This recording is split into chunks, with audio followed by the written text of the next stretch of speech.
All right. Here we go.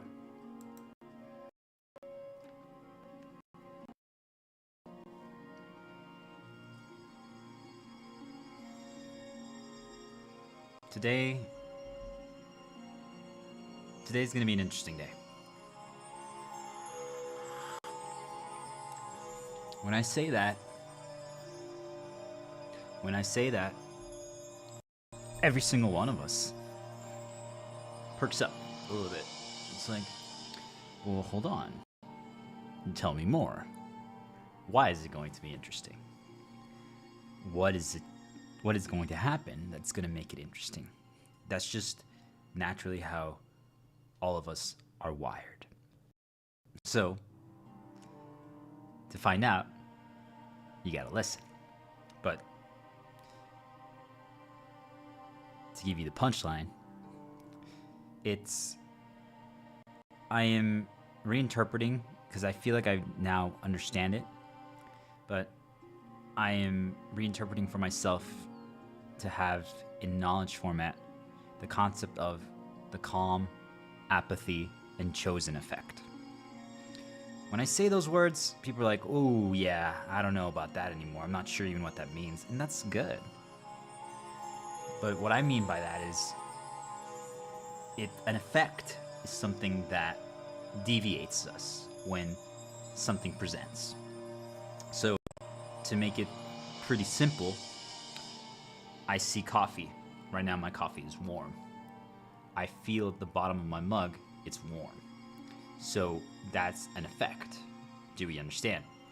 I would now deviate because my hand is starting to get too warm, it's starting to feel burnt.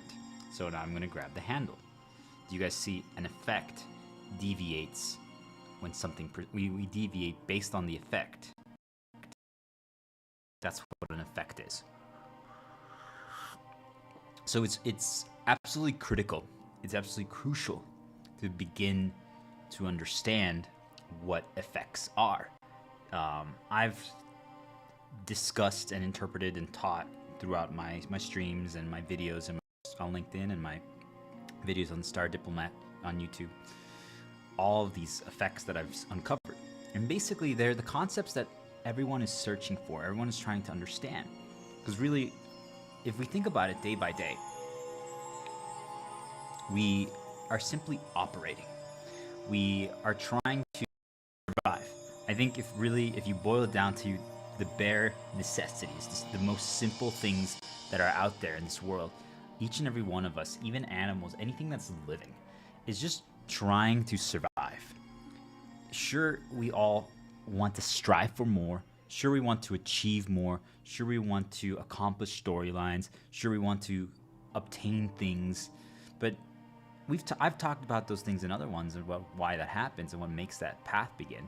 But really, do you guys see? It's just we're trying to find a way to operate in this world. And most of us get stuck. So for example, what if if you drink too warm coffee, you die, it's over, it's game over, that's it, you lose. Well, how? But you can't know, like, think of it like this coffee has like poison from Illusion of Gaia, the drinking game. Drinking water because we're gambling away to try to save our family. If I drink this coffee mug right now and it's boiling, I lose. If it's actually cold coffee, think like there's multiple coffees here. If it's a cold coffee, I win and I get to the next round, and here we go again. But this time, how could I know if this coffee is boiling?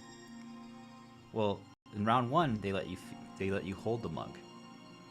Round one, they let you hold the mug. So, well, I'm like, oh, that's easy then. People are losing left. I look around and people are just losing. I'm like, oh my gosh, how could they not know? All you have to do is feel the warmth. If it's warm, don't drink that one. Round two, all of a sudden, I see steam. So they don't let you hold the mug anymore. So round two, I see steam. And I'm like, ooh, yeah, it's boiling hot or extremely warm. That's why it has smoke coming from it. All right, I shouldn't drink that one. What if round 3 they removed that variable completely? You couldn't see it anymore if there was steam or not, and you couldn't touch the mug. Well, then what would you do? See, now there's a risk. Now there's a risk with how we would operate. Now each one of us, let's say there's even now a third mug. For there's only 2. Now there's a third mug, and there's no variables that can be presenting that allow us to deviate. Do you guys understand? There's no tell, there's no warning sign, there's no indicator that there's no effect that presents that tells us, oh, don't do this one. Like, what if there was a scent? Well, then we could smell it. But if we're not even allowed to do that, or there isn't a scent, you guys understand. Well, now there's a risk.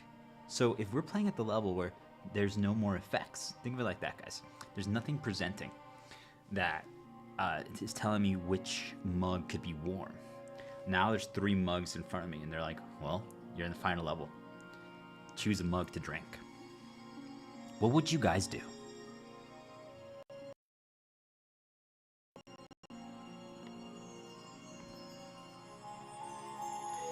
We reached the final level of a competition, of a tournament, whatever you guys want to call it, and your job is, you have to drink. There's only one mug that's not poison, and it's the one that's not boiling. To touch the mug, and they remove the ability to see the smoke. How would you guys know which one is boiling and which one isn't? You can't even smell, you can't do anything.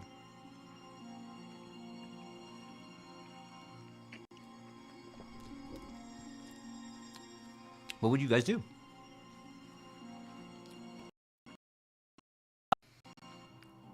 Just say, I'm not going to decide.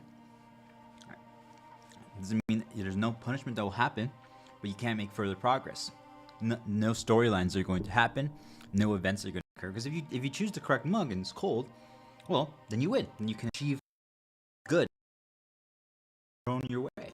Because you solved the puzzle, and now you avoided all the landmines. Because think of it like the boiling hot coffee mugs, the other 2, are landmines. If you walk into it, you blow up. And that's it. It's game over. You lost. That's it. Your story is over in life. You can't do more. But you chose correctly the cold one. Well, then now, whatever it is that each one of you is striving toward, or even you don't even know that more exists, all of a sudden think of it like you guys enter a new dimension, a new world, and a new realm of possibilities. You even get to see new things. You're like, whoa, there's like these cool little spirits that interact with me, and new creatures that I've never seen before, and environments and cities and cultures and languages. It's like, you guys get it? Like, you escape your bubble. Think of it like that. But you escape your bubble, and you venture into a completely new world, and you learn so much new, and there's just, whoa. But do you guys see,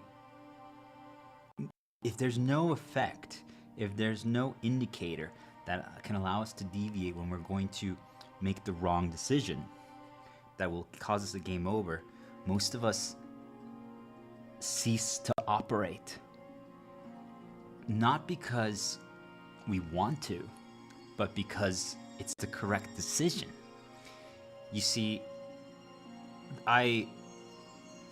most of us don't understand why we stop operating, we stop moving forward, or we stop accomplishing. And I'm saying it's because we don't understand. To understand, we have to be able to see the effects that will deviate one of us. But really what we're all seeking is to reach a level of harmlessness. Because if I had what I call, let's say, 3 lives, that means that, you guys hear the story of like the cats and stuff like that with 9 lives. But if every time I drink one of the mugs, even if I chose incorrectly, I just can be like, all right, I'm back. Let's try again.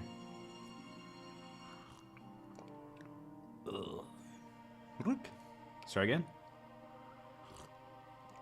And we retain our memories, and we know where we went wrong last time, and we know which mug it is. So that means, why would we choose it again? I mean, unless you guys are like, well, we have an extra life. We could get a game over here. There's only 1 mug left that we know is now the correct one. We literally chose twice incorrect. Let's choose the 3rd one. We're gonna win. Well, yeah, let's just, you see, guys, no one would ever choose to get a game over then. The path then is obvious, it's evident, it's easy. You just walk forward and you win. Because now it's harmless. You see, guys, there's no risk to a decision. There's no risk to a path. There's no danger anymore to anything. Do you guys understand what I'm trying to say?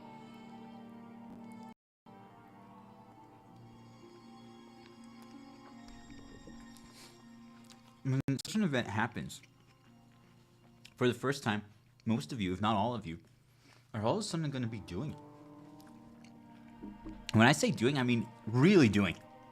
To the point where some people around you who have known you before might actually start getting intimidated,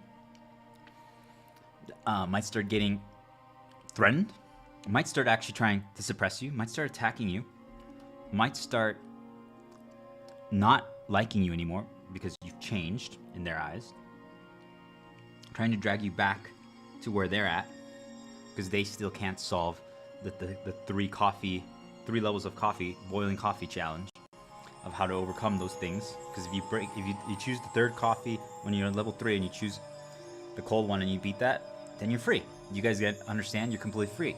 But the ones who are still stuck on level 1 and level 2 are like, no, we don't want you to be free. We want you to be still on our level.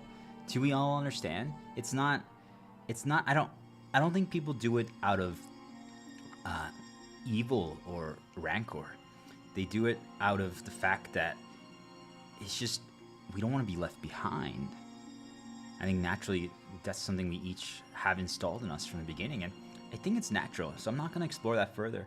But I just believe it's just something that's inherently built into us because, well, since we're born in a small community, if all of a sudden everyone left after we were born, you're like, whoa, why did I mean, you see guys, then it would be fine. But since we were raised our entire life as a group unit, but then all of a sudden if we're left behind by a group, it really feels weird. You guys get it? Because there's a distinction that occurs. There's a distinction. That's really, I guess, what I'm trying to focus on here, is that there's a change that happens. If our entire life we operate one group unit, walking, and then all of a sudden, out of nowhere, one separates and the rest just continue. Do you guys understand? There's an obvious distinction that happens, and it causes divides, it causes conflicts, it causes problems. It's just a simple fact. Because now, understanding first, do you guys get it? Experience in levels, and for example, what if actually on the third level of the coffee, sudden there was actually an indicator that when there was like an angle that presented like a thing, like an invisible line, like a feather fell down, and it could indicate which one is poison or not, which one's boiling or not, because you now know what that feather means because you learned about that through other advanced knowledge. Do you guys understand?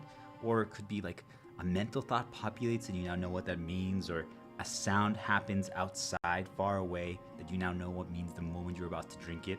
Like, oh, or maybe you created what that sound means with something that's present with you because you learned that there's something present with you.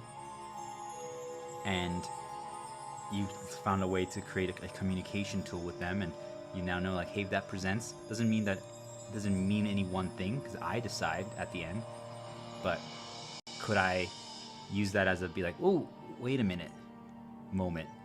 Do you guys get it? So if you had that knowledge and someone else doesn't, they just are like, hold on, I have no idea which mug I should choose out of the 3. And when we see the 3, we're like, okay, we have to wait to see what's going to present. What is the feather going to fall? Is there going to be a sound effect? And for them, those things don't mean anything. Do we guys get it? Like, those things don't mean anything to them.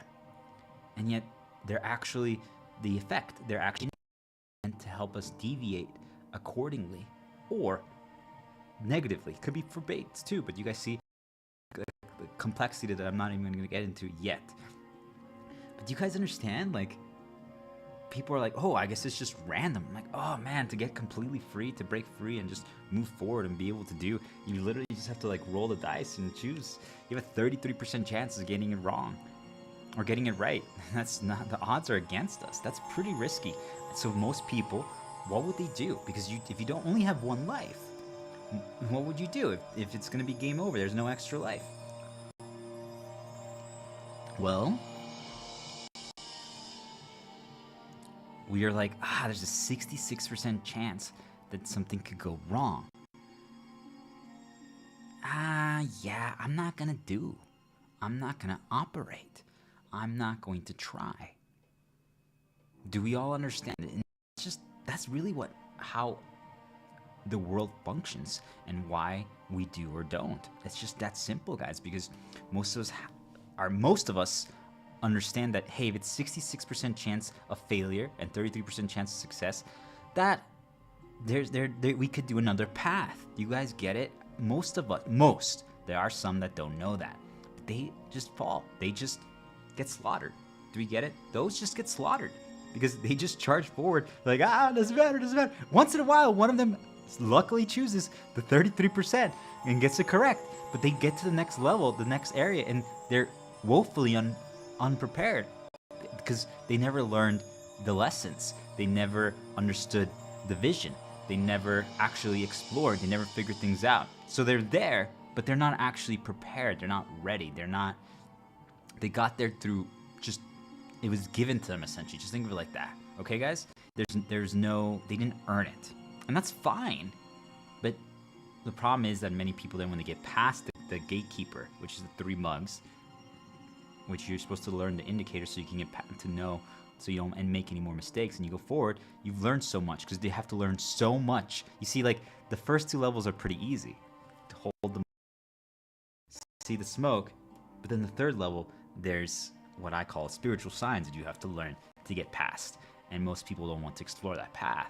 So since they never explore that path, they just stop there. Do you guys get it? That's where most people's journey ends, because the 66% risk is always present. Always. So the 66% risk is always present. I'm telling you guys, 9 out of 10 people will never do.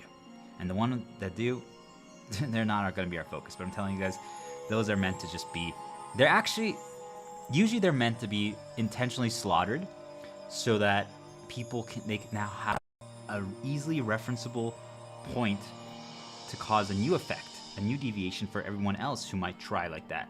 They're like, oh, you saw that person? They took 1 step and they got electrocuted on the ground. Or they took 1 step over into the forest and they got mauled by a wolf. Do we get what I'm trying to say, guys?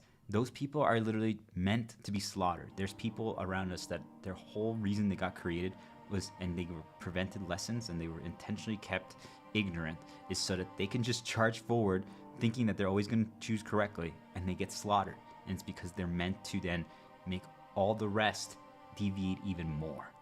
So even if someone maybe learned one of the mugs, how to identify one of them as poison, and so that means now they have a 66% chance of success.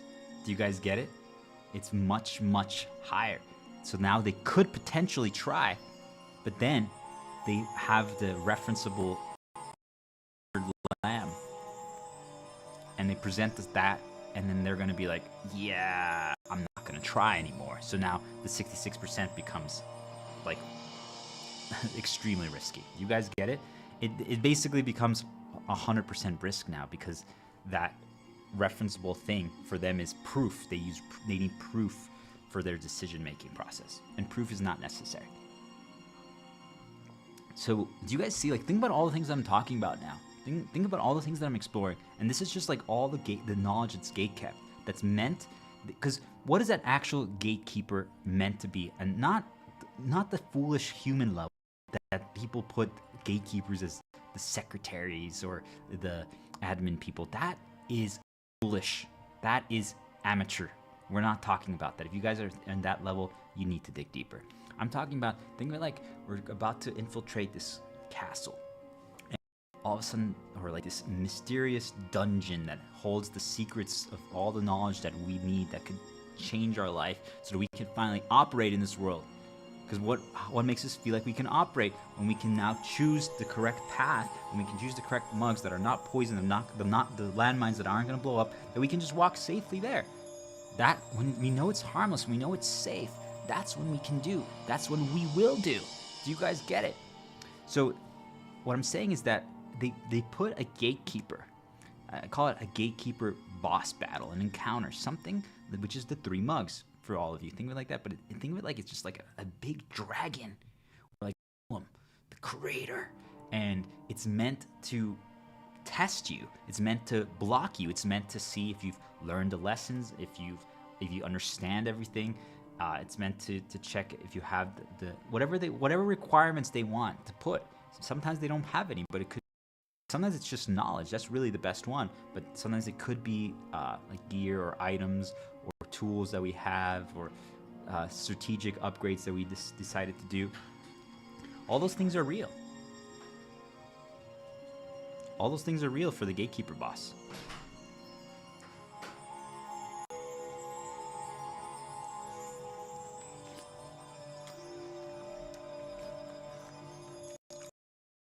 It's just a check.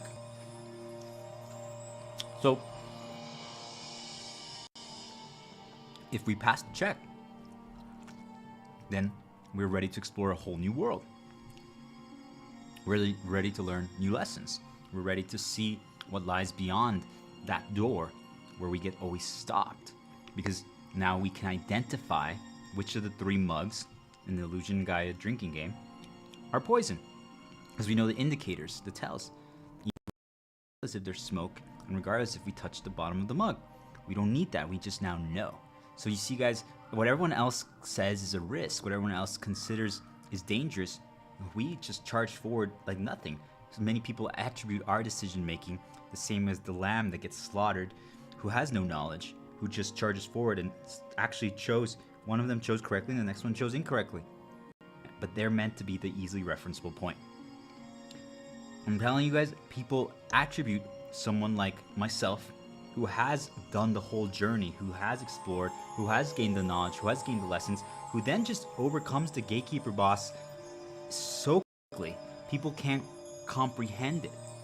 They attribute the decision making and they as risk, yet they don't realize that there is no risk if you can identify which of the, if you see the 3 mugs and you know 100% that the other 2 are poison.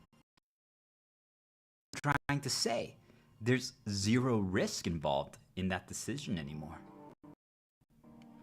You guys get it?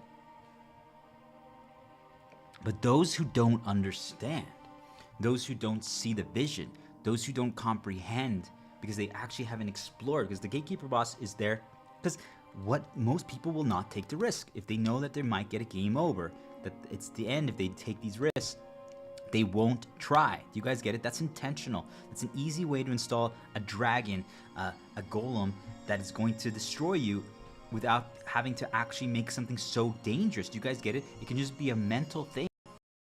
People can just be a mental thing.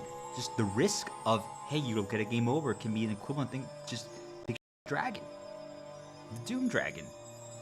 The 3 dragons of Caius. Just shooting pauses for myself.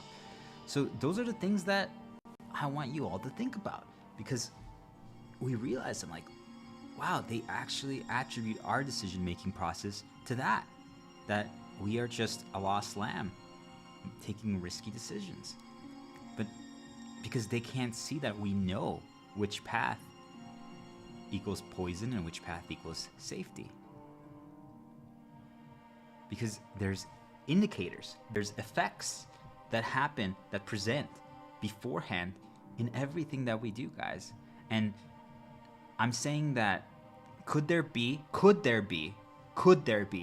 for some people, I'm not gonna spend a lot of time here, but I just want to throw this out there. Could there be for some people that actually they have developed certain skill sets and certain powers that they could actually drink the middle mug, which is also poison, but because they've had the opposite experiences that have been conditioning them, installing variables in them their entire life, resistance to some of the poisons, so they can actually get through this gatekeeper, the 3 mug encounter, by drinking the middle one.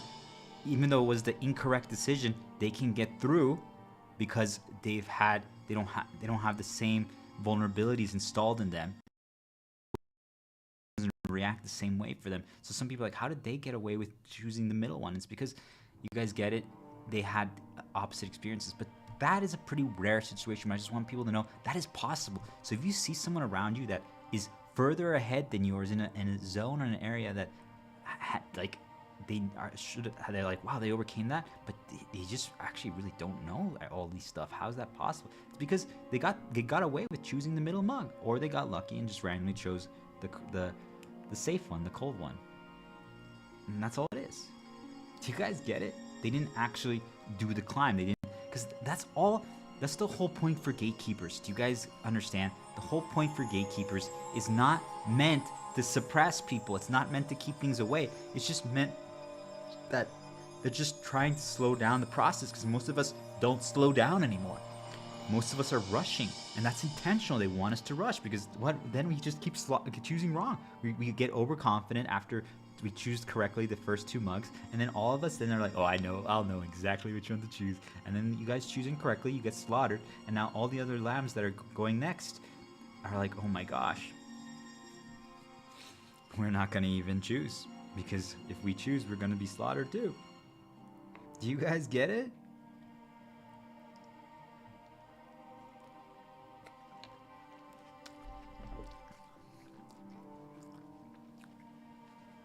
So, gatekeeper bosses us down so that we explore a little bit more. Because otherwise we can just rush to the end. Now, a good gatekeeper boss regardless should be just well-designed encounter, but I think the coffee situation is. I'm like, yeah, if you have to learn which one is boiling, which one's poisoned through other indicators, that's pretty well designed. Because it encourages then exploration. Well, maybe I should go down the left path. Maybe I should go down the right path. And there's like a water fortress. You have to dive underwater and explore like a seaweed kingdom, and then you have to go into the sky and explore how clouds are formed, and then all of a sudden you get to meet, like, I don't know, actually a light dragon. Who knows? You know, I see, like, I'm just creating like these side stories now, guys, but there you guys would have learned the lessons, and they would have taught us what we need to know so that we can see the indicators. We solve some things there, we explore some paths there, and then we learn now the indicators for how to identify the poisons. So then when we get back to the gatekeeper boss, this time we're prepared, and there's no problem. Do you guys get it? There might be a pause, there might be some consideration, there might be like, well, where do I go? But we just now know what to do. That is life.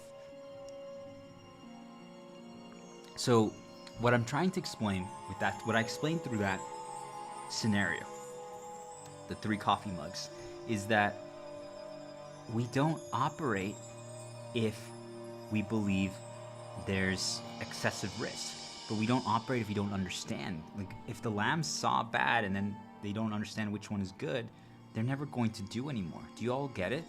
So what ends up happening is we're all actually just seeking to understand. We're all just seeking to understand, because once we do, if we actually do, then it's harmless.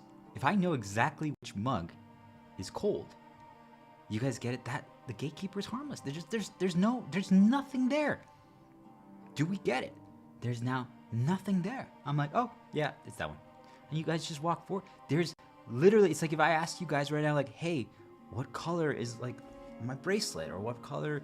You guys understand what is that up there? Is that orange? Yeah, you guys understand what I'm trying to say? Like, that is the level things get to for some of us in many things, and that's what most of us operate. That's what most of us do. We want to get to that point. I'm saying we could do so earlier, but for most of us, we need that. It's actually a need for the majority of us. That's when we operate, because we want guarantees. If there are no guarantees, well then, why would we try?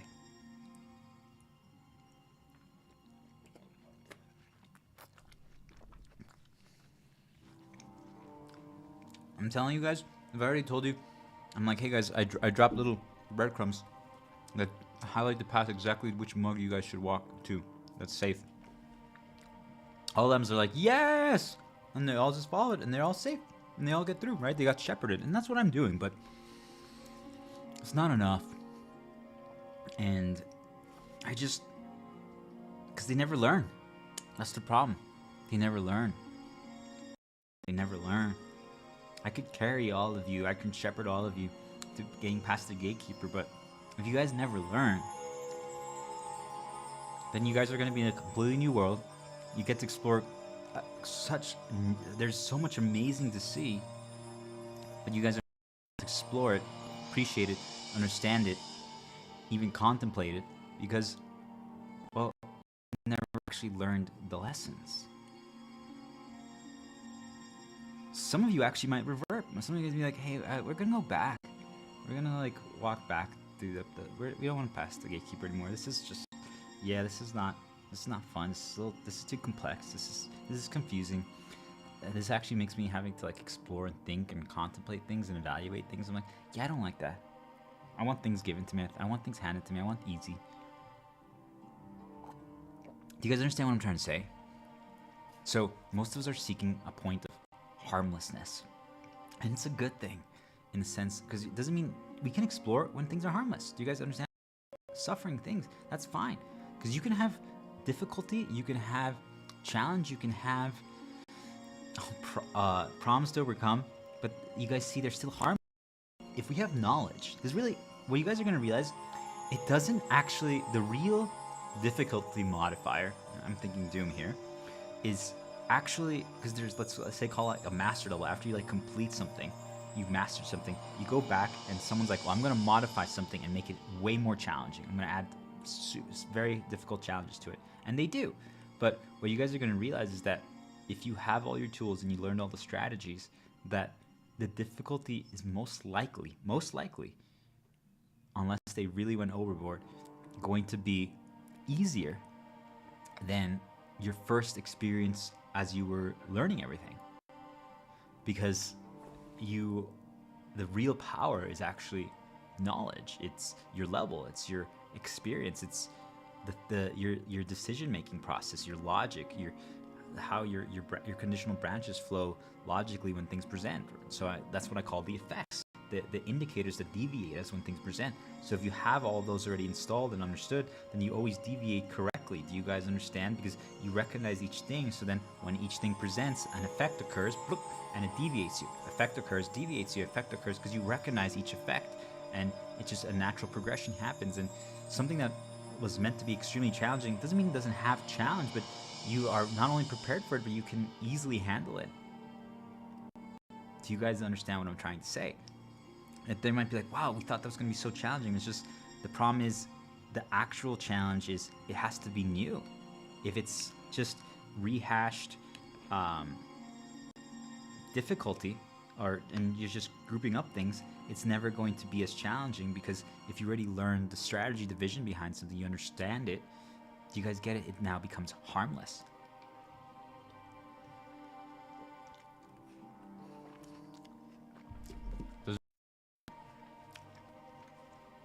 Doesn't mean it's enjoyable. When you're like, oh, it's this thing. Oh my god. Like all of a sudden, like, we're exploring like this sky city and this new world that we passed, that we got to after overcoming the gatekeeper 3-mug thing. And we're exploring this gate city, and all of a sudden we enter like this little home. We're like, yeah, oh wow, this home is cool. There's really cool, like, I don't know, like centaur, which are like, think of like almost like a combination of like birds and like saber-toothed tiger people. And they all of a sudden are like, hey, you shouldn't have entered my home. And they placed 3 mugs, and they're like, this is how we decide who lives or dies. And you're like, oh man, what's happening? And all of a sudden, we're like, no, this is another take on the mug thing. And we're like, no feathers. You're like, oh my gosh, and they even removed one of the indicators. That means we have to rely on the sound indicator. And you're just waiting. It's like, when are you going to drink? I'm like, I'm waiting for the sounds.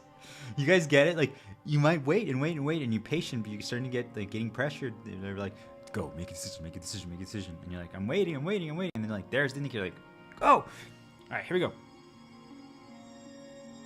They're like, no, how did you know? Do you guys understand what I'm trying to say? Because they even, the centaur bird creature might not have known about the sound indicator. They might have not have known. Do you guys understand what I'm trying to say? You might be even more ahead than them. But so you see, we recognize now that challenging encounter. It got rehashed, even got modified a little bit, got made more difficult. Yet it's still the same concept. Even if we got some tools removed, or even like the arena changed a little bit, if we understood the vision and we understand the effects and the deviations that happen when they present and what they indicate and how we should respond and how we should walk and operate. You guys see, doesn't mean that it's completely harmless, but and doesn't mean it's not doesn't have challenges, and we might not suffer a little bit, and we're like, but we will most likely win. And if we fail, it might be only like once or twice, and we'll get past that pretty quickly. Do you guys understand? But if it all of a sudden was, hey, instead we're gonna present now a turquoise bowl with, we call this salsa birria, and we call this spicy, and you have to be able to drink all of it with a little spoon in 1 minute. Go. And you're like, oh my gosh, we've never done this before. We're not even used to spicy. You guys understand? Well, then that would be a new thing to overcome, a new thing to learn. You guys see, the actual fire is knowledge, the vision, understanding the vision. Because if you understand the vision of something and you know how things actually operate, not what people tell you, not what something overtly tells you, you're like, actually, then you listen to that centaur bird thing, and he's like, and I'm like, you're like, no, you actually have 1 minute 30 seconds, and between salsa drinks, you should drink a little water. Since you have more time, it's not a problem to drink some water. And you're allowed to use some bread. And they're like, how do you know that? You're not supposed to know that. We are placed here to intentionally exploit you and take from you. And that's how the world operates today, guys. Do you guys understand? The majority of things, entry level or in mid level, are just they're just exploiting you. Everything.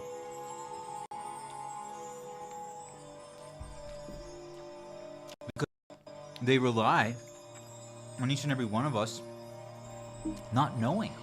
So if we don't know the indicators, the effects, to know how to deviate, they present things to us, each and every one of us, and we just take what they say as fact. This is why I'm telling all of you, I'm not going to get lost here, but I just want people to know, experts and scientists are evil without them even knowing. It's because they get created to be, okay? If they break free and understand what their role is, then they could actually deviate to be a positive light for people. If they could then provide their knowledge, like, actually, guys, no, you have 1 minute 30 seconds and you should drink. They do so for free, and they guide people and help people. That's different, but they don't. You see, they're meant to suppress people. They're meant to prevent the knowledge from reaching the people, the lambs that need it. That's what they actually do, because they tell them, well, actually, we've just done drink the salsa thing in 1 minute. Maybe you can if you get really good at it. But they say that, and they present that to all the lambs. So now the lambs think that that's how it has to be done, and they can't do it. So then they have so much challenge. Do you guys understand? They have so much difficulty because they give up their authority, they give up their hierarchy, they give up who they are, and they listen to someone else who they believe is the expert, who knows how to do things. And I'm telling you guys, it's how they enslave them and how they slaughter them, because now they can do anything they want to them because they don't know. They don't know the effects, they don't know the indicators, and they don't know the deviations. So you guys see, it's really new knowledge that is power. Knowledge is power, because that's actually the difficulty modifier now that I realize. Yes, you can modify things and remove tools and change the encounter, and it is adding difficulty. But if it doesn't change the vision, if it doesn't change the core strategy, I guess what I'm trying to say is, if you have something, if this is for developers, if you guys are creating anything and you're trying to make something more challenging, if you implement something that attacks the core strategy, and not out of malice, you guys, it can't be out of malice, it can't be out of spite. It has to be because you're seeking to create creative strategic solutions to it. Like, well, okay, well, no, we're going to prevent the main strategy that was developed. Think of it like, for you guys, I'm going to actually use this as a positive for once, because I view it as the enemy, but AI, if all of a sudden AI was shut down for 1 month, because we're trying to hurt the world, but because we're trying to break people's reliance on it, and they have to now figure out how to do everything they were doing without it, without any tools. Do you guys see, like, now then that creates difficulty, because now it's testing their knowledge, testing their ability to come up with a new strategy that was never developed before, because they don't have a guide, they don't have someone telling them. They didn't insert anything bad, they didn't insert anything good. It's just now up to them. So then now it depends on which paths they explore. Did it go to the sky? Does it go to the underwater kingdom? Let's see the daughter of the Grand Summoner. Do you guys understand? Like, there's many paths that you can walk to learn the lessons and encounter things and experience things. Anyway, that was just a side take, but what I'm trying to get people to realize is that all those examples that I just shared are just really what it boils down to, is they're why we operate, how we operate, because we are seeking for something to become harmless. And it's the correct decision, just so all of you know, because harmless is different than difficulty. Harmless is different than difficulty. I want people to hear this one. Harmless is different than difficulty. Just because something is harmless doesn't mean that it's not difficult. Do you guys understand what I'm trying to say? Like, I think I got stuck here before, just so you guys understand. When I was doing the climb, and then, because I was at the gatekeeper before. Now I'm way past it, but I'm back here right now, and I explored all these paths, and I didn't just do the 2 side paths. And I'm like, well, let's check the volcano too. That's back there. And then, oh look, there's an owl, and there's a star and a phoenix, and oh look, the sun means dark night, and there's a lion over there. And oh look, let's check this random tree over here that is healing all the corruptions. And you're like, yeah, this is really good.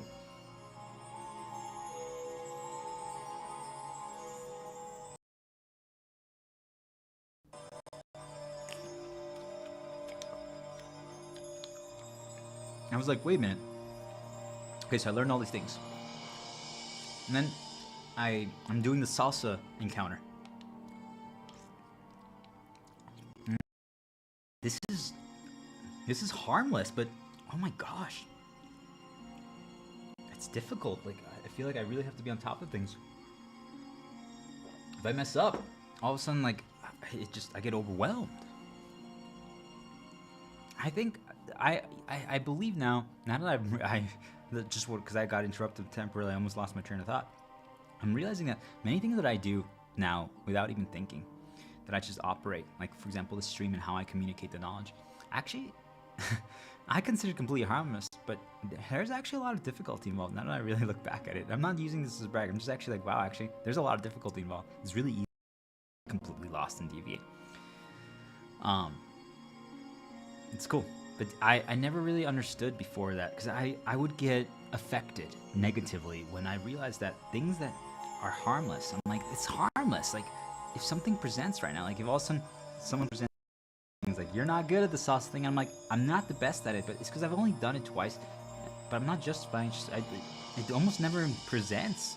And really also it's the only thing that you combine water and drinking salsa. I think of it, the Marauder. And it's the only thing that forces you to deviate from everything. Do you guys understand? So what I want you guys to understand is that it's not easy when you see indicators and you have to respond to them.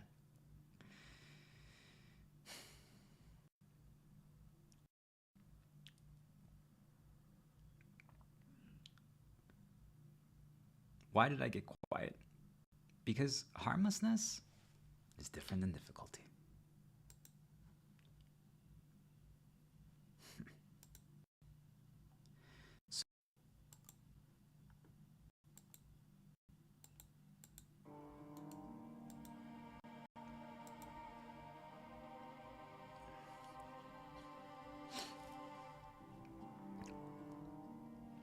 Do you guys see? What just happened in my reality right now? It was something completely out of my control. And it was harmless. We're back. But it was something that something intentionally did to try to deviate me. But I now know what it is. I immediately knew what to do. I'm like, okay, I need to mute. I need to just pause. I need to not just fight through it. And I can go back to doing my thing. Of course it's gonna affect things short term, and it's gonna completely interrupt my path, but I can get back to it. Because see, I now know what to do. Harmless. Nothing like, it's harmless. Yeah, sure, I got deviated, and I'm never gonna talk about things the way I did. So some knowledge is probably lost. Sure. Is that really a big deal? Not really. I can do this, talk about stuff again if I really want to dig deeper and find more. But it was difficult. Do you guys understand? That was actually really difficult because I wanted to do something. I was doing something, and then they literally presented something without me having I got no heads up that it was going to happen. Zero. There was no indicator that was going to occur, and there was no preset thing that indicated that all of a sudden a video that has been on loop for, I don't know, let's say an hour, all of a sudden has an ad insert out of nowhere, and they actually skipped to the next. Do you guys understand what I'm trying to say? I didn't know that was if I didn't know that they could manipulate our technology without us having a say, because there's something that controls technology. If I didn't know that, but now I do you guys understand? Like, wait a minute, so you can actually with these things that are always present with us through technology? Yeah. You mean they communicate with us like that? Yeah. But a lot of times they use it to stop us, to cause us problems. Do you guys get what I'm trying to say? But it's harmless. Nothing really terrible happened, but yet it's extremely difficult to look, and that's changing what I'm talking about. Do you guys get it? Harmlessness is different than difficulty. And for most people, they equate them to be one and the same. So we operate when something becomes harmless. If, for example, if I was one of the lambs that doesn't know how to respond to this, and we get terrified, we get scared because they're like, wait a minute, something actually just took over my computer, something just modified my music, something just literally interrupted the loop, something just like what most of you call like ghosts. They're not, they're just spirits, okay, that exist with us, just so you guys know. They do those things. They can control our technology, everything, okay? Anything that's RNG, random number generator, anything.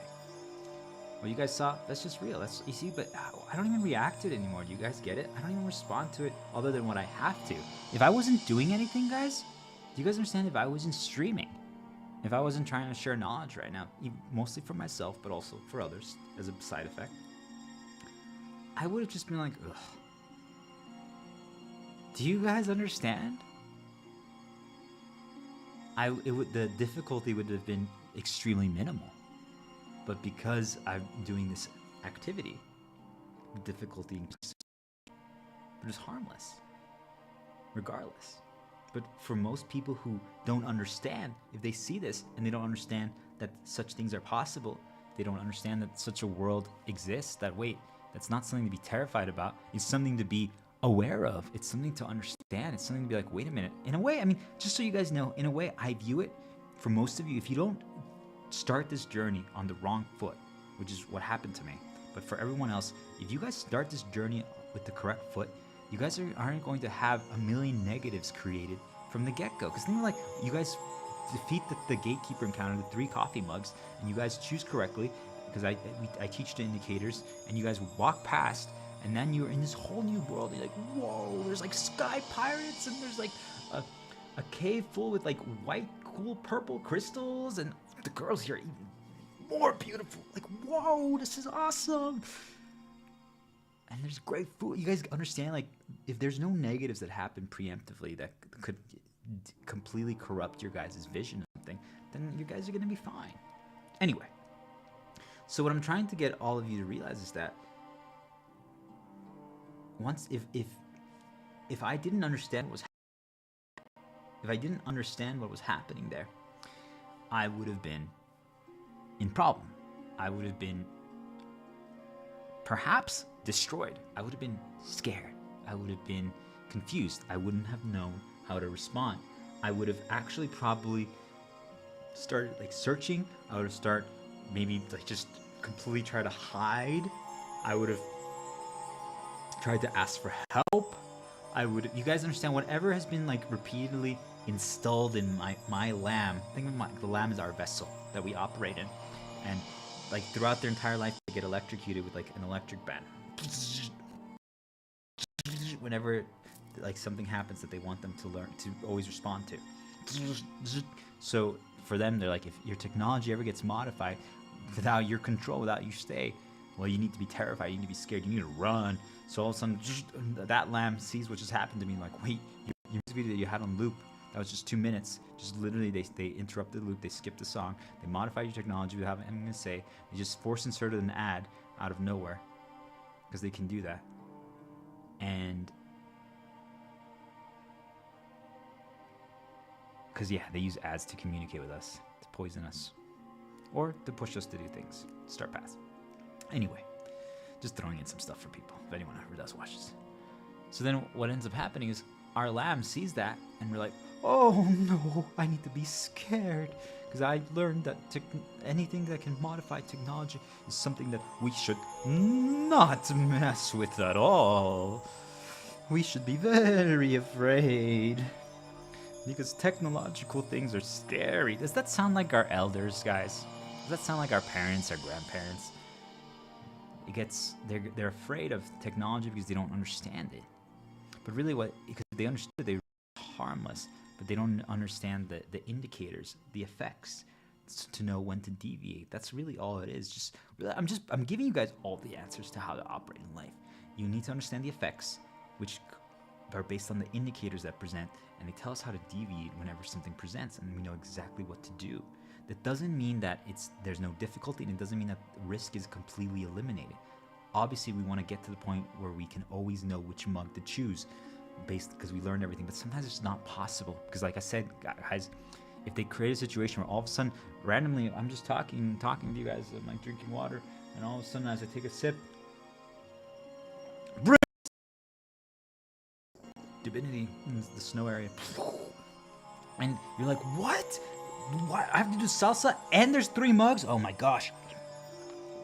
Do you guys understand what I'm trying to say? There's nothing you could have done. If you can't foresee it, you don't have to force it to do so. Nah, we're not gonna talk about that. We're not gonna get lost. I already gave enough. You see, right now, what's happening, and I caught it, because I now know the indicators.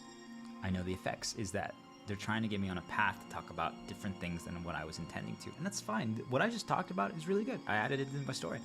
But now they're trying to get me to get lost, go down a path of excess, to start talking about all of their tactics. And that was not what today is.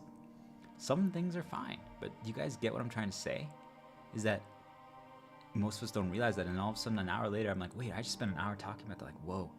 Doesn't mean it's not valuable knowledge, but it's not what today's about at all. And I really don't care about that. So what I'm trying to get you guys to realize is that, you see, I caught it. All of a sudden, when I said foresight, I'm like, okay, I know exactly what they're doing. Do you guys get it? Because I know that they communicate through us, through our mental thoughts, but sometimes they can talk through us. It's real. You guys need to explore that. So all of a sudden, I'm like, oh, they're trying to deviate me. They're trying to get me to go down a different path. It's fine. And you see, I have a choice now. I can respond. I'm like, do I want to actually do that? I'm like, no, I don't. But most of us, if we don't understand that, then we just are like, oh, we just keep walking. It's like, because what you guys understand is what they presented to me is they presented a safe mug. That's what we're going to use this as. Thank you, guys. They presented a safe mug. All of a sudden, the mug presented right there. I'm like, that's the cold mug. Like, and I can even hold it, and I can even see no smoke, and there's a feather that falls, and a sound happens all at the same time. That means that I know it's one of my safe things that I created and I developed. You guys understand? It's a positive. It's safe. So they presented that to me, and I'm like, that means I should wait a minute. Why did they present that? Do you guys understand? It gets extremely complex once we get into the new world, once we defeat the gatekeeper. Once we defeat the gatekeeper, these are things that start happening in our realities that aren't happening in our realities currently. And if you guys are still there, and if that sounds scary for you guys, you'll get there. But yes, I'm telling you guys, once you pass the gatekeeper and you enter the new world, what ends up happening is that, yes, they try to bait you and cause problems through positives, which means you're going to have to learn how to understand the effects and the indicators to know how to deviate, to not always walk towards your positives. That's real. That's actually real. It's a good lesson to learn regardless. You should already be practicing it. where you guys are all at, but that's real. Do you guys see? But that's a whole other journey. We're like, so that we have to learn that by walking once incorrectly to that safe mug. We're like, why is it not safe now? Why is it not safe now? And then we have a whole journey and a storyline and adventures and paths and situation, maybe to a forest that has like a phantom train or something like that, and all of a sudden we learn something there that's like, I see, this is why it's not safe. This is why it's not safe. Okay? Anyway, so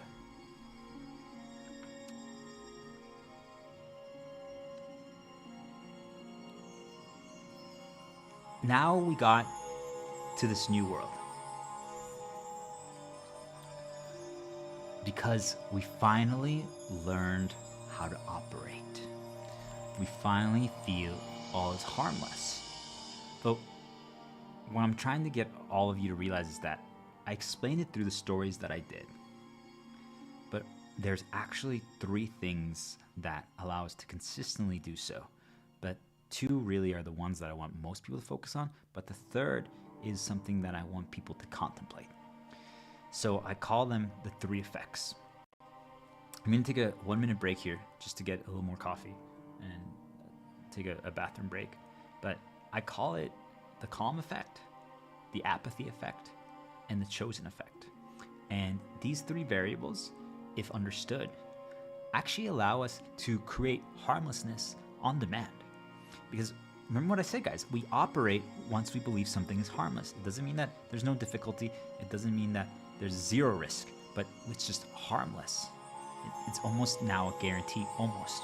That's when we operate, because we understand. You guys understand? I told you guys that what actually adds the difficulty is the strategy. Not if they break the vision, if they break how we can strategize, that's what actually is difficult. If they don't destroy the strategy, then we're good. Do you guys understand what I'm trying to say? If they prevent the strategy, then it's difficult. If they don't, and they just add more difficulty, like in numbers and situations encountered, but the strategy game, well, it's going to be challenging, but it's not going to be, it's still harmless. But if all of a sudden we can't have our strategies anymore, then it's not harmless anymore, because now we have to understand a new vision. It's not harmless anymore if we now have to understand a new vision, if they've changed the rules of how things operate. So that example of, hey, wait, I shouldn't actually go to my mug right now that's a positive and safe, that's cold. It's actually not a cure right now. It's actually bad. Like, whoa, okay, now I know that. Interesting. Ness and Lucas. All right, so we're just gonna take a quick 1-minute break, and then we're gonna talk about the calm effect, apathy effect, and the chosen effect. Because we do when things are harmless.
All right, let's do this. So this one, this talk, this stream, I've made it fun, and it's important to do that, but it could have been fine without it. I came to this because as what I want most people to realize is that we don't even understand that most of us end up consuming things or doing things or writing about things or creating things, stories or drawings or things like that, because we're getting bombarded by things and we don't understand them yet. Because really, guys, it's just what everything boils down to is just understanding. If you understand the vision of something, and then it doesn't matter. Do you guys understand? Like, that doesn't mean that there isn't difficulty present, but it's harmless because you now know exactly the effects, the indicators, and you know how to respond. It's for everything, guys. I'm telling you guys. Now I'm going to show you guys coffee. You see the smoke, and you can hold it, and you know warm. You guys know what to do. Do you guys get it? Most of you would hold the handle. It's very simple. You guys get it? Once you understand it, it doesn't mean that it's not difficult, but you guys know what to do so you can operate. That's all it is, okay? So we end up creating or consuming things that help us process things that we're feeling or that we're trying to understand.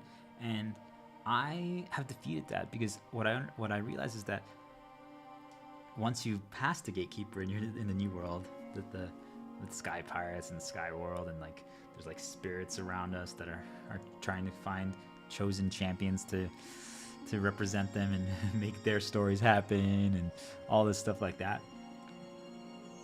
I realized that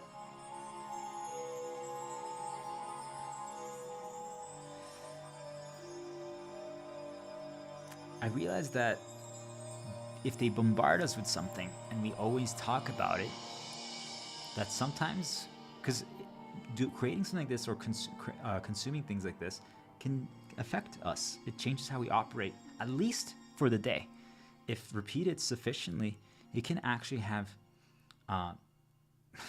effects that really last quite some time. Change how we operate unless we self-inject, again, our own things. This is how people get brainwashed and indoctrinated, because we are operating in areas of not of our choosing, where we get presented things, bombarded by info over and over again, and then we start getting deviated because of that, because we don't understand the effects and indicators and the suggestions that are happening. So what I'm trying to get you guys to realize is that I've defeated that, but once you're in this new world, you get bombarded through mental, but also even just through your pauses that you're experiencing. Like, let's say I'm playing a video game, or I decided to create some music today, or I decided to develop my video game and even write a story there, and things of that nature, guys. Or maybe like I decided to make different insects my pets and explore what kind of creatures they are and how amazing they are and cool and peaceful, and maybe they're actually better than we think and stuff like that, guys. Okay, so you do those things, and while you're doing those things, you're encountering lessons, and what I call the underlying lesson. And underlying lessons are just things that are not overtly told to us. I'm just like, you guys see the story that I used to exemplify how we operate in this world, that how we normally choose to minimize risk, and how we seek to understand something, and we use indicators, but really they're based on that happen from effects that deviate us. And I use mugs, coffee, and salsa and water. Do you guys understand what I'm trying to say? Is that if I presented coffee, salsa, and water to all of you, and I just did those things and I didn't explain it overt, I didn't say it out loud, you might actually be able to decipher and extract those lessons just from seeing it and experiencing it. Like, wait a minute, what am I experiencing right now? And I got this happened, this happened, this happened, this happened, this happened. And I'm saying, once you get to this new world, and if you actually did the journey and you explore it everywhere, you get to a point where you actually now learn how to do that. So that means that anything you encounter, anything that you experience, you can do that. You can extract the underlying, because you see how it happened, you kind of see what got built up, you kind of see the new information that you learned, and you're like, what could actually that mean? Because what ends up happening is that most of us just focus on the avert, like what's just told to us, and I'm like, that doesn't really mean much. That's just noise. It is. But if you guys can extract a root, something valuable from it, an underlying thing like you guys can, if you like touch a little plant that's in the ground, or most people call it a weed, but there's a little seed always next to a weed, and you grab the seed and you can now plant something else. A tree blossoms instead. And you're like, wait a minute, I thought the weeds that like spawn in cracks are bad. I'm like, no, actually they're good. You can grab a seed and you can put that in somewhere else in soil and it becomes a tree. You're like, whoa. But you guys have to understand how to find the seed. And that's learning the underlying. And I'm saying you guys I could literally present 3 mugs there, 2 that are boiling, 1 that's cold. I can have salsa and water. I'm like, okay, figure it out, guys. Most of you wouldn't be able to, and that's okay. You're not there yet. But that's what all this knowledge is getting all of you to. And for myself, it's just reinforcing it and reinterpreting and explaining it another way that I can also use to re-inject myself whenever I got bombarded with too many things that are what I consider noise, because they're making me care about irrelevant things. They're making me care about the superficial, the level 1. I'm saying we always need to be focusing on the seeds, not the wait, do you see the weed has 3 leaves? And like, that doesn't matter. What's the seed? Do you guys understand the 3 leaves? You can be like, oh, that's a cool leaf, but there's nothing more there. You have to go to the seed. So think about that. I explained that, guys, through a weed in a crack in a sidewalk. Do you guys understand what I'm trying to say? Think about how I'm explaining these things. I'm trying to show all of you that's how you can get to underlying. That's how you can get to underlying. That's how you can get to underlying. That's the key, because what ends up happening is that you guys all have encounters with family members, friends, work, just random events that you encounter outside and things of that nature. And things happen to all of you, and all of you are just paying attention to the overt, loud things that are pushed. And think of it like a beautiful girl in like a white dress or a yellow bikini or something like that, or a Christmas Santa outfit, just puts her boobs right in front of you. They're amazing, but you're like, oh my gosh. You guys are like, whoa. Do you guys get it? It's like, but wait, what's the underlying there? We could date. What else? You guys understand? Like, there's more that you could see. You could keep exploring. But I'm not going to. I just injected a positive for myself there. Oh, was that really just what it was? Just a little positive path? Yeah. But most of us would get lost and focused on the overt that happened. Like, wait, that happened. Do you guys get what I'm trying to say? All right. So, enough of that.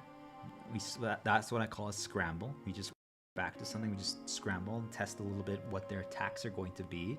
What are they trying? What are they doing? And like, all right, I got to be careful when I insert my self positives right now, because they are very, they're trying everything right now, because they don't want us to talk about this, because this is the answer.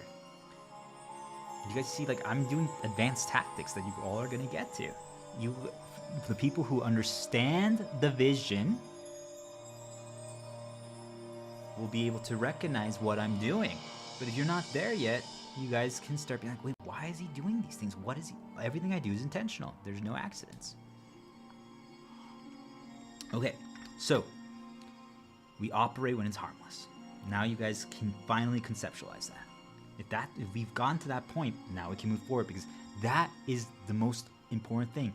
We need to understand the vision, so then we feel it is harmless, so then we operate. That is the core. If you can get to that, then we can move forward from there. Because until you accept that, I'm not even trying to get you all to accept that the world is different than it is. I just want you all to understand why you currently operate the way we all do. And it's because until you understand the vision of something, you won't operate if you've actually learned sufficient, because that's correct. People are like, wait, I just do. I'm like, yeah, you're an idiot. You really are.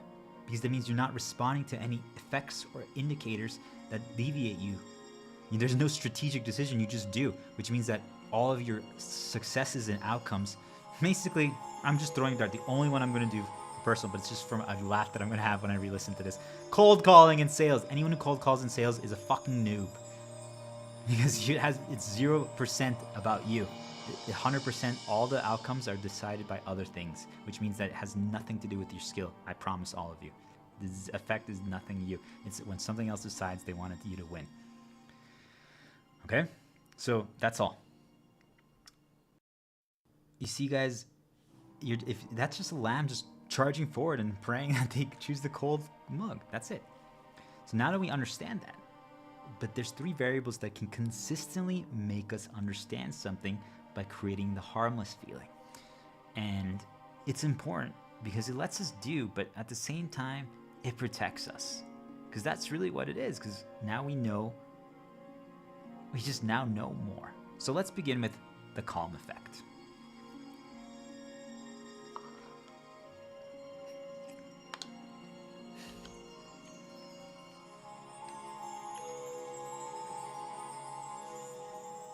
I'm telling you guys, what we talk about and what we do matters, because we're self-injecting positives into our head, creating new things that matter. Oh, that's where I was going, because they bombard us with things. They bombard us with things. Do you guys understand? They bombard us with things. So all of a sudden we care about things that don't actually matter. So if let's say they want me to talk about breadcrumbs right now, and that could be fine, but I'm like, wait, why does that matter? So all of a sudden I might feel like doing a stream or creating content or consuming a story in a video game or listening to a song that has the feel or the vibe of breadcrumbs. And I don't know why, but I'm just like, that's just, it's everywhere. People are like bombarding with me, telling me about it, attacking me with it, complimenting with it. It's just like, do you guys understand? So then to process it and to understand it, most of us go down a path of like searching and exploring. I'm saying we don't need to, we just need to learn the lessons. But how can we do that? But most of us then like create something or try to talk it through with people. Like, well, yeah, this is this and this. And I'm saying that's where the mistakes happen, because if I learn that, that's how you always will operate, I can get you to talk about the wrong things by just bombarding you with things. That's just one for people to think about. I have to catch it every few days. After I start streaming and sharing my own knowledge and creating things, usually there's always situations where they start presenting the wrong things. And what are the wrong things? Things that we've already mastered, things that we've already learned, things that we've already fully conceptualized and understood. And it doesn't mean we can't talk them through another way, but you guys see it's a lot less valuable than exploring something that we haven't really explored before, because we get to create new things and we get to explore new angles and we get to understand ourselves. So things that we're trying to fully understand that we feel like we have, like think about like we now, I'm like, I know 98% that's the cold mug. I'm like 90% certain. And I overcame the challenge, the salsa thing, when I created my own version of it in 1 minute and 20 seconds. I know that I can win both things, but now I'm going to talk it through and explore it to see if I really can. But for myself, do you guys understand? Because then when the situation presents, I can just do it and I succeed. And that's when other people who don't know how to do this always get angry, get envious, get jealous, get mad, because they're like, how is that possible? It's because we did that. Anyway, this is the answer. So, the calm effect. That's how I got to this, guys. I got bombarded with things recently, and I didn't talk about the things that they wanted me to talk about the other day. I instead kept exploring and did my own thing, and I realized, I'm like, wait a minute. These are the underlying takeaways that I got from things, because I'm basing it on how I feel, based on what I got bombarded with, but also what I'm extracting from these situations, these encounters that I had. So that's how I got to this. So what is the calm effect? What we all try to understand is, we're all seeking the vision, but what we all are trying to get to is, we're trying to know where we're at, our level. Just to put it bluntly, we're trying to think of it like there's experience in levels. Most people conceptualize it by years of experience. Like think of it like work or school or the grade. Like what grade are you in? Like that, guys, is wrong, because time is irrelevant. Time doesn't mean anything. Time has nothing to do with understanding. Do you guys understand? Time has not. You guys might learn everything you need that unlocks you in this stream, this video, and that means that someone else could get to these lessons over 30 years, and you learned it and understood it in a 2-hour stream. Do you guys get what I'm trying to say? And you will be at the same level, and yet they think that they're above you and superior to you because of time. Time means nothing. Time means nothing. Years of experience means nothing.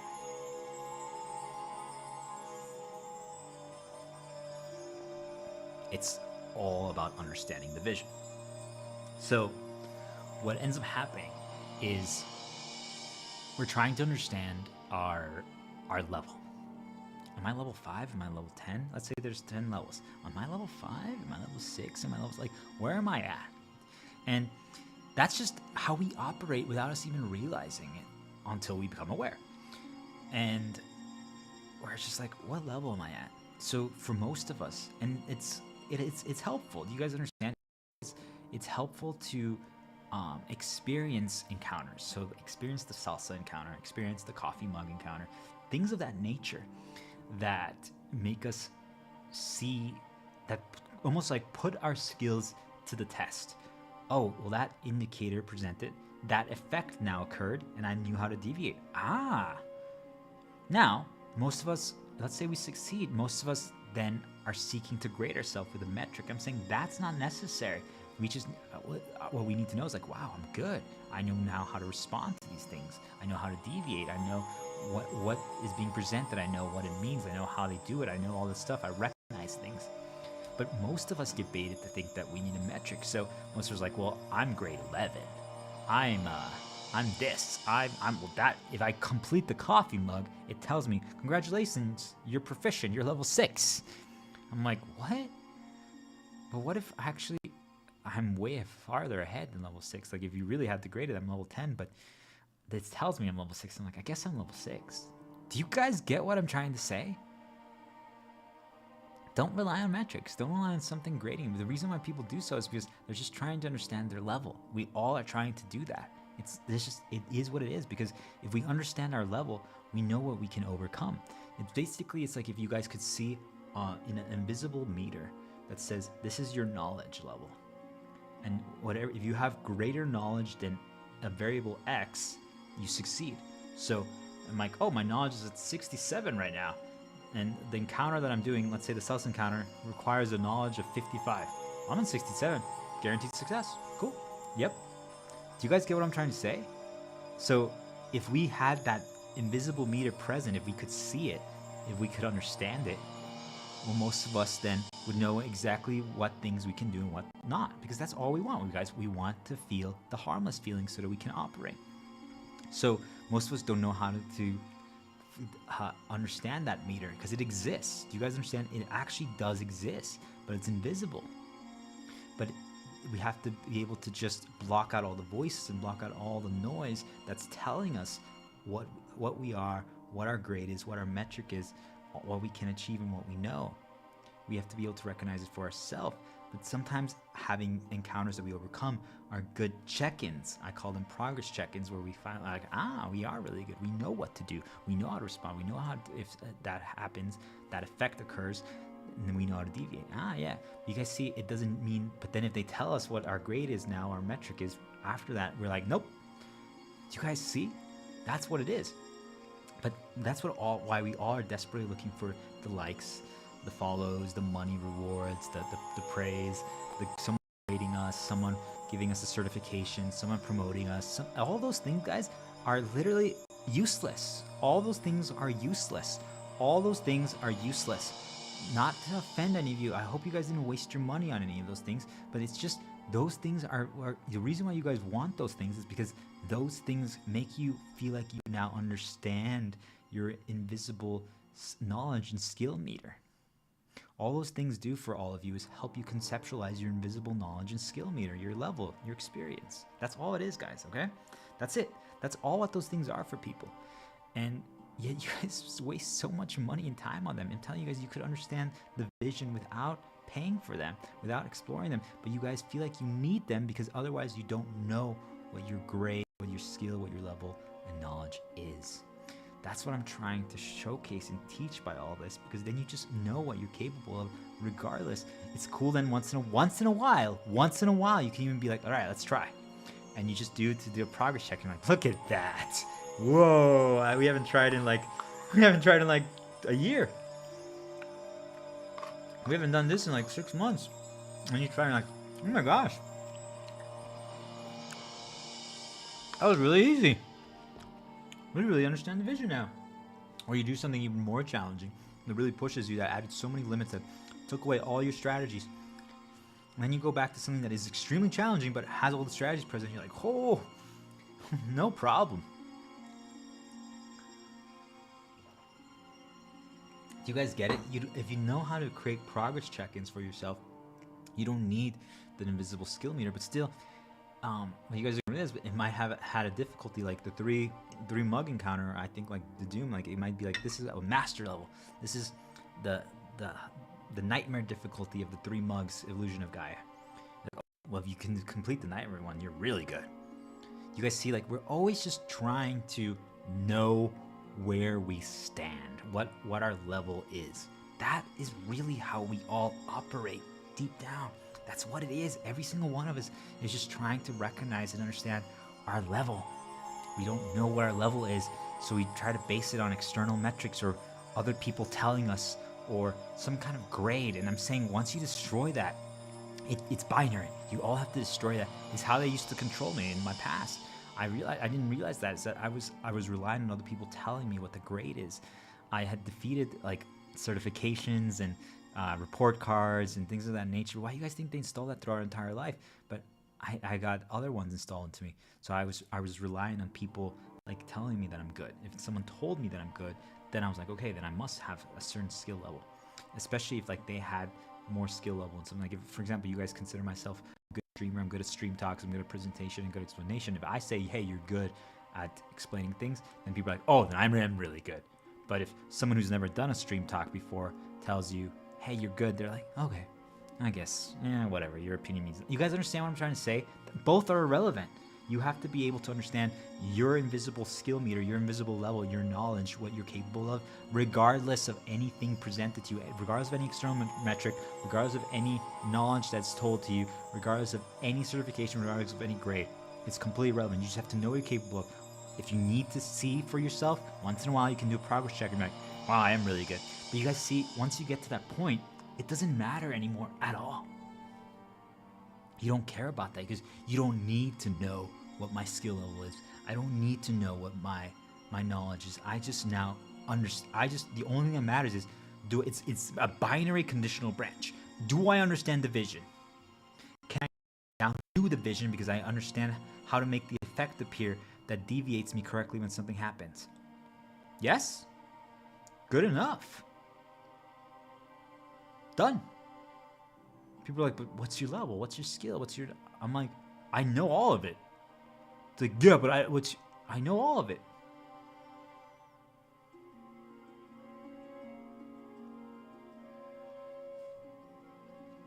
Do you guys understand? So, well, the calm effect happens for most of us when we can recognize our own level.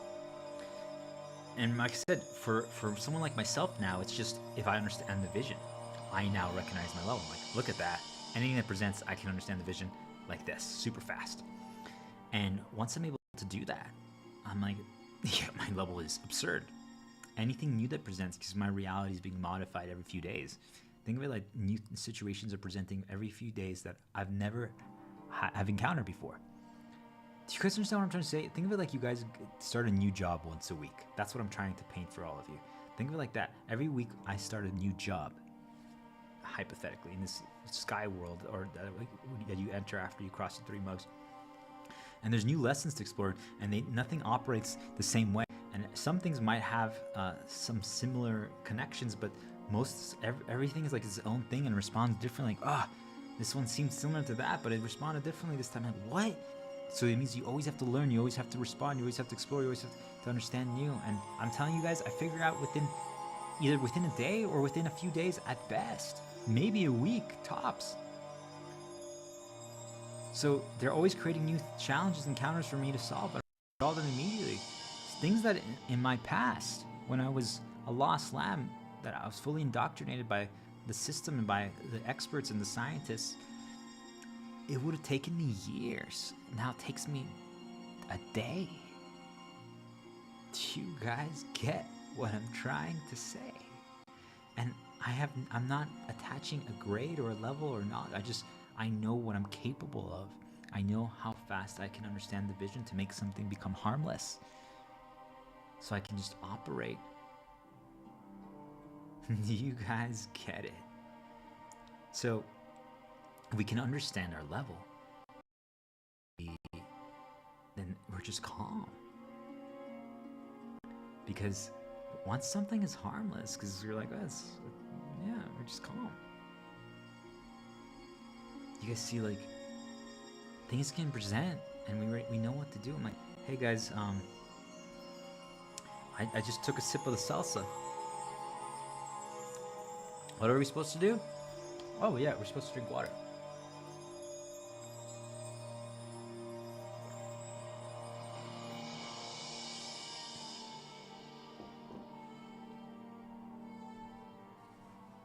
Yet, someone else who doesn't understand the vision yet, who doesn't know what their level is, all of a sudden they're like, oh my gosh, I have to now drink salsa.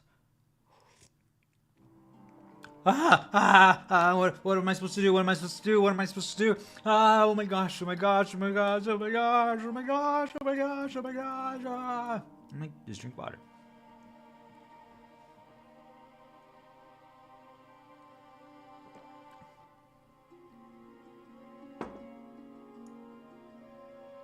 You guys get what I'm trying to say?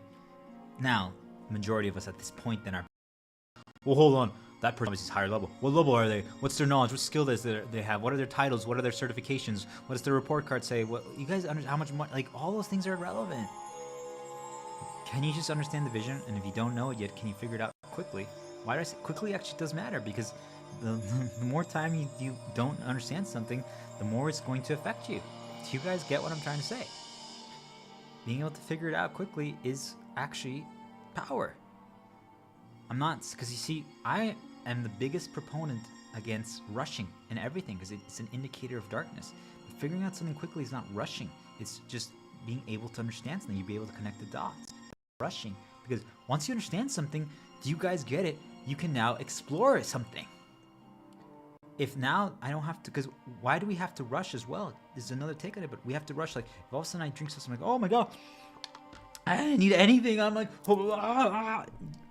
But if I'm like, oh no, I can drink water. Wait, the challenge is 1 minute and 30 seconds. So I only have to take 2 more sips, and I have 1 minute and 20. All right, what could we do? Could we add like some salsa in the water? What would happen? You guys see, like, you actually are able to and allowed to explore.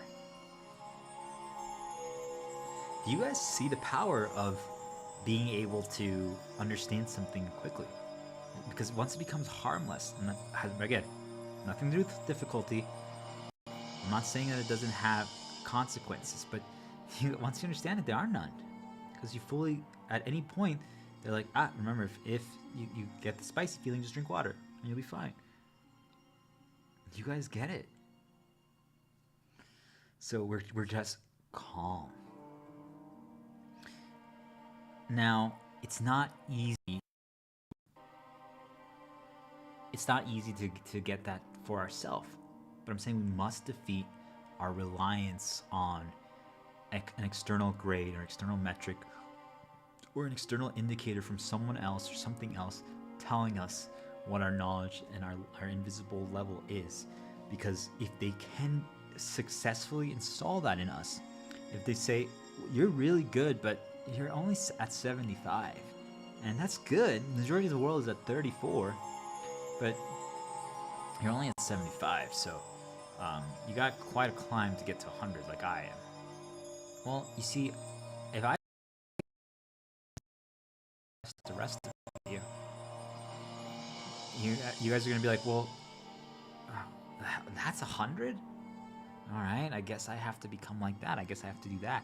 Do you guys get what I'm trying to say? That's what currently experts and scientists do. That's why I'm against it, because they don't realize that they're doing it. Some of them who, if they do realize they're doing it, then they're evil. That's just as simple. But if most of them, I believe, don't realize they're doing it, that's the problem. They don't realize that they're doing it. You don't need to pay for knowledge. You don't need a grade. You don't need a certificate. You don't need a title. It's useless. It's just there to make you guys understand your level, because that's what you're all seeking.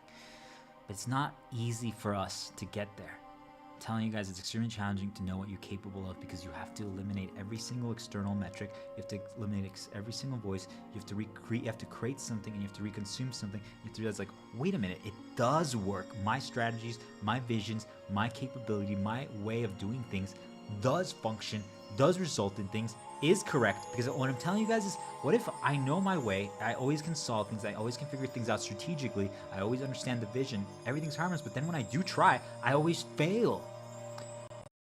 What if it's like the example that happened where they literally just interrupted the loop of a video that I have on loop, and they inserted an ad, which means they manipulated my technology. There's nothing I can do about that. I just have to be calm and respond to it.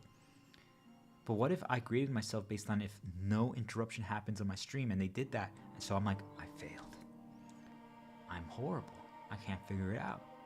Do you guys get it? If we base it on like a result or an outcome or thing of that nature, then we are extremely in danger, because they can just guarantee a failure whenever they choose to if they control the variables that can make it happen. And I'm saying that happens to all of us. So just so you guys know, once you reach this level and you're exploring this world and you're so far ahead, what ends up happening is that they start forcing you to lose, guaranteed, because you weren't supposed to learn all this stuff and become so good. You weren't supposed to, because you weren't really, what it is you weren't supposed to learn the skill set of how to be an XT deconstructor. It's a robot in World of Warcraft that had a heart that got shattered, got destroyed. When that happened, it learned how to deconstruct the things that the heroes do against it, to fight against it, so then it can become more powerful. Because it learned all their tactics. So it uses the tactics that the heroes, the warriors use against it, and now it fights back, creating new strategies using the attacks. So you see, it's saying that when you get attacked, you learn how to recognize them, and then you deconstruct them, and then you gain knowledge that you're not supposed to gain, because anytime they try to stop you with an attack, you become more powerful. So now they have to be careful when they choose to attack you, because if they do attack you, you're going to gain strength and knowledge. Do you guys get what I'm trying to say? Because once you learn how to be an XT deconstructor, there's nothing they can do, because if they attack, you gain knowledge. If they don't, they can't stop you. You put them against the wall and there's nothing they can do. They still will attack though, but even though it'll stop you temporarily, you're gaining knowledge and you're getting more powerful, which means that they have to keep escalating. Eventually though, the only way they can stop someone like that is they have to create impossibility events, things that break all the rules of how reality operates. Most of you will never get there. But think about that. That's how they stop me now. Which means that if they're literally creating impossibility events to constantly stop me, because this is all led to that if you learn how to stress test, you can create your own situations, your own progress check in scenarios where you see like, wait, can I do this? Am I capable? Am I doing this? And then you can be like, but you know what? Let's see if this happens this time. You guys, you almost like, you toy with the things that control this world and the situations. The 3 mug encounter, you're like, you know what? Let's add 2 extra mugs. And one is going to be cold and one's going to be warm. And people are like, why would you do that? Why would you make it even more challenging? I'm like, well, I'm going to try to see if I can figure it out. See if I can even create different indicators. Can I create my own indicators to create new effects that I know when to deviate? Anyway, you guys see, like, and then I talk it through like this. I do something like this and I talk through like what I just said right now. This last segment of 5 minutes, I'm like, wait a minute, holy shit. And then I re-listened to it the next day after they bombarded me and injected me with all this false info and bad things, and they were trying to create new dramas. And then you hear yourself talk about this stuff and you see yourself explain things this way and you're like, damn, I really know myself. Like, what the heck? I'm really good. I got this. I know how to respond to things. I know. I got this. You see, I don't need a level. I don't need someone to give me a grade. I don't need someone to be a certificate. I don't need someone to tell me anything. I don't need someone to validate me. I just know. Because I'm like, wait, no, I really do understand the vision. And when I'm explaining it, it all makes sense to me and I can even see it. And I might even learn new things from my own knowledge that I'm talking about. No one else. Do you guys get it? You don't need to know your level then. And you're always calm.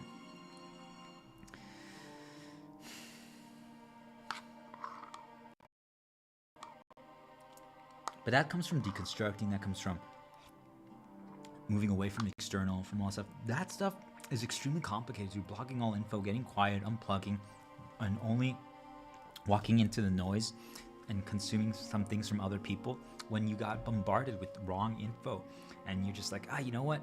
Because what happens, guys, this is just a quick deviation, but When we get bombarded with wrong info, like let's say all of a sudden a big event happens and you start talking to a lot of people and they start just throwing stuff at you and you're like, oh my gosh, this is just...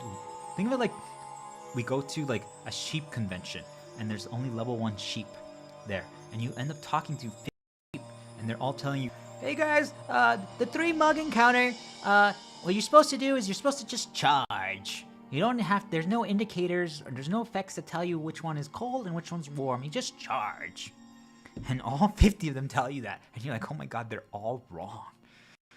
No, oh my gosh. But you heard that 50 times repeated. So then all of a sudden you come home and as you're about to you're about to, before you go to sleep, you're like, you know what? I'm gonna take a break. I'm gonna do something fun. And then you play a video game and then a 3 mug encounter happens, an illusion of Gaia, and you're like, oh no. And then all of a sudden it's like, immediately without you guys even having an opportunity to do anything, a mental thought populates into your head and it's like just reminders of like one of the sheep saying, remember, you just have to charge. And you're like, oh my gosh. And you want to like erase it, and you do, and you take it out of your mind. But you guys see, that's the negative impact of recency and repetition. So all of a sudden they're starting to like affect our lens and like make us care about something irrelevant. You're like, nah, it doesn't matter. So then you could just reconsume your own things and then you're good. All right, so you guys see, that's how we could actually get to that. But for most people, not feasible yet. You guys will get there. That's the climb, that's the journey, that's the exploration. That's one of the benefits of exploring this new world. You guys never need an external or a grade or a metric ever again to know what your level is. You don't need anyone telling you. And if they tell you, you know that they're trying to set what your level is. I'm like, ooh, you're level 44. And I'm like, why would you say that? I know now you're trying to suppress. You guys get it? When you see it happen, you now know what it indicates. You know it's an effect that's trying to deviate you to negative. You guys get it? These are the things you learn. So for most of us, but when I'm reach that level, there's still value in what I'm about to say next. There's still benefits to what I'm about to say next, which means that you can still learn things and recognize your own level based on learning and understanding other people's level. At no point am I saying they're telling us what our level is. At no point am I saying they're telling us what their level is. I'm going to repeat that one more time. We're understanding their level by understanding their experiences, by understanding their story. They're not telling us what their level is. I say, hey guys, I'm level 70. They're not saying, and you're level 60 or you're level 80. You're a little better than me, but I'm pretty good. That doesn't happen. Do you guys see? There's no hierarchy being created. There's no comparison being created. Because they probably don't know all this knowledge yet, are probably self-comparing. That's their problem. That's their fault. They need to break that. It's not the answer. But you guys see, for us, we are just, when we listen, if we can actually hear someone else's experience and their story and what they went through, not retelling events. Because I can tell you, well guys, today I drank salsa and today I did the coffee thing. Like that's not extremely valuable. Do you guys get it? The experience doesn't really tell us the story. We can't extract the level from that. But if I say, hey, when I did the salsa thing, I only drank water once. I'm like, you have to drink all the salsa in a minute 20. That's the fastest you can do it. You need to at least drink water 4 times. You could probably get away with 3 if you had like an extra thing to like be more resistant. But really, like 1 or 2 times, there's no way. Like, you guys see, like they said something that indicates their level. They're like, okay, so you have a salsa level. That's fine. It's not. You guys see, it has. At no point am I saying now, because we know their level in that. Because I'm not even saying their overall level. You can tell their overall level, but I'm not even saying it doesn't mean anything. Oh wow, you're less than, you're worthless, you're horrible, you're bad because you don't have that level figured out. No, that doesn't mean that. But we now know where they're at, because what we all understand is that, hey, I was at level 2 with the 2 mugs at one point. I didn't know how to see the smoke. Oh, I was at level 1 at one point. I didn't know to hold my hand and feel the warmth. I was stuck in the gatekeeper boss with the 3 mugs for a very extended period of time. And now when I'm in the sky world, I explored a lot of adventures, and I'm telling you guys, I got stuck in many areas. Do you guys see? There's no hatred, there's no attacking, there's no putting down, there's no need to boost myself up to feel superior and then make them feel inferior. There's none of that that's necessary. There's no suppression, there's no limiting, there's no expert science going on. Got it? So what I want you guys to realize is that remember I said we all are just trying to understand our level because we're trying to get it to be harmless so we can understand the vision. But since most of us can't figure that out by ourselves and we're reliant on external, that's extremely advanced knowledge to be able to do that by ourselves, our own capability. So most of us are reliant on using a comparison, but what we do is when we rely on the comparison, most of us use it negatively. I used to be one of you, is that we're like, they don't know something I know. So we prey on them and we use it to boost ourselves up because we're like, they're less, I'm better. Yes. You guys get what I'm trying to say is that as long as someone around us has less in anything, we feel better and they feel worse. And what they're going to try to do is they try to tear us down. The people who feel less than try to tear us down. And they try to find anything. Do you guys understand? They try to find anything they can now feel superior in, so they can create the comparison. They're like, I'm better than you. So what ends up happening is most people end up getting stuck in environments where they become the superior, they become the king, they become the god, they become the best in that area. Because once they are, they can look at everyone else around them and they are less than them, they are inferior to them, and they can obviously tell. It's very easy, overtly. They're not looking at the weed and the seed, they're not looking at the underlying, they just or to see if they can understand visions or stuff like that. They just see the overt thing. So they put themselves in areas and situations where they are obviously the best, and usually it's because they figured out more, they understand more of the vision. That's usually what it is. I mean, I think about it like the hot girls. Usually some of them befriend girls that haven't figured out, but what you guys are going to realize is that there are some things that we can't change, but there really is, especially for girls. A lot of it is they just have to figure it out. There's so many little variables that they can do, right? Clothes and fits and makeup and all that stuff. There's things that they can do. Do you guys get it? So there's a process to figure out to understand the vision behind it, and if they do, then they can be more hot. But they try to find girls to be friends with that don't know those things and they don't share the vision with them, and then they set themselves as the expert. Anyway, I'm gonna stop there, but it makes me think of that one hot girl in the hot tub. It's a positive for me, but it works. It's real though. So that's good. A good little reset.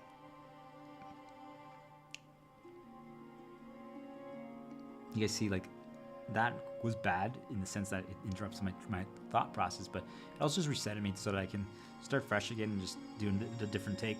Because if something gets built up and reinforced too much, sometimes we can end up talking about more things than we need. We can keep it a little simpler. So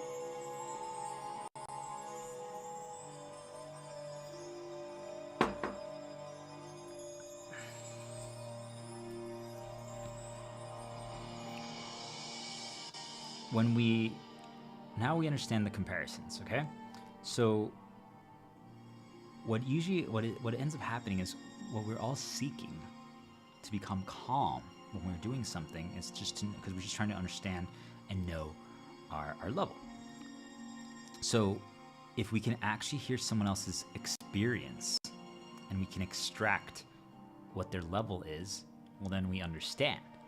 But most of us can't extract people's level. Most people haven't learned that skill set yet because they can't identify the effects and they can't identify the indicators, and they don't understand what the deviations happened that made them have that logic decision-making process. You guys have to understand logic and decision-making, and most people don't do that. So what ends up happening is the world has become reliant on the external metrics, on the certifications and the titles and the grades and the numbers and the years of experience to know what people's level are. It means nothing. What really matters is just if you talk and you can see someone's logic and decision making. Do you guys get it? It has nothing to do with any of the other stuff. So if I actually get someone to finally break free, because what I want you guys to realize is we are prevented from learning other people's experience. People don't feel safe talking about it. That's intentional. By once you get into the new sky world, after you pass the gatekeeper, you realize that, oh my God, there's spirits here, and they interact with us freely. They know we know, so they're not even hesitant to interact with us anymore. And you guys don't even know they exist. And once you're in the sky world, they're literally just floating around with us. Someone's like, hello, and you're like, hi there, hi spirit, what's your plan today, guys? And you guys see it's a different world. So it's just, once you can learn where people are at, let's rephrase these. Think of it like this: these spirits are intentionally trying to prevent people from talking about their experiences, because if people could learn that they're capable and they have a good level regardless, and if their level meter hasn't filled up yet, it's because they just haven't explored certain areas and they haven't understood certain visions yet. Do you guys see, then they wouldn't feel the need to do the climb for money, or the climb for fame, or the climb for metrics, or the climb for certifications, or the climb for titles. They don't want that. You guys get it? It would completely invalidate all those things. It would invalidate schools, invalidate whatever. You guys get it? It invalidates so many things. We wouldn't do that anymore. And people are like, wait a minute. All the problems are human related? You mean we wouldn't have to have money? We wouldn't have to work? We could remove all those things? Yeah, because now we know what we're... Anyway. So they prevent people from talking about what they're going through, because we're told we need to present ourselves a certain way. I mean, I think about it, guys. I'm going to use the phrase, but getting ready, before you guys go out, even before I turn on the stream, I'm like, I got a little bit. I did just the bare minimum, but I still did something. I got ready. For myself now, I just use a little boost as a positive path to actually just even perform better, because I just have created now a positive association. If I do that, I just feel like, right, that's my go time. I'm going to stream. Do you guys get it? That's all it is now for myself. But yet I'm telling you, think about it, most of us don't feel comfortable going outside without getting ready. That tells you what that means. It means that we got installed into us that we need to do that. So we go into the sky world when we go outside, and when we're there, it's like that's when we actually present ourselves to other things, and we need to present ourselves as good. When we're in our home, or in our own little castle, our shelter that we built for ourselves on an island, the branch, well, then we're safe. Do you guys understand? And the rock creatures, then we're safe. We don't need to get ready. We don't have to present ourselves in any way. Do we all understand? We don't have to present ourselves in any way. So that gets installed and built into us from day one. So what ends up happening is that then we never actually tell people what we're going through, what we're experiencing. We only just retell events that happen. So hey guys, yeah, today I listened to some music, and there was an interesting ad popped up when I was streaming. But yeah, but you guys see, you don't actually explain what happened and how you responded and all that, because you don't want to be like, actually, I'm a lamb that gets terrified when that something modified my. I don't know how to respond to that, and you guys don't tell that. You would never say that, because you think that it would lower your level, and people would think that you're less, because you guys still operate based on the comparison game. You're like, well, if my level's greater than you, then I'm better. It means nothing, but you guys do that. It's how we operate to respond to the world. You guys see, worth has in our capability, and if we're better than people, it's irrelevant. That doesn't even matter. We're just all the same. It doesn't even matter. There's no competition between us. We're playing against the world. That's where you guys are going to get to. So I'm telling you that no one would feel comfortable telling other people, well, this is actually what I'm experiencing. Then when the ad popped up, there was like approximations of little ant creatures that I actually think are really cool. And they explore rocks, and they reminded me of when I told a story about a girl that was from an underwater kingdom that had beautiful red coral, and she had a really nice red dress, and she had a hot sister, and yeah, I kind of want to date her, but I failed to save her dad. Anyway, that's like another stream that I did, and I say, oh, but that's, you see, like there was an approximation of that in the ad, and it popped up. You see, now think about all the other stuff that I'm telling people. Like, wait, what? You're talking about approximations. You're talking about that popped up. You're talking about you understand these things. You guys see, like, all of a sudden, if I heard that, I can now extract what your level is, because I'm like, whoa, so you understand that they create associations. You understand that the ads that they present, when they present them, are meant to season us for good or for bad, so that we operate and have the lens or a path starter the way they want. You guys see, like, when I talk like that, I can kind of start extracting your level without having a title or anything. I'm like, whoa, you understand an ad is more than an ad.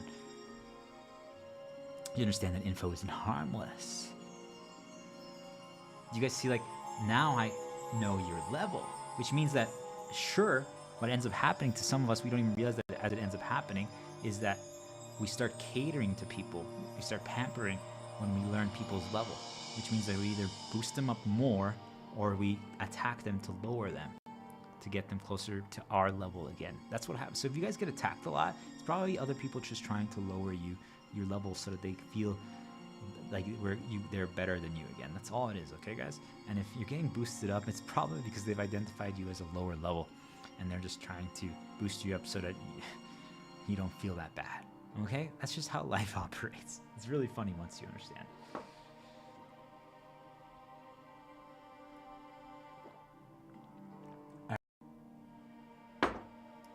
So, it's funny. All right.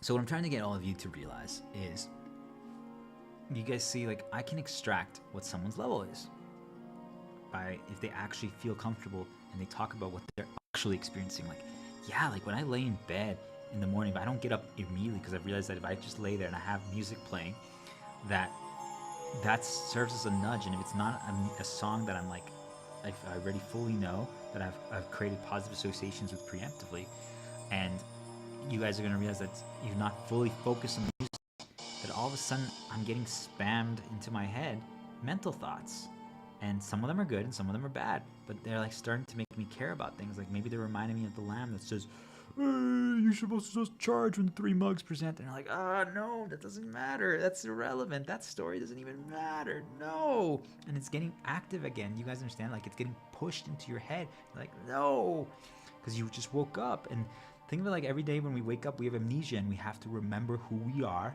and we have to like start paths again from the things around us and from the things we wrote down, things that we saved, the things that we have active. The power of these tools is that they help us remember who we are.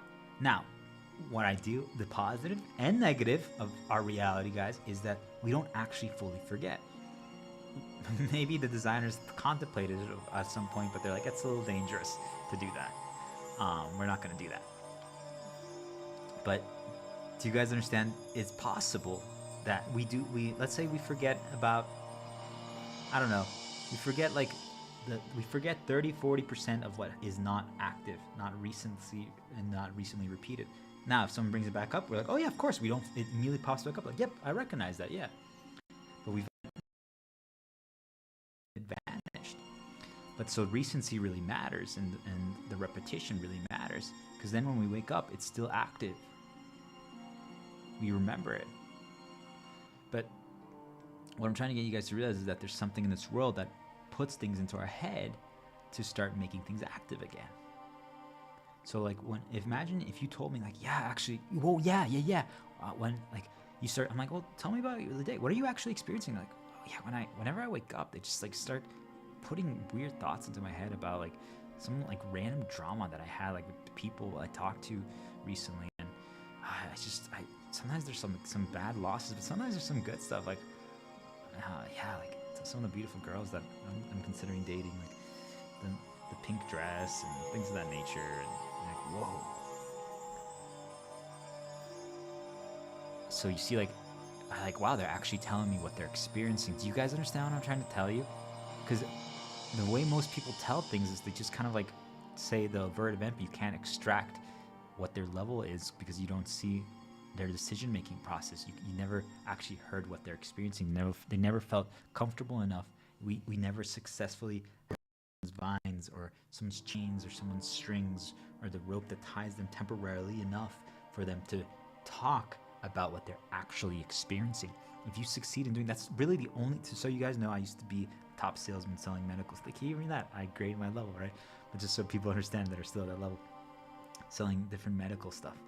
And to corporations and enterprise. See, all that is the false grade. I knew what I was capable of. I understood the vision. Everything else was easy. But I could break people free so they could just talk freely. So when I would get people to talk freely to me, then I'm just like, hey guys, there's no reason for us to do the sales process. And there's no reason to do the sales process. So I'm like, you guys want this machine? They're like, well, we think about it. We're thinking about it, but we just don't know if we really should. I'm like, yeah, you probably shouldn't unless you're actually good at business, because you have to actually. I'm gonna stop there, but you guys see, like, you see that we can talk freely and openly and make progress very easily because now I understand their level, and I'm like, okay, I need to get them to talk about that.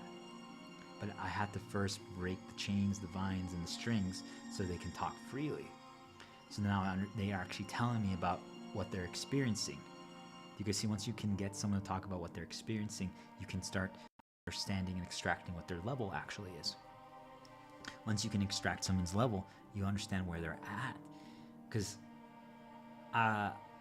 to put it just bluntly, anyone who has done the climb, or anyone who is in the sky world, what ends up happening to us, all of us, anyone who's, or even anyone who's at the gatekeeper, and even any of the lambs that are the gatekeeper past level 1 and 2, because the gatekeeper is such a challenge and takes them so much time to get past it.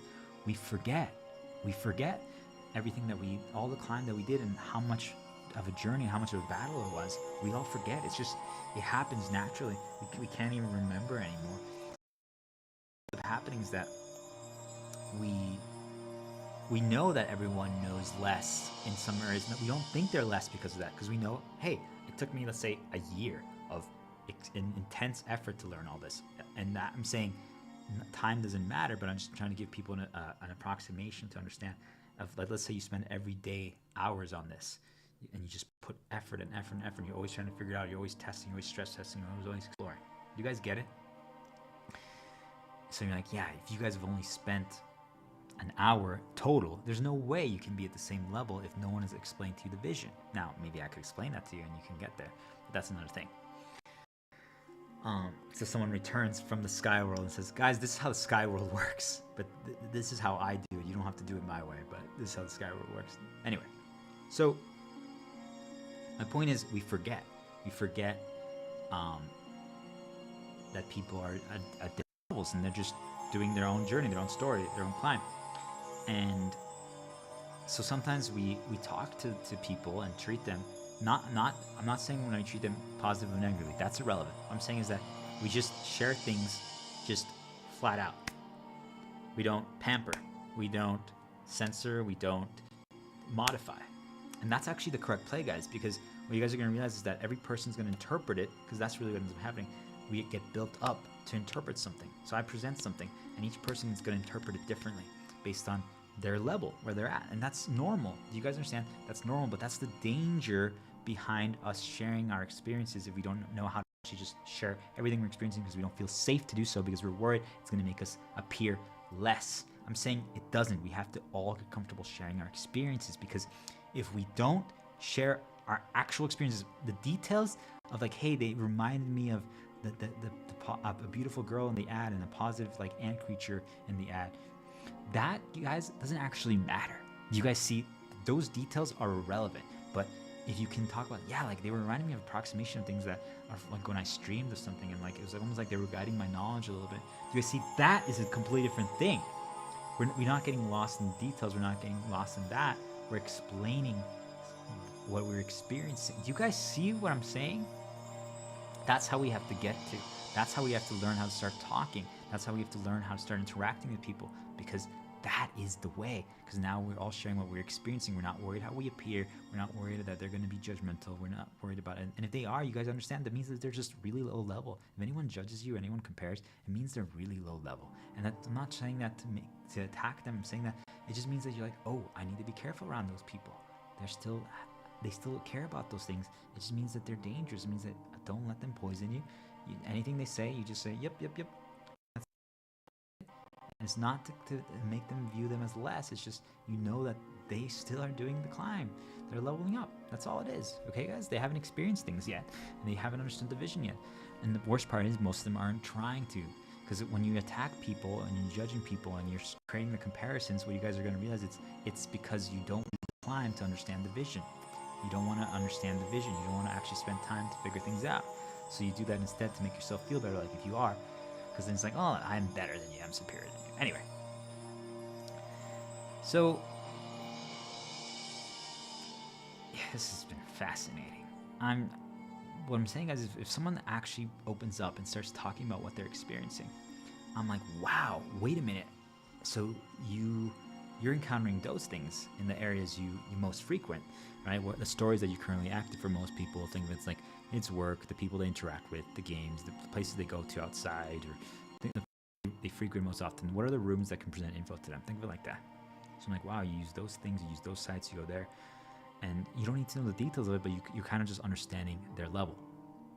And you get to hear the decision-making process when something presents, and I'm like, oh my gosh. That's how you guys respond to things. You guys like, do side quests. What are side quests? So like, let's say right now, all of a sudden I show up and you guys don't know who I am. And I'm like, hey guys, can you come with me right now and do something? And you're like, well, I need some help. And I'm like, yeah, of course. And I'm like, guys, don't do that.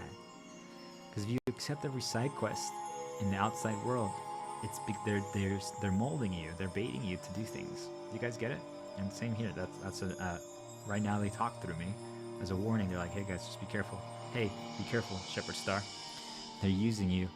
They're trying to bring back recency with this, and that's fine. That was a good one. But you guys see, there's advanced knowledge for people. They can talk through us sometimes. Look at that. I now know when it's them and when it's myself. I might terrify people with what I just did, but that's reality.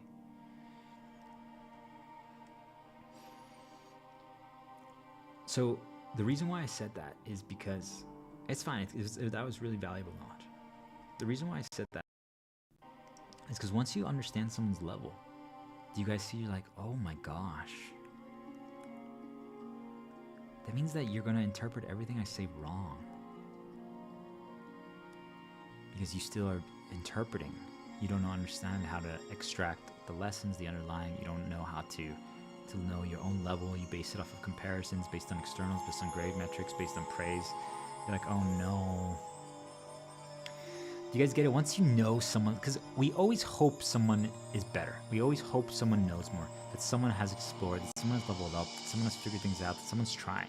We always hope that. I'm telling you guys, most of us, I even believe the people who put other people down and try to create comparisons where they're superior so they feel better, to know their level. I think even them, they want people to be higher level, because it actually is enjoyable. If there's a group of people that are all higher level, they're going to realize they do enjoy it. If they feel safe, that they're not being threatened. Usually it's that, hey, I'm level 72 and you're level 71, and I feel happy. Do you guys get it? It's usually that.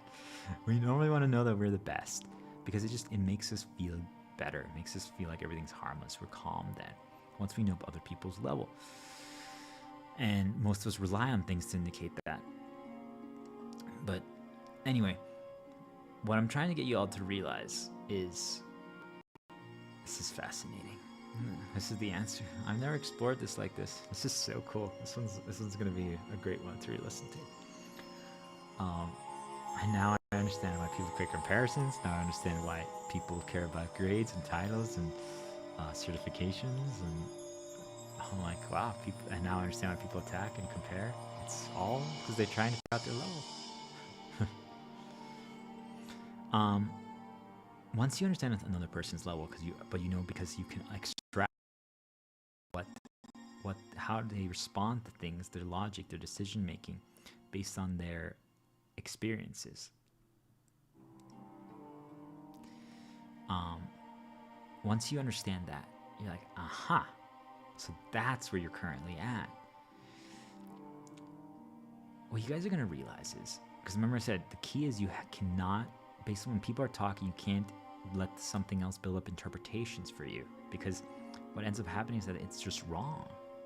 Like if right now I'm telling all of you guys and something is building up your mental world as you're listening to this, you guys need to interrupt. Like, just do the salsa thing.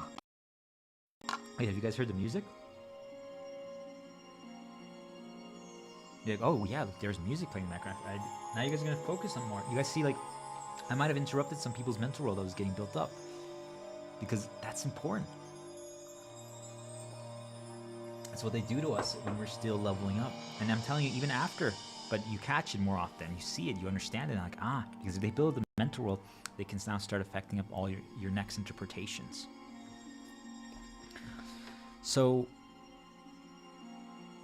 that's why most people, if they're lower level, because they're still climbing, don't get as much things because it doesn't mean the same thing to them yet. They don't know how to extract the seed, and that's okay. But if they let something else build up the interpretation for them, it can be bad because it also can scare them. Like I think for most people, if I say, hey guys, once you get into the sky world area, spirits are literally just walking around us. They're literally in our reality. They're always present with us, always. Like, there's so many things I can talk about there, but I'm not going to. But you guys get it? A lot of people get immediately scared and write it off, and because of that, they can't even conceptualize that it's possible. And once that happens, it's over. It's literally over. But if I can actually see, like, because that's not really valuable to me, because then I just know that you get scared. You lose whenever those things present. So I now know, like, if I'm going to talk, don't present those things. But you guys get it? That means I still don't know your level. I just know what ends up being, what ends up causing an effect for you that deviates you. Do you guys get it? That's all I learned, but I never learned someone's level. But I can learn someone's level if I finally get them to a point where they talk about what they're actually experiencing. That's why I recommend to everyone to be able to comment or do like a stream or video and just kind of talk about what they're experiencing. Remember, not the details, but what they're experiencing. Not retelling the events, but be like what they're experiencing.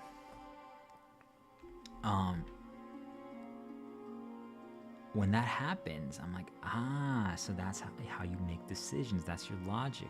You do those things. Oh my gosh. Because what ends up happening, guys, is that if I'm in the sky world and I had to overcome the gatekeeper, and these people haven't overcome the gatekeeper yet, you're just like, whoa. And what I'm saying is, I'm not telling them how to solve the mug encounter. Do you guys understand? They might have a different method of doing so. I use the feather and I use the sound indicator. Do you guys understand? They could use another thing. That's fine, but maybe they figured out something else that I didn't. But maybe there isn't anything else. I really explored everything. There really isn't. But they use the feather a different way. And I'm like, so you still know about the feather, but you use it a different way. That's cool. Do you guys see? Like, I'm not forcing them to do it exactly my way, but the concept, the knowledge, the vision is the same. The methodology is different, because most of us attack methodology. Most of us attack methodology, and that's not the way. That's what I call suppression of knowledge, to force people to do it exactly our way. Then we're no better than the experts and the scientists. What I'm saying is, the only thing that matters is the vision. The methodology is irrelevant. It's just a coat of paint. But we have to figure out there are better ways, there are, to actually reach the vision, but at the end of the day, optimal isn't necessary for most things. It's what makes sense to us and how we can operate based on the variables that have been repeated to us our entire life that we are comfortable with. Do you guys get it? This one's amazing. Holy crap. That's because we're calm. So once we're calm and we know our level, everything changes, because then everything's harmless. But it doesn't mean we know. That doesn't mean difficulty goes away. So I'm saying, once I identify someone's level, I'm like, oh my gosh, that's what you're dealing with, and that's how you respond to things. But now I know, let's just put it simple, like, now I know you're a level 1 sheep. And to be in the sky world, you have to be level 7. And then in the sky world, so that means, like, I might be like 25. And I'm like, oh my god, you guys are level 1 still. Whoa. You see, like, there's no... we don't attack. We don't think that they're less than, but we just now know they're lower level. Think of it the way most people. What's funny is that I feel like most people can conceptualize this concept with children, but they can't with everything else. I'm saying it's the same thing. Our level is actually the same thing. They're like, a kid is only a baby. He's 2 years old or 1 year old. Like, you guys see, like, you don't hold them to this, you don't think they're less than, you just know that it's impossible for them to have the same vision. I'm saying that's all level is. You guys get it? But once the child gets to a certain point, it's not about the number, about age anymore. It's actually about understanding vision and their level. It has nothing to do with age and number. But you guys get it with kids, but you guys can't figure it out after that. And I believe it's because, I know it's because they indoctrinate us with report cards, grades, certifications, titles, graduation, diplomas, and money, and interviews and resumes. That's what they do, and that's why we all lose it. So then we're like, why could you do it with kids and babies, but we can't do it then afterwards? It's because we become enslaved. So once I now know your level, I'm like, oh my gosh. Because you guys see, like, before that, what ends up happening is it doesn't matter who we are if we really are in the sky world. We're calm. But at the same time, we want the best for people. We want to help them. We want them to get to the sky world with as minimal complications and bloodshed as possible. Because it's once you guys get to the sky world, bloodshed is unnecessary. You guys understand that conflict isn't necessary, killing isn't necessary, suppression isn't necessary, attacks aren't necessary, bad isn't necessary anymore to get you to evolve, to get you to do things. You don't respond to you create your own experiences. So all the people who are like attacking and are controlled by their negatives and bads, you're just like, So you just want to help them. You see, there's no greed. You're not taking from them. You're not preying on them. You're not using them as your victim or your stepping stone. So, but you can't actually fully identify someone's level unless they tell us what they're experiencing. We can kind of guess and put together, but you guys see now we're trying to interpret from what they're saying, and that's not really valuable, because if I just omit certain things because I'm like, it's not worth it, I'm not going to waste my time saying those things, you guys might interpret that my level is less than what it actually is. Do you guys see? It's irrelevant, or you just don't understand what I'm saying, and you might think my level is less than. But really, it's you guys haven't understood yet. Do you guys get it? So I realized that, figure out what their level is, because I'm like, it doesn't actually really matter. It really doesn't. Just no conflicts. I just move forward. I believe that you're higher level. I want that for everyone, just so you guys know. I believe everyone's higher level than they are. I really do. I think it's just we're made to forget our level. We're made to believe we're lower level than we are because of all the variables that they've created around us, through the external noise, through the metrics, through the grades, all that stuff. Most of us are still leveling up, but we are all better than we think. It's just we all forget. We all forget because they make us forget. And we just don't know what level we are. We don't create progress check-ins. We don't know how to do that. Anyway, so what I'm saying, guys, I think everyone's higher level than they are. That's just how I operate. That's how I treat everyone. And if they really can't keep up because like it's too advanced for them, well then I'm not pampering to I'm dumbing it down to insult them, but I will have to simplify things a little bit, because otherwise they are going to falsely interpret things. Do you guys get it? So then they can create the wrong mental world for them, and then they're going to do bad things because they got the wrong thing. But that's advanced knowledge. So what I'm trying to say is, in general, I just treat everyone as they're higher level than they are, because I don't actually care what level they are unless it's affecting things. That's when I care. When it's affecting things, when they're actually causing complications and problems, that's when level actually matters. So what I came to realize is if you get someone to talk about their experiences, what they're actually experiencing, you can learn their level. And once you learn their level and what they're going through, you're like, whoa. I've been trying to get you to understand sky world knowledge. Like, let's say like level 20 stuff. And you're level 2. I'm like, oh no.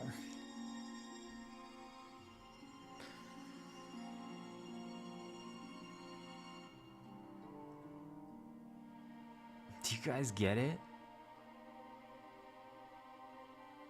Do you guys get what I'm trying to say? It's just, you can help them jump from level 2 to level 20 pretty quickly. It's possible. Not rushing. They are still going to explore. But you're like, oh no. No wonder I never. They're still level 2. And it's a little sad because you guys know that if someone's lower level, it just means that, just so you guys know what it means, this is all it means. Lower level means that you got suppressed, you're getting actively suppressed, you're listening to voices, you're consuming excessive info, you give up your authority to experts, titles, you use an external grade metric to tell you what level you are, you rely on comparisons to tell what level you are, and it means that you're still enslaved, you're indoctrinated to care about the things that got installed in us throughout school and then university and then work. That's it. That's all it means. That's why you're lower level. And you're like, ah. You guys see, so it's not pity, but you're like, yeah, you're lower level. You never got a chance to level up. Oh my gosh. You never got a chance to level up. They prevent, because that's what they really do, guys. They prevent us from leveling up. So when that happens, because this is the same feeling you guys get, this is why you guys seek to create these comparisons or surround yourself with people or be in rooms where you're the best. This is why you guys do that, because then you know your level. And when you know we're higher level than something, then we're calm. Do you guys get it? We're calm because we're like, we've already surpassed this level. This is gonna be easy.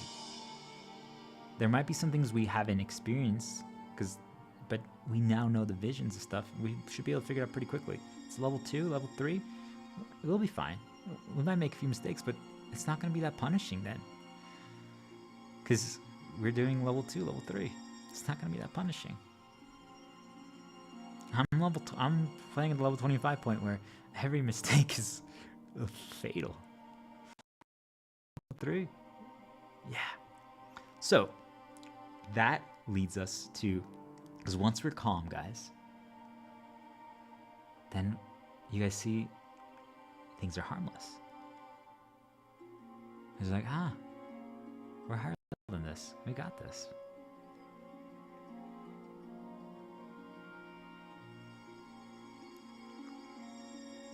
It's like if you think about it as you guys did more challenging, before we accidentally walked to that underwater kingdom and met that beautiful girl with the red dress and the orange dress and the corals and her pet otter first, and then we went back to the sky light dragon, and then we did the mugs.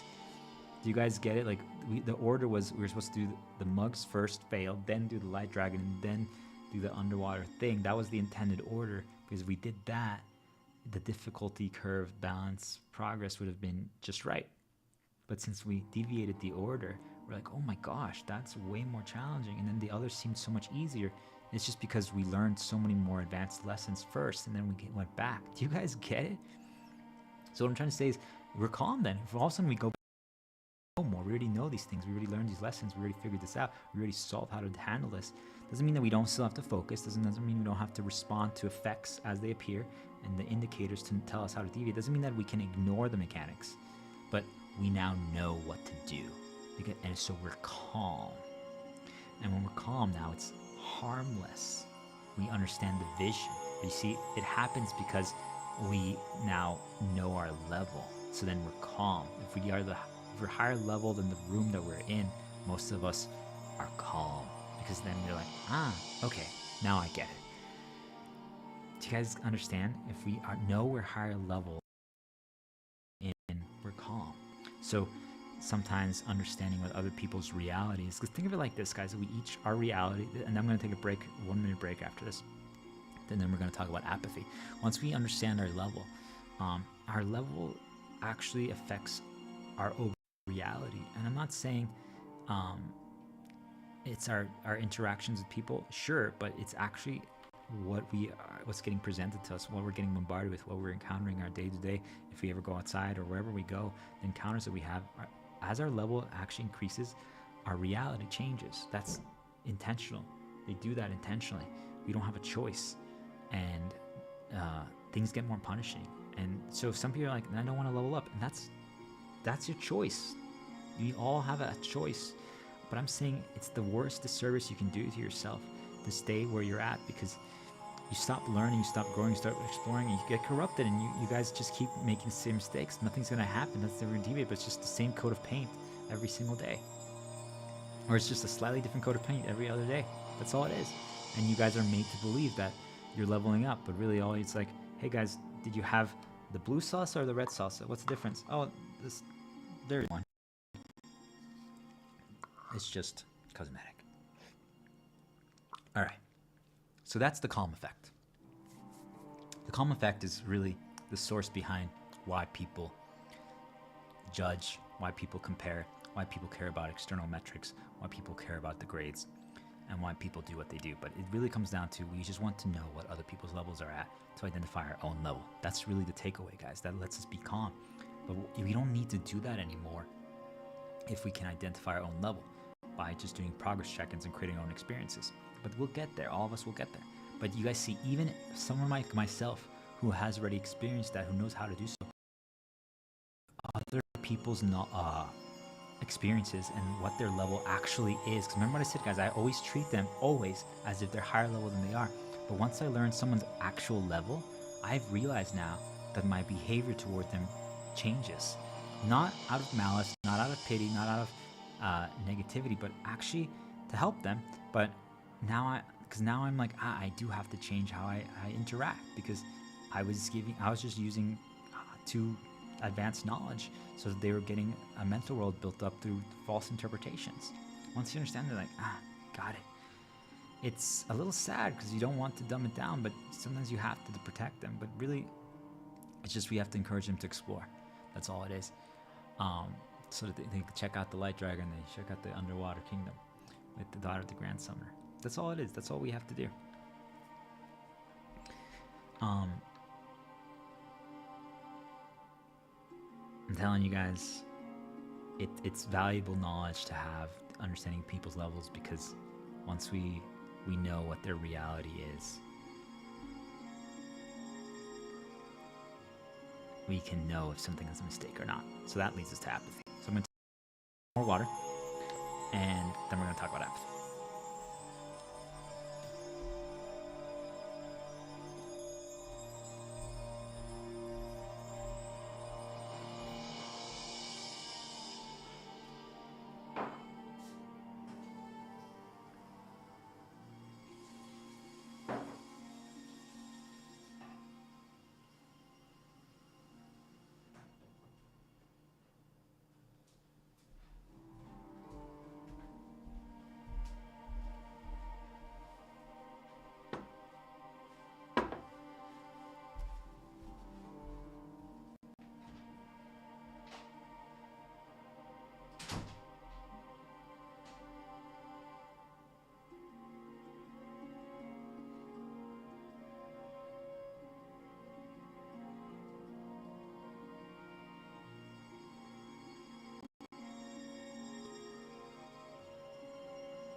All right, here we go. So, apathy. Apathy, the apathy effect. The apathy effect is an interesting one because it's one that most people view as a negative. And I'm saying it's actually one of the keys that lets us reach a state of harmlessness. And remember what I said, guys, if once something is harmless, we operate because it allows us to understand the vision. It's actually really powerful. It protects us. It is a little dangerous because once we become apathetic to something, we are more willing to walk into rooms and areas that have some danger in some situations and some encounters. Like, let's say they have variations of the mug encounter, or even new encounters similar to the mug encounter but different. And we might walk into them now pretty haphazardly and solve them quickly, but you guys see, like, because we're apathetic, we're not so cautious anymore, we're not as strategic anymore. And sometimes that's a good thing, but it's also dangerous, you guys see, because it can get us to do more, and get us to try, it can get us to explore, and then if a good path of belief begins, if I present the right things to you that makes you believe because you've been apathetic, well, and then I disrupt that temporarily, you now might just do. And that's fine, but if we don't understand why or when, it can be dangerous. Do you guys see? Even things that help us can be the things that get weaponized against us. So, apathy, you see, that I'm saying that's the negative of apathy. Most people are like, wait, what? That's the negative of apathy. Apathy is a very powerful tool. The apathy effect is one of the key things that we can use to deviate when things respond that help us understand visions. Because essentially, apathy is one of the best protection tools to attacks. And attacks are most of the things that are happening throughout our day, that are info that gets presented that makes us feel worse. And if enough of them present, then we are tired, then we just don't feel willing to do. You guys understand? Then we usually need some kind of cure. We rely on something that makes us feel better, the antidote of some nature. That's just how it works. And apathy just gets us to a point where even if something presents, like, even if it's something bad, we're just like, yeah, I know it's bad, but whatever. Do you guys get it? Like, it's a protection mechanic. It's a different type of shield than, and it's so weird, I never thought I would say apathy is a shield. It's a different type of shield than, because positives, if we chain our positives, like right now, I had coffee, I had salsa, I'm listening to this music from Final Fantasy 12 when Ash talks to the Curia. Those are characters in that game.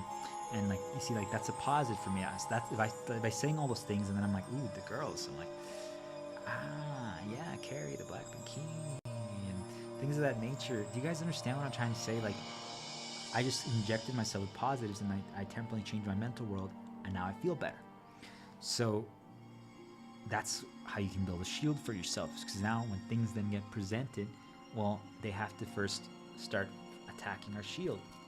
Doesn't mean that we have to constantly keep adding to our shield. You see, it's like a constant battle.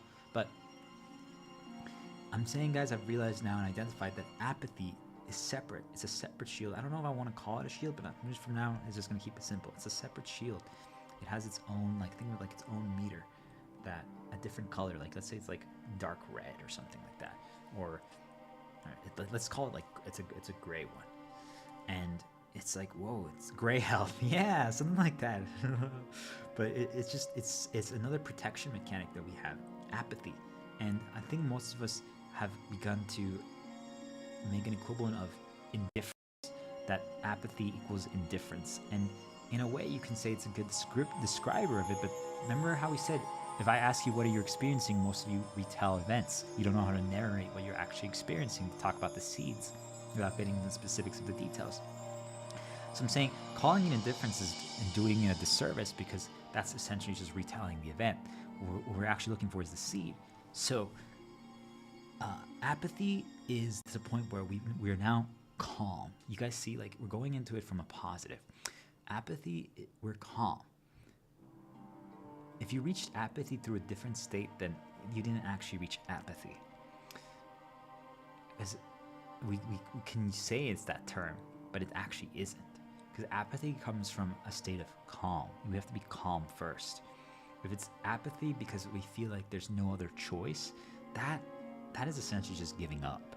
That works, but it's not apathy then. Do you guys get it? It's a different thing. Apathy results from reaching a state of knowing our level, and we have now the calm effect, which then deviates us to now be able to get to apathy. Apathy presents when we can understand the level that we're operating in. For most of us, we don't understand the level of the room, because that's really what it is. We have to understand the level of the room. We have to understand the level of the room. And the level of the room is changing. Just so you guys know, the variables that are present change the level of the room constantly. Like I'm not sure if they like average them out. That is actually irrelevant knowledge. You guys see, that I would be focusing on the wrong thing if I cared about that. But I'm just saying, guys, the level is changing. So if, let's say there was like 10 versions of myself that entered a room, the level would increase because I know all this knowledge. But then if all of a sudden, like my version of when I was a little kid, like 3 years old, that when I was in Disneyland knocking on doors, I showed up here, 9 of them, and only one of me. You guys understand the level of the room changed, because imagine now, because now things are going to present in that room. You guys get it? Things now present in the room. And the 3-year-old version of me wouldn't be able to handle all this knowledge, wouldn't even understand it. Try to be like, oh yeah, that's cool. The Lotus spirits. I'm like, yeah, say what is. You guys understand what I'm trying to say? The level of the room changes based on the variables that are present, based on all the other levels that are present. That's just, it scales with us. It's real. So understanding the level of the room that we're operating in changes things. And sometimes people just leaving changes the level, just so you guys are aware. But what I want... what I want people to realize is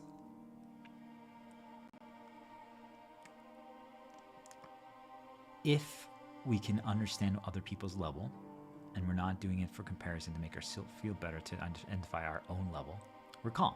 We talked about that in depth. But once we reach that, I'm like, okay. So now you can kind of see what's going on. We can hear their stories, we can hear their experiences, we can hear their reality.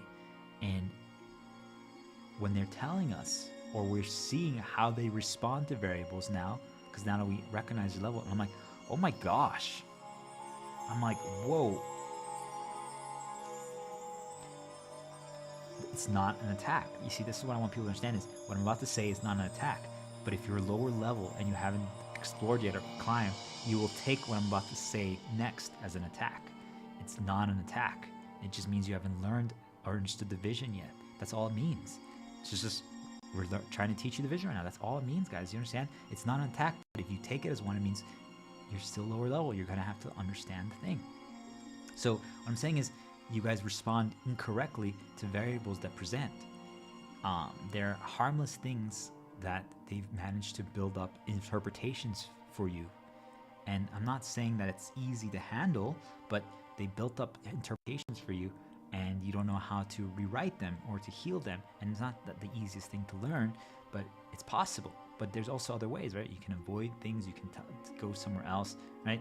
My point being is, I best just essentially think the salsa experiment challenge and the mug encounter keeps presenting to people. But I see it as the level 2 mug encounter, the 2 mugs, where we could still see the smoke.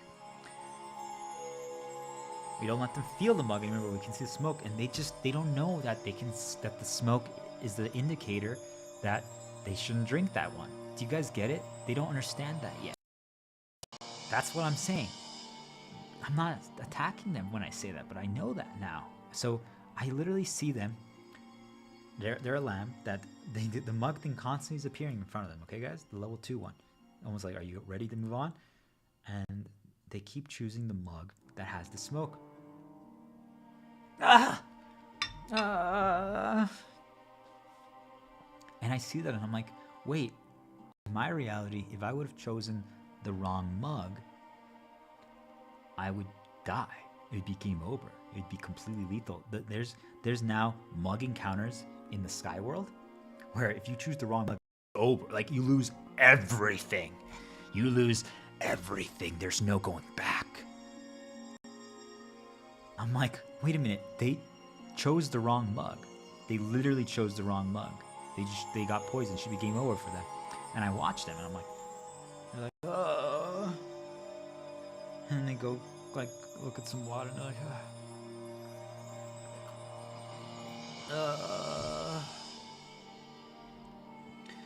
all right. Ring. All of a sudden, 2 mugs appear again. I'm like, They look at the one that doesn't smoke. And then the one that smokes. Water.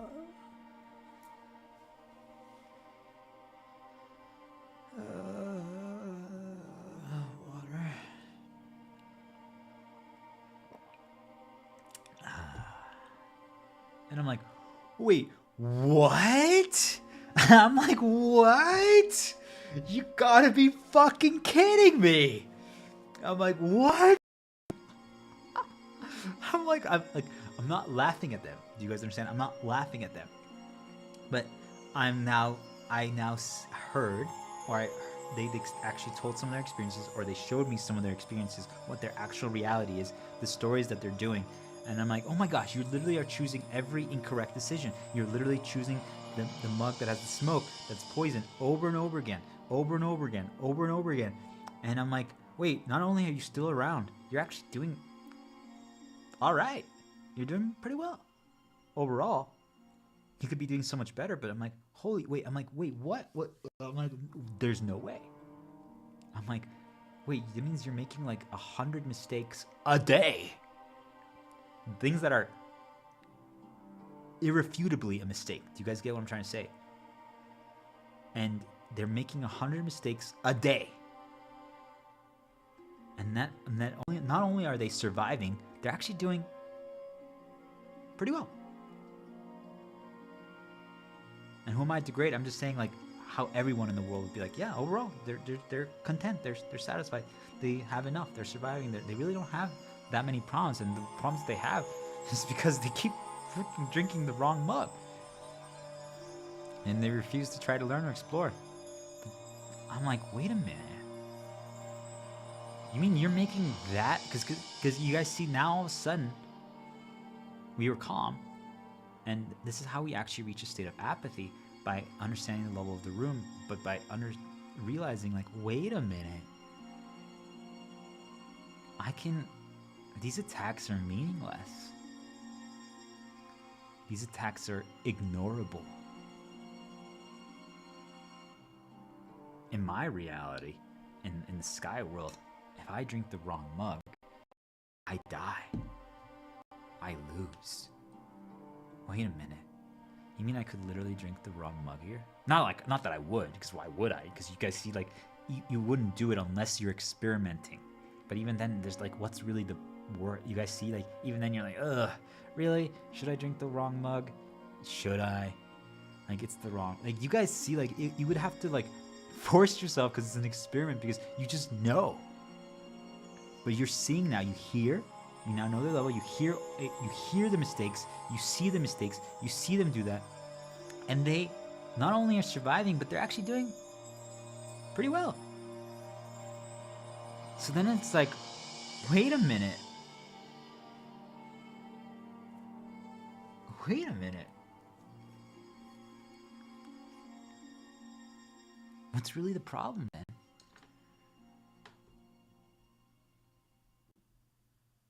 You can see now we can start developing apathy, because what ends up happening is that if we're higher level, so like I've already reached the sky world, and now I go back and I want to help people, not because I feel the need to anymore. I have to destroy that, because once you're in the sky world, they make you feel like you need to, out of like a higher purpose. But I just, because like there's no reason not to. I'm like, hey, I'm sharing my path, my knowledge. You guys do your own way. I'm not going to suppress you to do my way, but I'm giving you guys the vision. I'm giving you guys the guide. Make something out of it. But what ends up happening is that out of nothing, what you guys are all going to realize is they make it seem dramatic. They make it seem like these lambs are getting slaughtered. And a lot of them are. Do you guys understand? They are, because they keep walking to the wrong mugs. And they get slaughtered, but they literally get revived. There's like a checkpoint. There's like a checkpoint. Think like Doom or Xenoblade. A checkpoint two steps behind them. And they die, and then they just they get to charge again, and they keep making the same wrong decisions, and it doesn't matter. Do you guys understand? Because their progress is only set back by like minutes. And I'm like, in the Sky World, if I choose the wrong mug, I lose 34 years of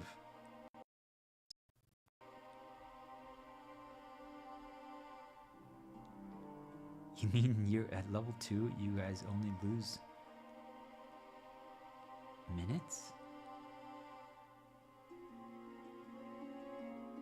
Do you guys understand what I'm trying to say? The tuning, the punishment is completely different. And most of you are gonna get offended at this point because you guys are like, are you saying my life is easy? I'm like saying, yeah, but it's not, doesn't feel that way yet for you because you haven't leveled up. If you would reach, once you reach the Sky World, and like if you could take a mental snapshot or you wrote it out and you took a snapshot of this point right now, when you were level 2, and then you once you got to the Sky World and you look back and you're like, oh my gosh, when I was level 2, you're like, oh my gosh, those were my problems. Those were the things I kept choosing that mug. Oh my, how could I? Do you guys get what I'm trying to say?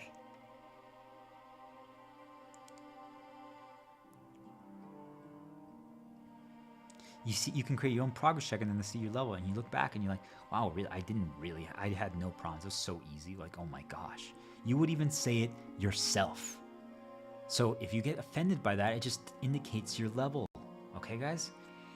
That's all it means. So I'm just like, wow. They have it so easy, yet they don't realize it.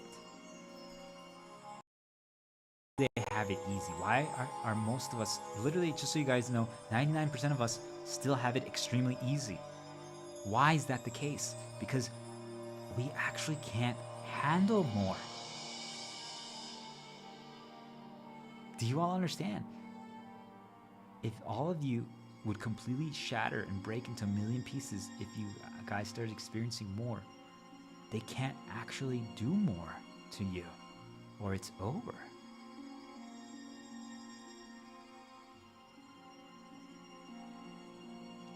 But for myself, if I see like, oh, I'm in a level 2 room right now, I know I'm upping level, I'm upping the average, so there's definitely going to be more complexity that does present, which I'm sorry when it does present for lower level people, but oh well, because that means they're trying to get to me with attacks, right? So sometimes the attacks that are being targeted at me are going to affect them. That's real. Not often. It's real because once you get to my level, most of the attacks just become, they break the rules of reality and they rely on mental insertion. They don't use overt senses around you anymore. Do you guys get it? Which actually spares the lower level people from having to deal with the difficulty. So in a way, when I re-listen to this, we really are essentially a martyr in a way. We're sacrificing ourselves by having most of the attacks be direct mental, by them breaking all the rules of reality. We're actually protecting the lower level lambs around us because they wouldn't be able to handle it if it was overt.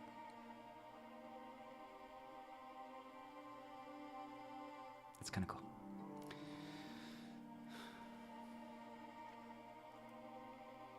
So once we are aware, you see, like, right, we know our level, we know everyone else's level.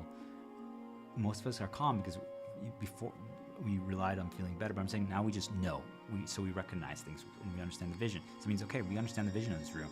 And if we don't, we know we can figure it out because we're higher level. So when that happens, but once we see that the attacks are essentially meaningless, they're ignorable, because we can easily rewrite them or we can fight back against them. We're like, we understand the source, we understand how they happen, we understand how things actually operate. And we're like, hey, well, this is one solution. This is what I would actually recommend. But if you can't do that, this is the other solution to just make sure you never walk towards the wrong mug. You see, what ends up happening is that the lower level people don't even want to explore those paths, so they never can move on. So at that point, though, you guys see what allows us to develop the apathy is seeing the triviality of the attacks, of the problems that it's like how most of you guys feel if you go back to a playground, like where your children are. Like if all of a sudden you go like to kindergarten in Mexico or like first grade, and you go to a playground, you guys, as a parent, you guys might watch from afar. Do you guys understand? And you're like, you might do it, and some things might actually be kind of challenging. Like, whoa, the monkey bars are way more challenging than I thought. But everything else is like, because you see, guys, that we actually have to do with weight. But everything else is so easy. You're like, whoa, like that's the only thing that scales with us. Do you guys get it? It scales with us, the scaling. But everything else doesn't. So you're like, wow, everything else is trivialized by our knowledge, by our vision, by our level, by our capability. Everything else is easy.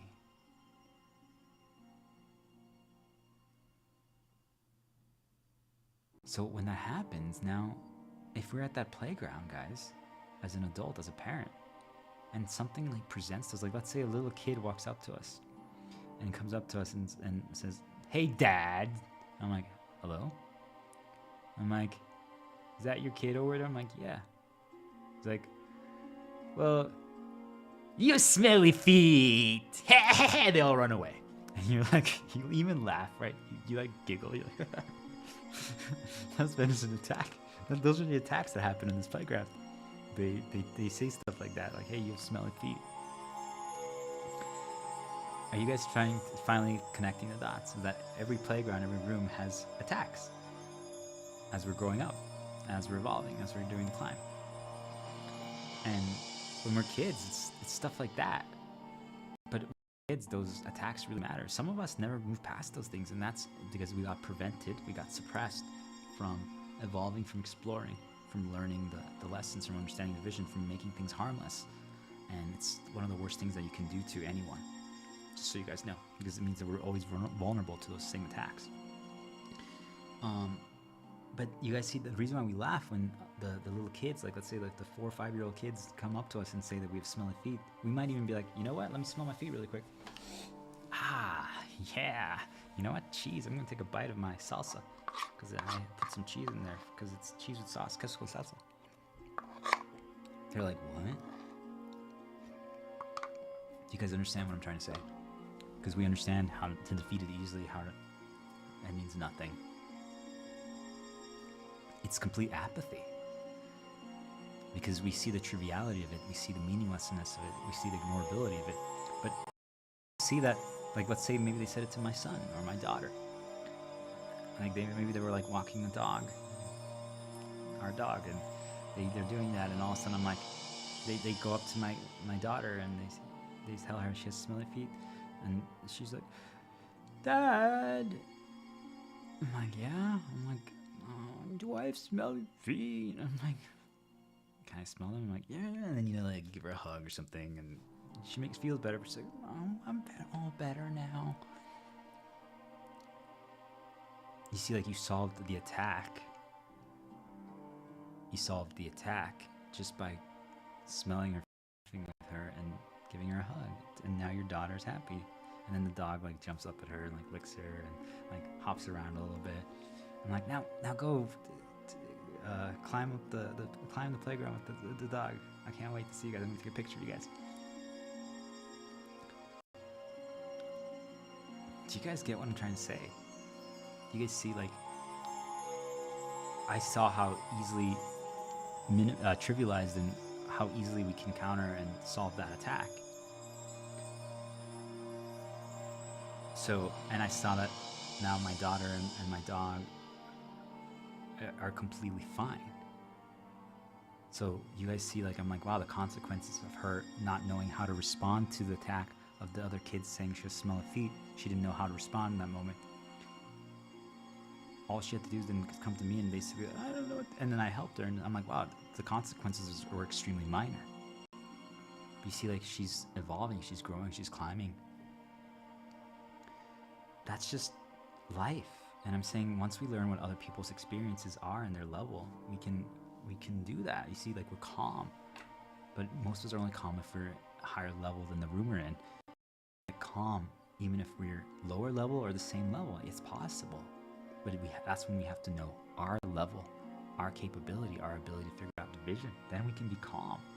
It's not easy, guys, but I'm telling you guys, for most of you, if you hear other people's experiences and you understand their level, then you can be calm, because but then you can become apathetic, because once you see that there's no punishments and no consequences the way that you thought there would be. Because if I'm like, if things operate the same way as they did in my reality, well, then we're in trouble. Because in the sky world, things are extremely punishing. Like, yeah, but this isn't the sky world. I'm like, no. Do you guys get it? So at that point, any attack that presents itself, anytime the bullies in the playground come and tell us we have smelly feet, it's completely ignorable. We have complete apathy to the attack, but it comes from a source of calmness, because it comes from a source of knowledge. I think about a wellspring, Forspoken. We have a spell that just, we know how to handle it, so that we're calm, but then we're apathetic to when it presents. You guys understand? It's still not fun. I'm like, ugh, really? And then it happens again. More kids do it because they fell to that attack. So now they're like, well, I guess I have to do that to other kids and other parents. So now a new group of kids comes and they're like, hey, you also have smelly feet, and your daughter. You're like, oh my gosh, here we go again. Because see, it's just complete apathy though. It doesn't matter. It could be annoying. There's no difficulty there, but there's apathy toward it. Because it can't actually destroy you. It can't cause major loss or problems. Doesn't mean that you still have to, you see guys, I still have to respond to it, or I can still be like, But it's apathy. It can't take over our story. It can't destroy us. It can't cause us permanent harm. We're too leveled up. We're too powerful. We know too much. We know the vision. And if we ignore it enough and it builds up, we can be like, all right, let's fix this. And you guys understand what I'm trying to say? It's never lethal. And if it could get, if it was repeated sufficiently and cause problems, but we won't ever let it get to that. But that's the power of apathy. But really what it does, though, guys, is most of you guys are already experiencing this, but you guys have never been able to conceptualize like this, is that, let's say, it happens again now, this other group of kids, they're like, oh, it's no fun doing this against the dad. He knows too much. And they go back to my daughter and the dog, and then they do it to her, and this time they did it a little variation. Maybe this time they also said that the dog has smelly feet. Like, the dog's nails are smelly. And the combination of the dog and her made her cry, makes her sad, my daughter. And all of a sudden, I see that, and you guys see, like, she's crying now. But I now know that I can interrupt her again with something silly, and then I can give her a hug, and then she's fine. So, because now I have identified that the consequence, that the punishment, that the actual result is completely ignorable. She doesn't think so. Do you understand? My daughter, my dog, it doesn't feel ignorable for her yet. But I know it is, because I have a higher level. I'm like, that's completely ignorable. You'll be okay. That's ignorable. And we have more knowledge, or we understand the vision of it, and we know what's harmless and what's not. I'm like, that part's ignorable. You don't want to ignore that part. She's like, you ignore them. You're fine. You guys get it? Don't even respond to that. It's ignorable. But they can't handle it. So what ends up happening is that all of us have, if once we're in the sky world, or when we return to help something that is lower level than us, what they do is they build up in us a need. a need to save them, a need to help them, a need to solve their problems, to heal them, to guide them. There's nothing wrong with it. We all should be passing on our knowledge and helping others, because there's no reason why they can't climb, and they are going to do it faster than us, and that's awesome. Do you guys understand? They don't need to spend 30 years figuring out all this knowledge. If they learned what I learned in 34 years in 1 year, that's fucking awesome, because now what can they create and develop after that? They're going to be able to do so much now. Do you guys understand? That's why, but most people only feel comfortable doing that at best with their children, but not with any strangers, because they view it as a competition. Remember, they're reliant on the comparison thing. They want to be the highest level in the room, and they always want other people lower level than them in the room, so that they can always compare themselves better, so they feel better, because now they know their level. So most people feel comfortable doing it with their kids, because they fight back against that system by making sure that the kid isn't actually a competition. They just view them as a proxy of them, as an external representation. They realize like a holographic projection of them. So if their kid is doing well, if their kid is higher level, it doesn't matter if they've surpassed them. They're happy about it because it's like a representation that they did. Do you guys get what I'm trying to say? The parents who don't understand that are still stuck in the loop of they don't know what their level is, so they actually end up competing with their own daughters, or we think about all the moms who end up doing that, who are like models, so they end up competing with their daughters who are super hot. Think of something like that, guys. It's just the same problem that ends up happening. It's because they haven't ever defeated how to identify what their level is, so they rely on the comparison thing, or an external metric such as praise or something of that nature. So there's always an inherent competition aspect. Those people, it's just sad. They're just super low level. They don't understand that part yet. But I'm telling you guys, most people figure it out with their kids. They defeat it by just propping them up as an external projection of them, so they don't ever have to worry about the comparison feeling. Do you guys understand? If anything, they use it to boost themselves up. And I'm saying we should never be comparing at all. But do you guys see? It's trivial because we now know how to do it with our children. We already are doing this, but I'm saying once we understand the level of a room, because we understand other people's experiences and what level they are, everything becomes, we can be apathetic. We can get to this for even the things that are in our room and our level, our difficulty. It is possible, but we always have to do it from a state of calm, and the only way we can get a state of calm is understanding our level, by understanding the seed from the weed. Do you guys understand? The root and the concrete. It's possible. It really is, guys. But it's extremely challenging, because once you're calm, you can reach a state of apathy. So then any attack that presents, anytime a kid walks by, even if it's your equivalent, like it's a level 20 kid that says that it happens in the sky world, and you're like, oh, this one's actually lethal though, you can still just ignore it. You can still laugh at it. You can still just brush it off. But it's much more challenging. You guys understand? Because it's more punishing, the tuning. But if you understand you're in a lower level room, all of a sudden you're like, wait a minute. Now there's no need to save my daughter and the dog that she's crying on the playground. I'm like, I can go over to her. But you see, there's no rush anymore, guys. Because what they do is they build up a need. They build up an inherent necessity, an urgency that I have to save them. I have to help them. They need to be saved. They need to be cured. They need to be healed. And I'm like, you know what? Now that I know actually what the level of the room is, they don't. Nothing needs to change. They're never going to get punished. They're never going to lose. They're basically prevented from getting a game over, is what I'm trying to say, guys. Your daughter and the dog are not going to get a game over from kids telling her that she has smelly feet. Now, if it's repeated enough and we don't interrupt it and deviate, yeah, they can start creating a permanent negative reminder that they can use. But that would be bad. But you see, that's the only thing we have to protect her against. But that can be a learning lesson. But you see, guys, now we realize, wait, there's no need. I don't have to always save my daughter there immediately. I can after. But there's no rush anymore. So now we are protected, we're completely apathetic. So then if a mom walks by next to us, a really hot mom, right, in some kind of space museum, and she comes up to me and she's like, I can't believe you're just letting your daughter cry. You're a terrible father. And I'm like, okay. That's a more powerful attack than the children one. Do you guys understand? But it's still an attack. That's what I call an attack. But it's it's still completely ignorable. We have complete apathy because we understand the vision. We understand that the attack that she's going through, we understand is ignorable. We understand that the consequence of it, nothing's going to happen. We understand that it's harmless. We understand that it's completely ignorable. Now, if I'm like, oh wow, the kids did that to her 6 times today, I have to help her because it's going to get reinforced. Do you guys understand?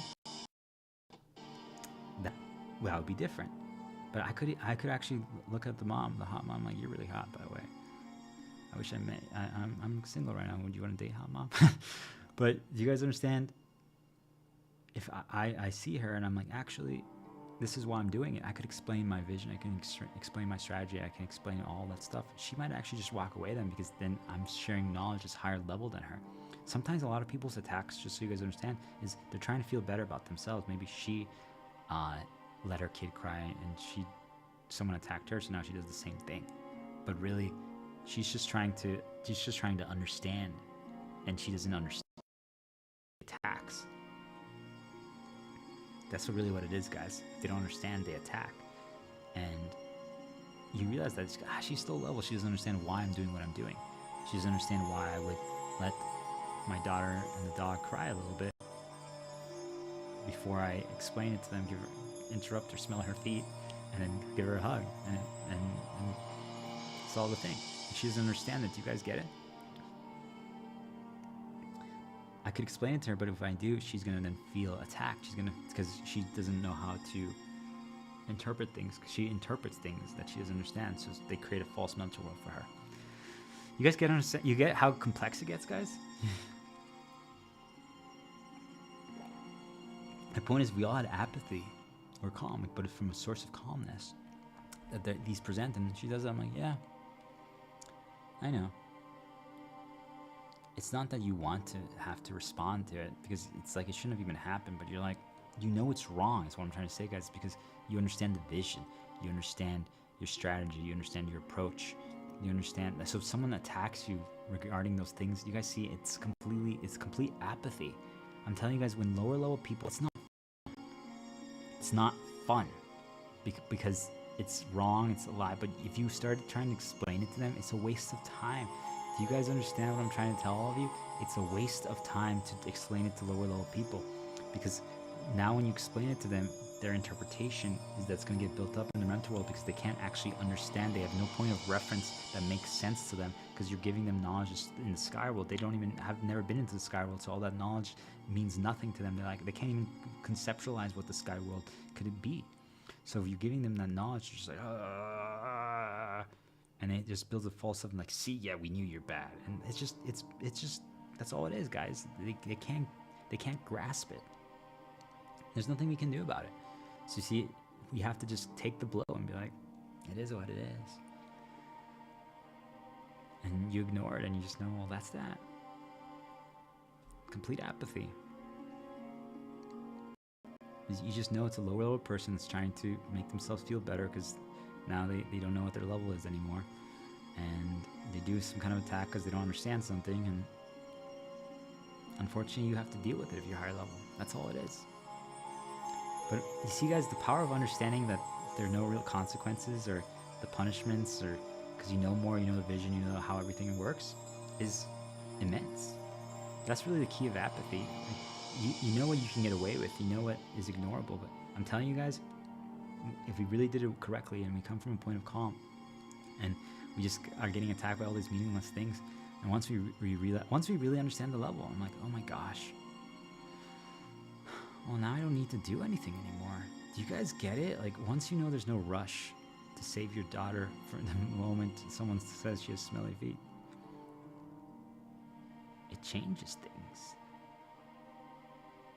Because now if someone tries to attack you because you're not doing that, it means nothing. You see, there's complete apathy. You're like, If you know it's wrong, all their attacks mean nothing. Now, like I said, it can get built up, it can be reinforced. Those are not harmless. That's what I'm saying. Every attack is not harmless.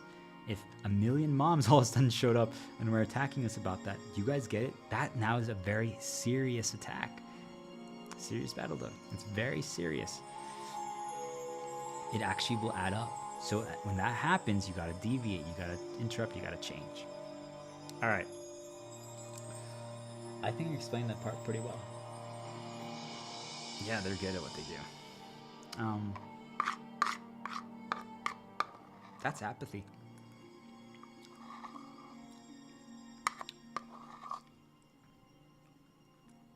Apathy to attacks protects us.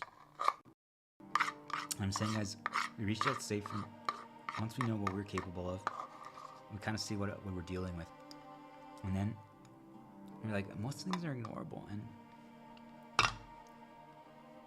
you know, even the ones that are more lethal, it's just, I'm just tired of everything.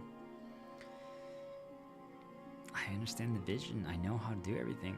Like, see, like if it was new things that I had to figure out and solve that I haven't solved before, it would be different. There wouldn't be apathy there, guys. Do you understand? Because I'm like, okay, I have to figure out a new strategy. I have to figure out a new solution. But I'm like, I already solved all this.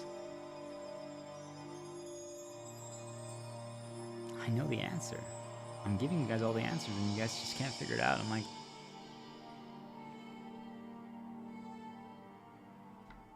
so if someone tells me, you need to do this, you need to help, I'm like, I don't. You see, it doesn't matter what anyone says, it doesn't matter what any external presents. It's just, the apathy of the attacks rolls off, but the key is you have to understand your level, and you have to understand what you're capable of, and you have to understand the vision.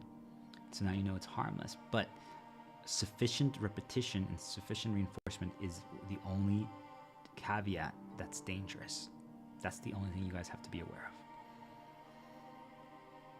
But I'm telling you guys, the calm effect creates a deviation that allows us to become apathetic to the attacks, because since now we know what we're capable of. Being apathetic to attacks is extremely powerful, because it means that we can't get pressured to do something. It means that we're not reliant on an external to know our worth. We are reliant on an external to be cured. We're not vulnerable to an external being present or not being present anymore. Doesn't mean that our positives don't help. Doesn't mean that we still don't avoid our negatives. We don't go seeking the negatives. But it's just, even if they present, we're just like, yeah. Like, at best, you might say something like, I can't believe they're presenting this. Can't believe they made an ad play in the middle of this song. Like, really, guys? You guys see, it's complete apathy, because we know exactly what to do, how to respond, but it's like, it's almost like just, I'm not mad, I'm disappointed. Think of it like that, guys. Lost boy in the woods. Alright. Apathy is powerful. We all need to learn to get to that. And it's a protection. It's a separate shield. I call it gray health. It's something that protects us when we're suffering attacks. It gives us leeway. It buys us time to contemplate how we're going to respond. Should we deviate? Do we actually need to respond? We just start injecting ourselves with some minor positives to boost ourselves up. Because think of it like gray health is like, before we actually take damage to our health, we have 100 health, and we have a shield. So, but maybe our shield is at 30. But before that, it's like gray health is present, a separate thing. And if we, as we're getting these ignorable apathy attacks happening, our gray health bar is increasing. If we don't respond to the like, think of it like when apathy happens, a deviation occurs. Like, should we respond? How do we respond?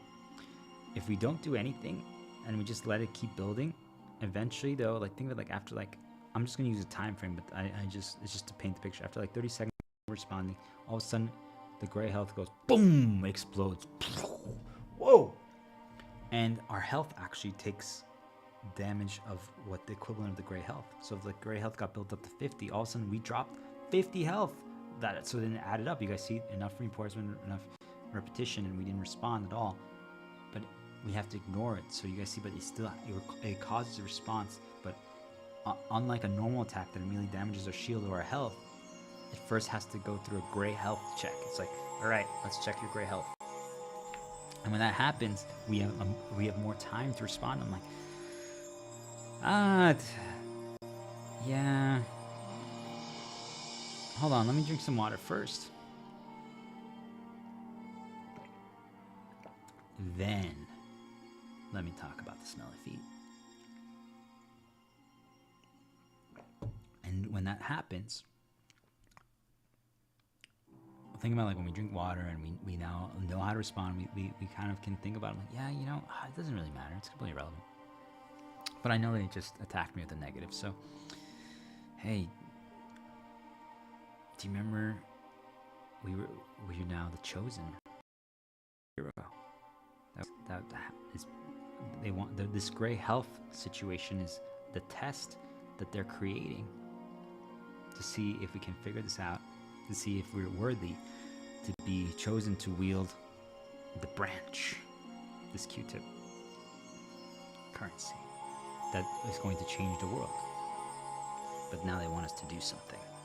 And there are these random spirits that we found in the sky world, but we've entered an ancient temple and we encountered them and we spoke with them and they told us this. And that's why they created this gray health encounter, because even though they are proud of us for figuring out apathy and calm, the effects of those, they want to see if we pass the test and we know how to actually respond to apathy, because most things are actually ignorable. But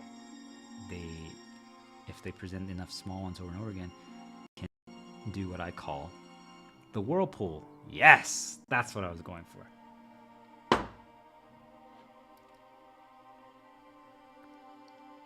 So what's the key of apathy? What you guys are going to realize is when we're seeing other people go through things, apathy protects us. The main benefit of apathy, even though it's beneficial for ourselves, the gray health thing, it buys us time so we can essentially choose to like inject ourselves with some positives to heal ourselves, so that then we don't actually take damage permanently from our health or our shield. See, it buys us time, it protects us. Apathy protects us so we can have more time to make a decision. We're not forced to walk into the wrong mud. We have time. Yet, what you guys are going to realize is what the main benefit of apathy, other than that, is when we are in rooms with other people that are lower level. I call it that thing of like a sea serpent presents itself, Leviathan. And it, or like Forspoken. And all of a sudden, they do a whirlpool attack. They create a whirlpool.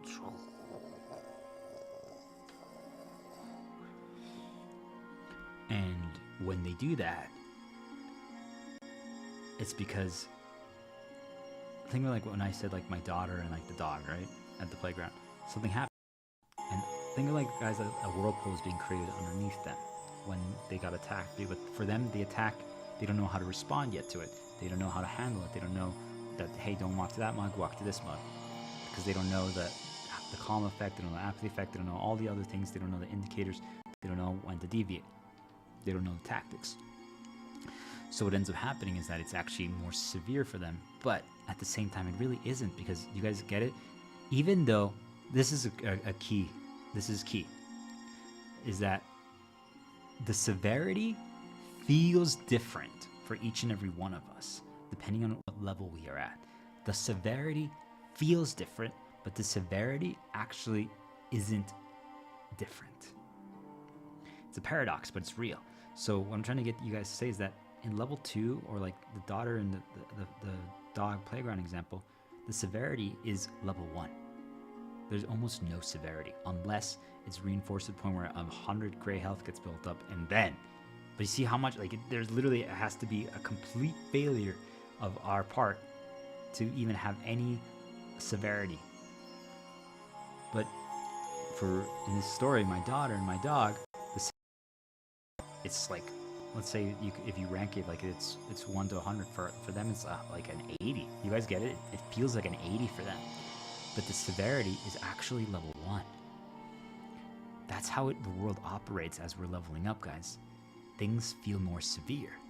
They feel more severe, but their actual severity is very low level. They're not severe whatsoever. And that's what understanding all this knowledge gets you, and understanding the vision and what's actually harmless or not. I'm like, wait, the severity is always the same, because you guys understand the severity can't change. It just can't. The severity is always the same.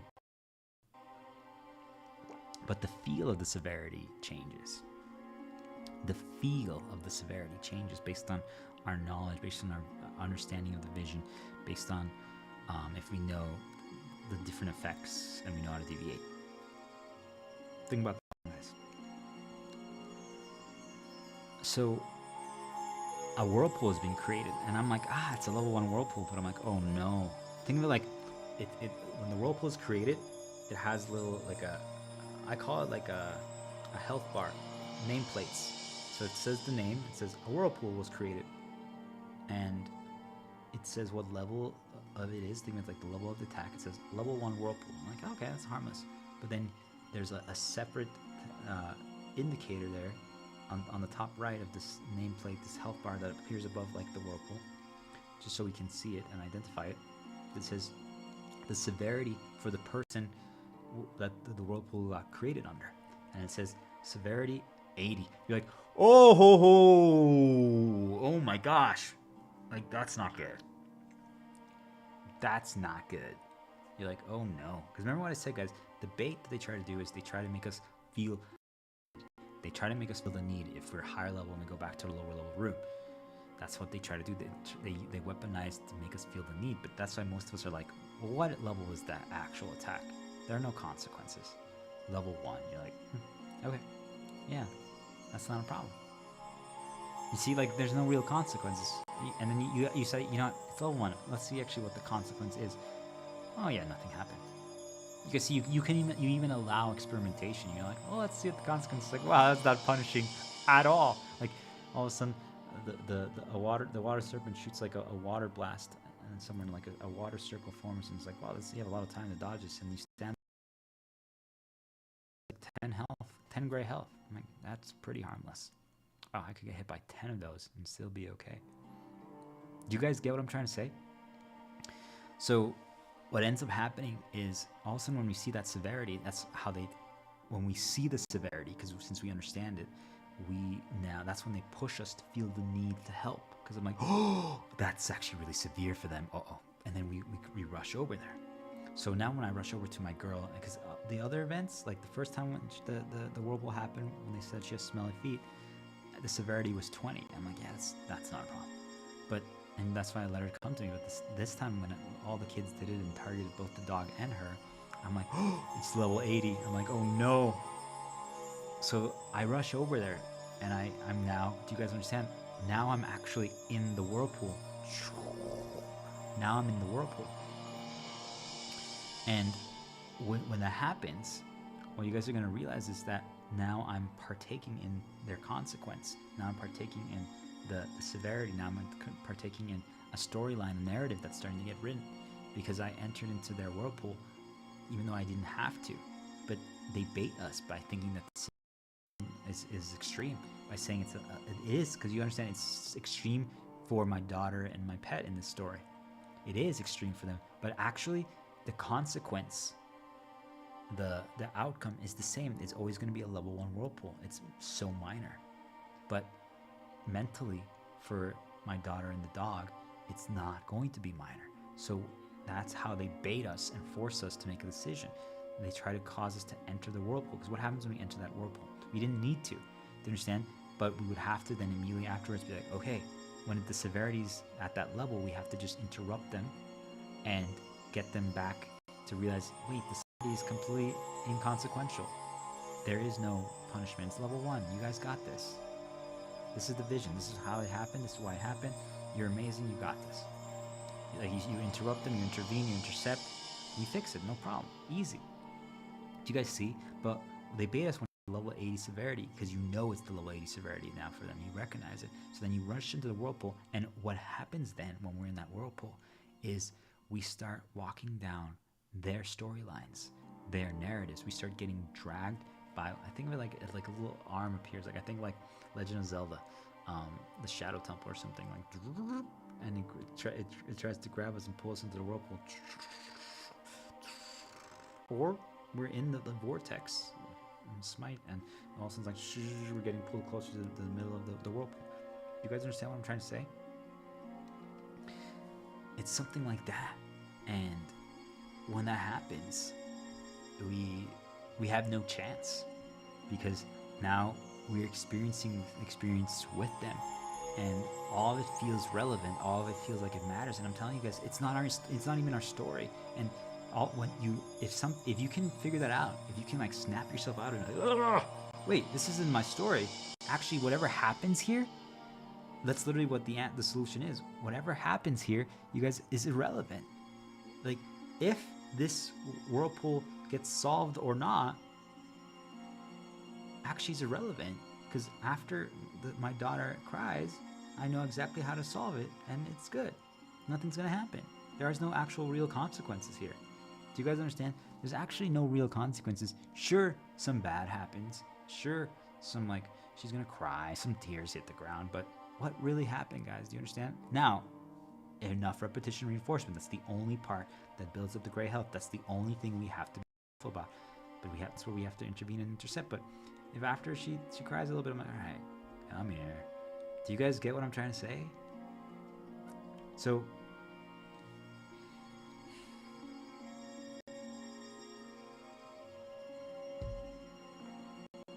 because otherwise we get baited to get into other people's whirlpools, which is now in their stories. And that's how they do it, because that's how they create now new events. And now we can't respond apathetically anymore, because think about it, then there's things that are being presented to us that we are like, yeah, that's harmless, that's harmless, that's harmless. And they're all harmless for us, but we literally just like, it like bounces off us. Think like we have armor, it goes bling, like an arrow shoots and goes bling. The arrow even like breaks, but then all of a sudden another arrow, and it doesn't hit us, but it hits like my daughter, my dog. And I'm like, oh my gosh, they're like completely defeated. Like, what? Like, oh no. You see, now we have to be like, okay, now we have to like do triage and like help. Do you guys see? It means that now it's not harmless anymore. We can't be apathetic. We can't be calm. Now we actually might get even nervous. Now we might get heated. Now we might get like super involved, because do you guys see? It's not harmless anymore.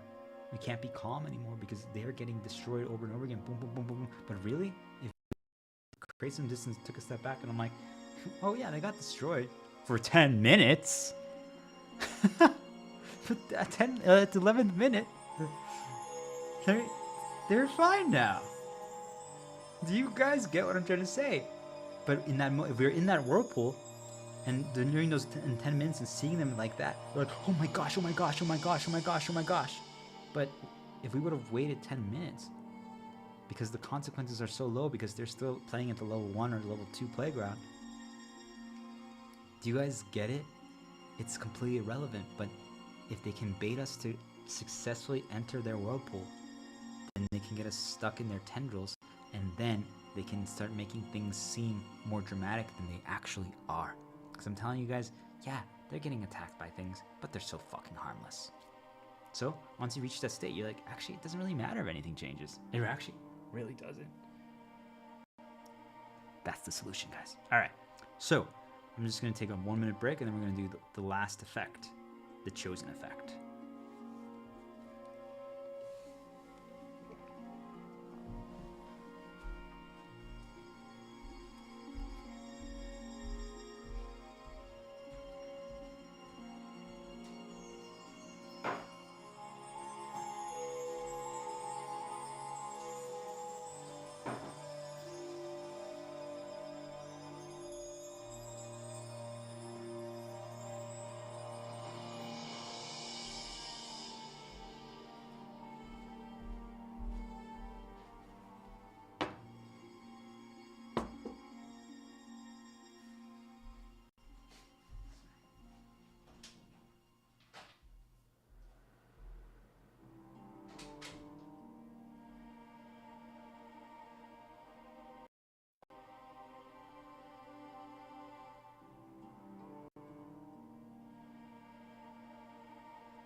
All right.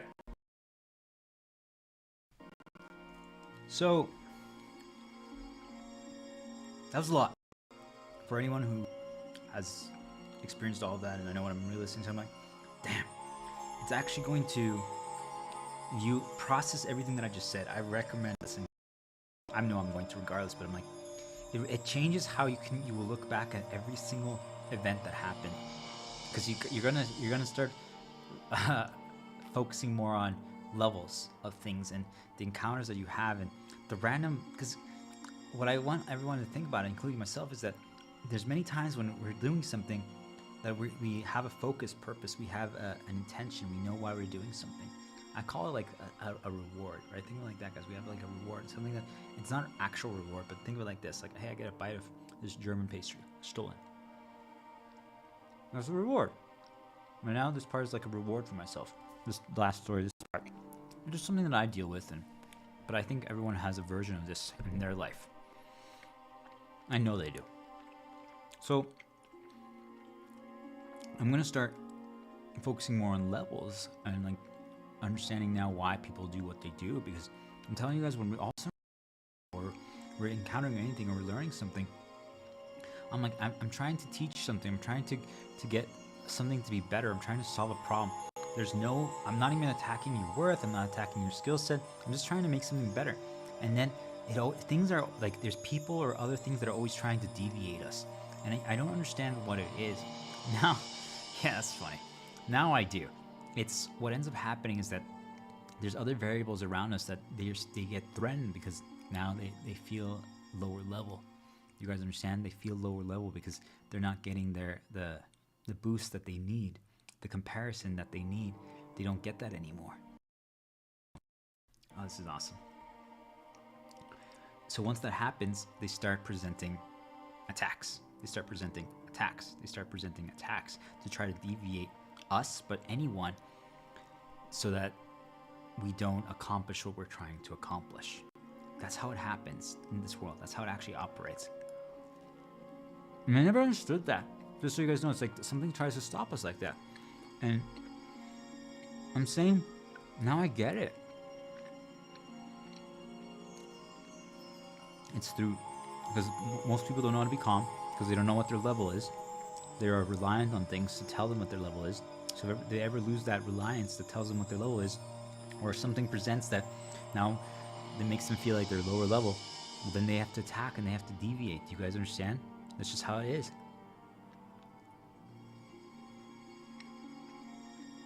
And they can't be apathetic to things, because even if the consequence is so minor, the severity feels extremely lethal to them, because they don't understand the vision. It doesn't feel harmless, and since it doesn't feel harmless, the severity is insane. So because of that, they're relying on some kind of external grade, external metric to prove to them that they are higher level. So you guys understand? Like I can like look back at but that's the worst thing to do. But I could now look back at all the things in my life. I'm like, yep. But instead now, you guys understand? It's now also because I've talked about this so much. I've completely changed my recency. I've been injecting positives throughout this talk. So it's so powerful to do something like this. Because now all their other bullshit is gone, and you see they're so mad that we figured all this out, and we're so calm about this. There was zero darkness, there was zero negativity. But now they're inserting new attacks. But you know what that means, guys? That means that all the old that they created recently, that they were trying to overwhelm you with, is now completely gone. Because now they're even inserting new shit. You guys understand what I'm trying to say? You completely defeat anything happening, anything that creates severity, any event. Thing like I try to say, guys, is you create like a poison cloud, a poison circle, a void zone, 3x Eartharium that spawns underneath us. It's just a zone that, as long as we're in it, we're taking damage. And it's affecting our gray health and our shield. So, and ideally, we have to just heal enough, and then we can walk out of it. But since they're always presenting reminders for us and bombarding us with it, it keeps like they make it's that whirlpool. Think of it like it's that whirlpool, guys. And we're like, nah, I want to leave the whirlpool, but it keeps always trying to suck us back in with reminders, and other people are reminding us, and other people are reminding us, and others pushing things, and most of the things are irrelevant because we understand now the vision, we know how to solve it, we know apathy, we are calm, everything's fine. But they try to make it not be, because for them it's severe, and they try to surround us with people that everything is severe with. I'm telling you guys, everything that you do, they surround you with people that the things that are harmless for you are going to be severe for them, so that they now become more severe for you. That's how they do it. So all of a sudden, you're almost left, and then they keep trying to push you back in. But if you do something like this, what I did over this entire stream, and we're just creating new, we're figuring something out. But even if something that we've almost mastered, that we feel like we've now figured out, but we want to put it in like a format that we can reconsume for ourselves in a later today or tomorrow or whenever, just so we can like reinforce our own knowledge with what we've said. Because what you guys are going to realize is it's not that we forget what we said, but right now we're on a path where we've been going. So we're in a path. So then tomorrow when we reconsume it, or today later when we reconsume it, or a week from now when we reconsume it, we're on a different path. So in one way it helps re-inject it. Remember what I said, guys, we wake up every day with like amnesia, think of it like that, and we have to, what do you remember? The recency goes down a little bit if we haven't re-injected it in us, but we can re-inject it. But we now interpret it a little differently. But we also now know we don't rely on interpretations to figure things out. But you guys see, like sometimes we can hear something a little bit differently, and maybe something tomorrow that was a little different. And then now we see, because now again we're gonna walk a little differently after this, because just think about how much I'm bombarding myself. Because what I'm telling you guys is that we get bombarded by things, info that we consume, the websites we go to, the sounds we hear, the people we talk to. But if let's say if I've only talked to people for 2 hours total in the last week, and yet today I did a 3-hour stream, do you guys understand that I can put more into myself in 3 hours than they could have put into me in those 2 hours? So then you complete the feed, you're out of the circle. And then because they don't want you to, because now you're making progress and you're learning new, they actually start sending you attacks, which means that there's a poison circle here. There's the whirlpool. We left. They were always trying to pull us back in, but now because we already left, and like, oh, they're learning too much. We have to stop them. Like, we have to put them back in the whirlpool that we created. We literally fabricated that because we wanted them to be in the whirlpool. Why are you guys, don't attack with new things? We want them in that one. I'm like, you see, you force them to make a decision. You force the things in this world that try to cause problems to make a decision. And I'm telling you guys, they can't. It's hilarious. They can't. I don't know if there's multiple things. They don't get on the same page, but they don't know what to do. So then they do separate attacks. So what you guys are going to realize, then they try to create a little whirlpool over here, a little whirlpool over here, and you're right here in the middle. And all of a sudden you're like, okay, let's walk a little bit more on this one. And then they're like, all of a sudden you get it back jabbed over there, but instead of pulling you like that, it just moves you a little like this. And then one moves you over here like this. You guys see it doesn't pull you back. It just changes your, if you go north or south. So then you just keep going and you're completely away. And what they actually, their original purpose was they fabricated an event that we got stuck in someone's whirlpool to make us think it's a need, that something's crazy and something's very severe. And it's over here. It's a huge one because it was a great event that they had planned, that they wanted to make happen. And it doesn't matter if it happens or not. You guys see now we understand the consequences are so minor and so not severe. We understand that because of everything that we've learned about calm and apathy and all that stuff. So we're over here now, guys, and we can look back. We shouldn't. There's no need to, but we can. And we're like, oh my god, look, that's a humongous whirlpool over there, a void zone, poison circle. Like, oh my gosh. Because what I'm trying to get you guys to realize is that they just keep trying to remind us of it, to keep teleporting us back there. Because things like God is teleporting us in the orange dress. And we fall back into it, and then we have to do the whole walk, the whole climb again. But this time, remember now, they created those other whirlpools, so we're like, there's new whirlpools, That's how it's done, guys. That's healing 101. All right.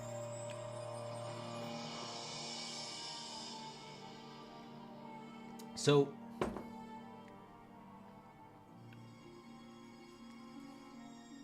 you see, this changes how we operate. This was meant for healing. This is meant as fun. This is meant as to protect me. This is meant as a positive injection. If they're bombarding my mental, and they're trying to like consume me, because sometimes I'm telling you guys, at my level in this sky world, that happens a lot. I can't do anything, and I now interact with something like, do I play a video game or read a story or like even my own, or create something, but you guys realize it's gonna get modified because they're just bombarding me. So I need something that takes my focus, but I have to be careful because it can change my interpretation. So sometimes I re-listen to my own stuff, but it's really powerful because I'm really good at preventing past stars. They still try, but there's just so much that resets me when I do this. You guys see, it's the ultimate protection. So what I'm trying to get you guys to all realize is that everything that I just talked about, everything that I just learned, was actually a test. this is what I've come to the conclusion to. I now believe that, and I'm going to share it through a funny story, or not a funny story, a fun story, as a reward for myself. But just a little personal anecdote at first is that I now believe that there's every single human being in this world is being tested without us being aware of it. There's things that are constantly monitoring us and being aware of what we're doing, how we're responding, what we're seeking to do, and they're usually guiding us and trying to make us do things. And they definitely pre-plan and intend for some people to be more likely candidates to pass the test. Do you guys understand what I'm trying to say? Like, if they fabricate the variables from the beginning, that someone knows how to respond to the whirlpools and the severity and understands the vision and knows how to remain calm and apathetic to things because they already experienced things and they learned the playground smelling feet and the dog, my daughter and the dog, and they learned how to handle the smoke and the warm situation, and they learned the salsa encounter, and they learned the light dragon, they learned the Donner the Grand Summoner, the coral reef, the underwater thing. Like, maybe they learned all that stuff. You guys get it? Like, that means that they're much more likely to be successful. They're much more likely to be the one who passes the test. But it doesn't mean that they will, because but I call that the chosen effect. It means that there's some of us that are chosen. It doesn't mean that people who aren't chosen can't achieve the same level. That's not what I'm saying. People are like, well, then is there no reason for me to try? I'm like, on the contrary. It just means that you don't have it as easy.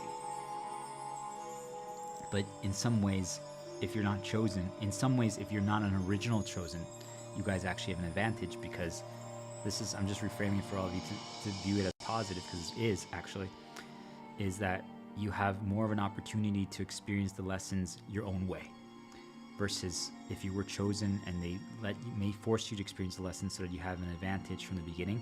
What the problem is, guys, is that you can't deviate anymore. You can't think that there's any other way. And if they fabricate negatives for you, like for myself, you guys understand the sky world and the spirits, I have to fight so hard because I have so many negatives with everything now because of what they did. Most of you are going to be able to enter the sky world without any negatives. Let's just think of it like that, guys, okay? So there's people that are chosen that win, but they get fabricated a lot of negatives in exchange for that. So those things always permanently are severe for them and guide them. And that means that they're controllable. And that's extremely dangerous, because if they're not aware of that and they don't know how to destroy them, they don't know how to understand and how to make these things harmless and how to be calm and apathetic, well, because they're not, then even though they're chosen, they always fail the test. You guys get it? So then people who are not chosen, who had zero advantages, surpass them. It's because they get to learn for themselves. They get to practice for themselves. They get to figure out their own strategies. They get to do their own way. And then what you guys think about it, these people never learned how to understand their own worth. They never understand how to identify their level. They became reliant on certificates, on grades, on money, on externals, on praise, on adoration, on someone telling them level, on the comparisons. So if all of a sudden someone is achieving without that, you guys understand how much it destroys them. So this person then becomes the most lethal thing. So this is in my case myself. So I'm not saying that I didn't have some chosen aspects. I know I definitely did. But overall, I don't believe that I actually was intended to be completely the chosen. But you see, guys, even that topic is irrelevant, because I could analyze that, but I'm just saying, I'm talking beliefs. You see, like, what I believe doesn't matter. I don't talk about what I believe, I talk about what I know. You guys get it? Because I'm like, I believe that I maybe wasn't originally intended to be chosen, but I can never know that. So you guys see, that's a waste of time. You see, guys, how different? Old version of me would be like, no, it's a really interesting thing. We should explore that. Why would you believe that? I'm like, no, it's a waste of time.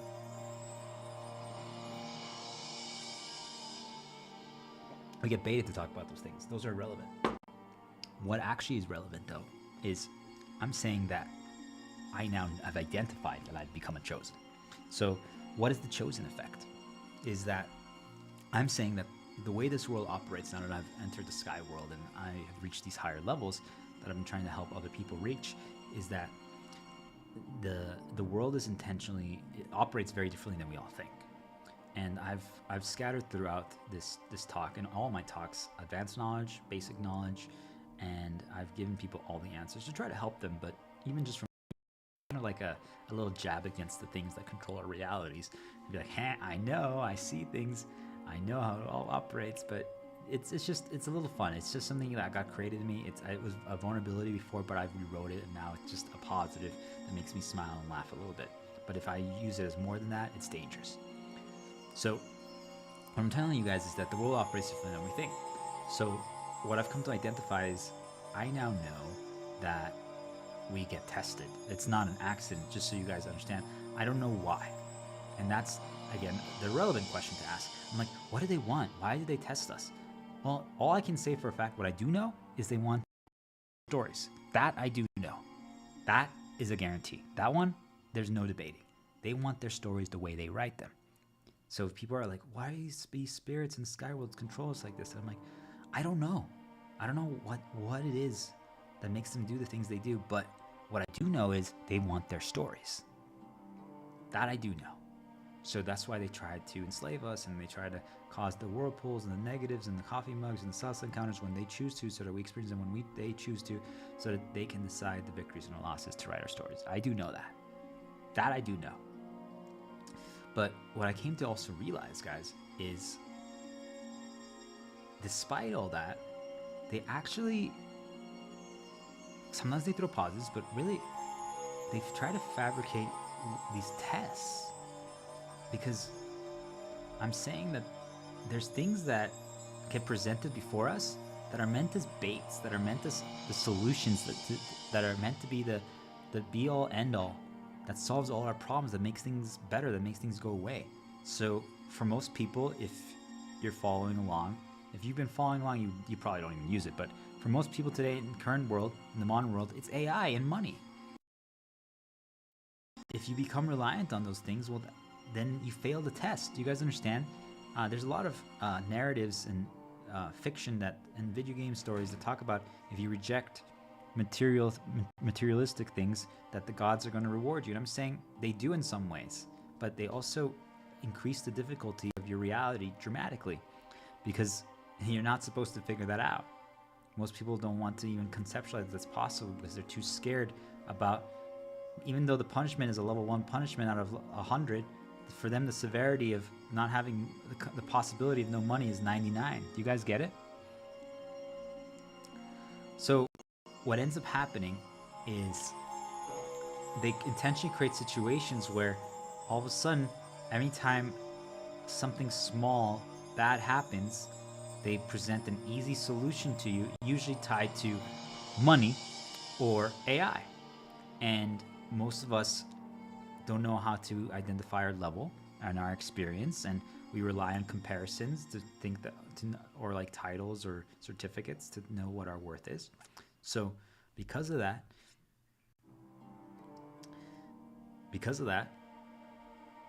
I got interrupted, which is good.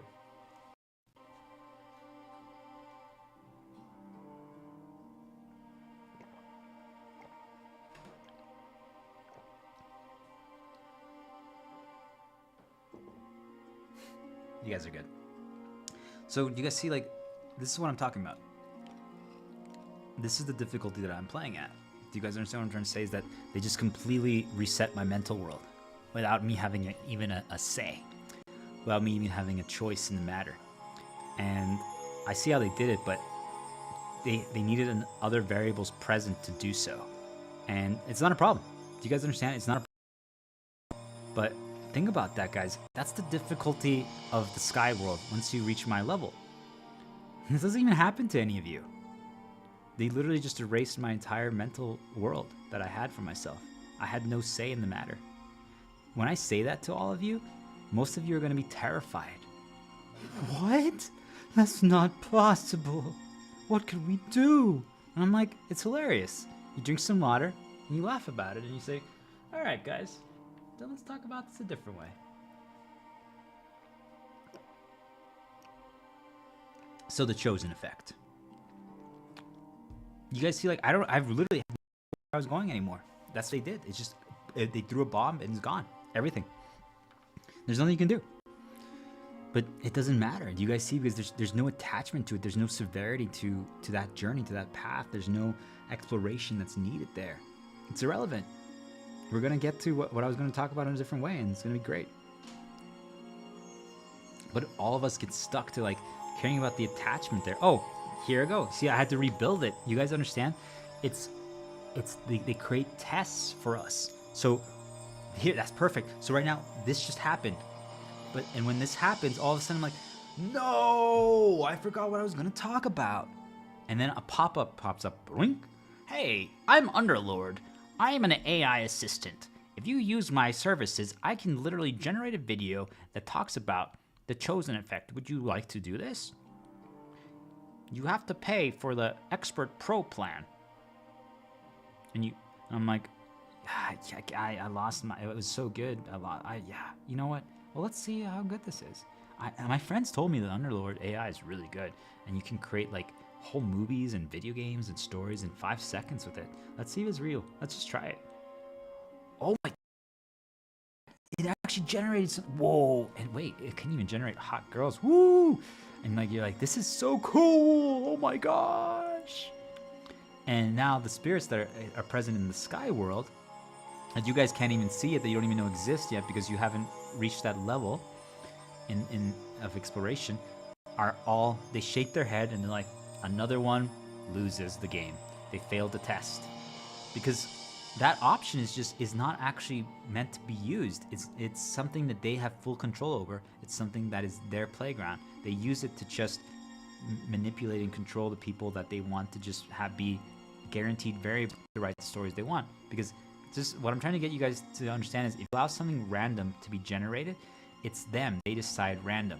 So what ends up happening is they use it to create their story. They're still limited by what is in there. You guys understand? Like it's essentially it's a library that they can pull from, but they get to choose. But if I get to choose what pops out, I'm like, hey, can you give me a book from your library? And there's 100 books there, and I get to choose. You guys understand that I get to write your story? Because then if you have to learn, and like, make sure you learn whatever book I give you. You guys understand what I'm trying to say? I now control your story. So that's every single one of you who failed a test with AI, or when a problem happens and you resort to the money solution, is that we're doing their story. And that's what I've been trying to help people realize. But I realized that actually I don't need to anymore, because the severity and the consequences of them not figuring it out are so minor. Because they don't act that way. For them, it's a level 1 whirlpool, a level 1 bad thing is happening. Their severity, they think it's a level 90 thing. But then 12 minutes later, they're fine. Do you guys get it? And I'm like, wow, if I would have been in the whirlpool with them, I would have thought they were dying. And they're completely. And that's reality, guys. But you guys see, because they had the level 90 severity situation occur to them, when that moment happens, all of a sudden, the AI thing pops up. A money solution pops up. It's just, that's what happens. It's planned, it's intended, because they want to try to bait people to fail the test. Because I now believe that they're looking for a select few chosens. And it's how they kind of create the hierarchy of the world. That's my theory, but you see, I'm not going to get lost there, because theories don't matter. So all of a sudden, I'm like, wow, of course, everyone's going to fail. Fact, because remember, they don't know how to identify their level, so they always use comparisons. They need to be the best person in the room to understand, hey, I'm actually level 80 because everyone else is obviously level 40. So since there's so many noobs here, I'm better than them. And that's how they identify their level, because they don't know how to self-identify yet. They're reliant on the externals. But do you guys understand that if they took that away from them and now they created a severe situation, and when it feels severe, that means that we feel like we need to put out that fire immediately, to use a terminology that other people care about. And so like they're like, oh my god, I need to put out this fire. Oh my gosh, this is super severe. If we don't, like, Leviathan is going to destroy us. It's over. So then AI pops up. The easy solution pops up. It's like, use my solution. I can help you. And people do it. And what happens is that there's other people that are overtly shown to us that win because they use it. They are overtly shown to us that they win because they do something. Usually what happens is they make us go on a journey with them or explore things with them, and they show us their way. Or we're told by them their way and what they got. You guys understand? I'm saying none of that matters. They're there to suppress you. That's all it is.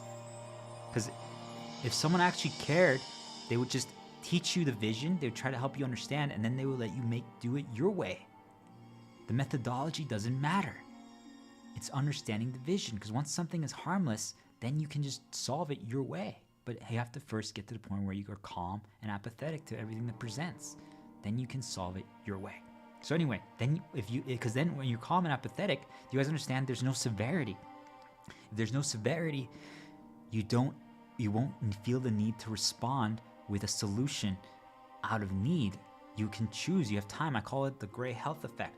We're taking some damage, we have time before our health bar takes damage. It doesn't even have to worry about our shield. You guys see, like, I can heal my gray health. That's what calm and apathetic allows us to do. So anyway, the test is they want to see who's going to rely on the money solution right away and who's going to rely on AI right away. They are seeking the chosen few that they let into the sky world, something like that, guys. Okay, I'm gonna use the story of Final Fantasy XII, the Akuria. That's the story that I'm gonna use as a positive for myself to conceptualize this. And it's a game that I played a while back, but it had a more complex story. It wasn't explained in such simplistic terms, and I enjoyed it, but I didn't enjoy it as much back then because my level of understanding and piecing things together wasn't there yet. I couldn't see the underlying seed of things as much. I focused more on the avert. I was lower level. I was also being indoctrinated by external voices. People around me were lowering my level actually intentionally by getting me to focus on the wrong things. So I just literally watched a scene today of when the Chosen, a girl princess, and she goes into this unknown crystal territory, and she finds these statues that actually are the hosts for these spirits. They're called Akuria, and they're present in the world. They're essentially the authors of this world. They write it. They're here to make sure that things happen. They want it to happen in their way, but they really just ensure that things continue marching forward. So sometimes they intervene, and sometimes they try to stop things that I have identified as enemies. And yet one of them, there were like 5 of them, one of them went rogue, and they call him a heretic, but not. But actually, he attached himself to a scientist that he knew he could use to create chaos in the world. So you guys see, like, they now view that spirit as the enemy because he was giving knowledge to the humans that they shouldn't have. Because now they can't just control freely, because now the humans are more aware of how things are. They don't want that, because you guys see, that's why I say experts and scientists are problems, because if they can suppress the knowledge and you guys have to do my way, then I'm always going to be better than you. I always am going to be higher level than you. People want to be higher level. That's just life. Even the spirits are like that. So the courier are like that. But they had presented these tests, these problems, these minor problems that happen to the characters, and they want to see who's going to use the AI, who's going to use the money equivalent throughout the story.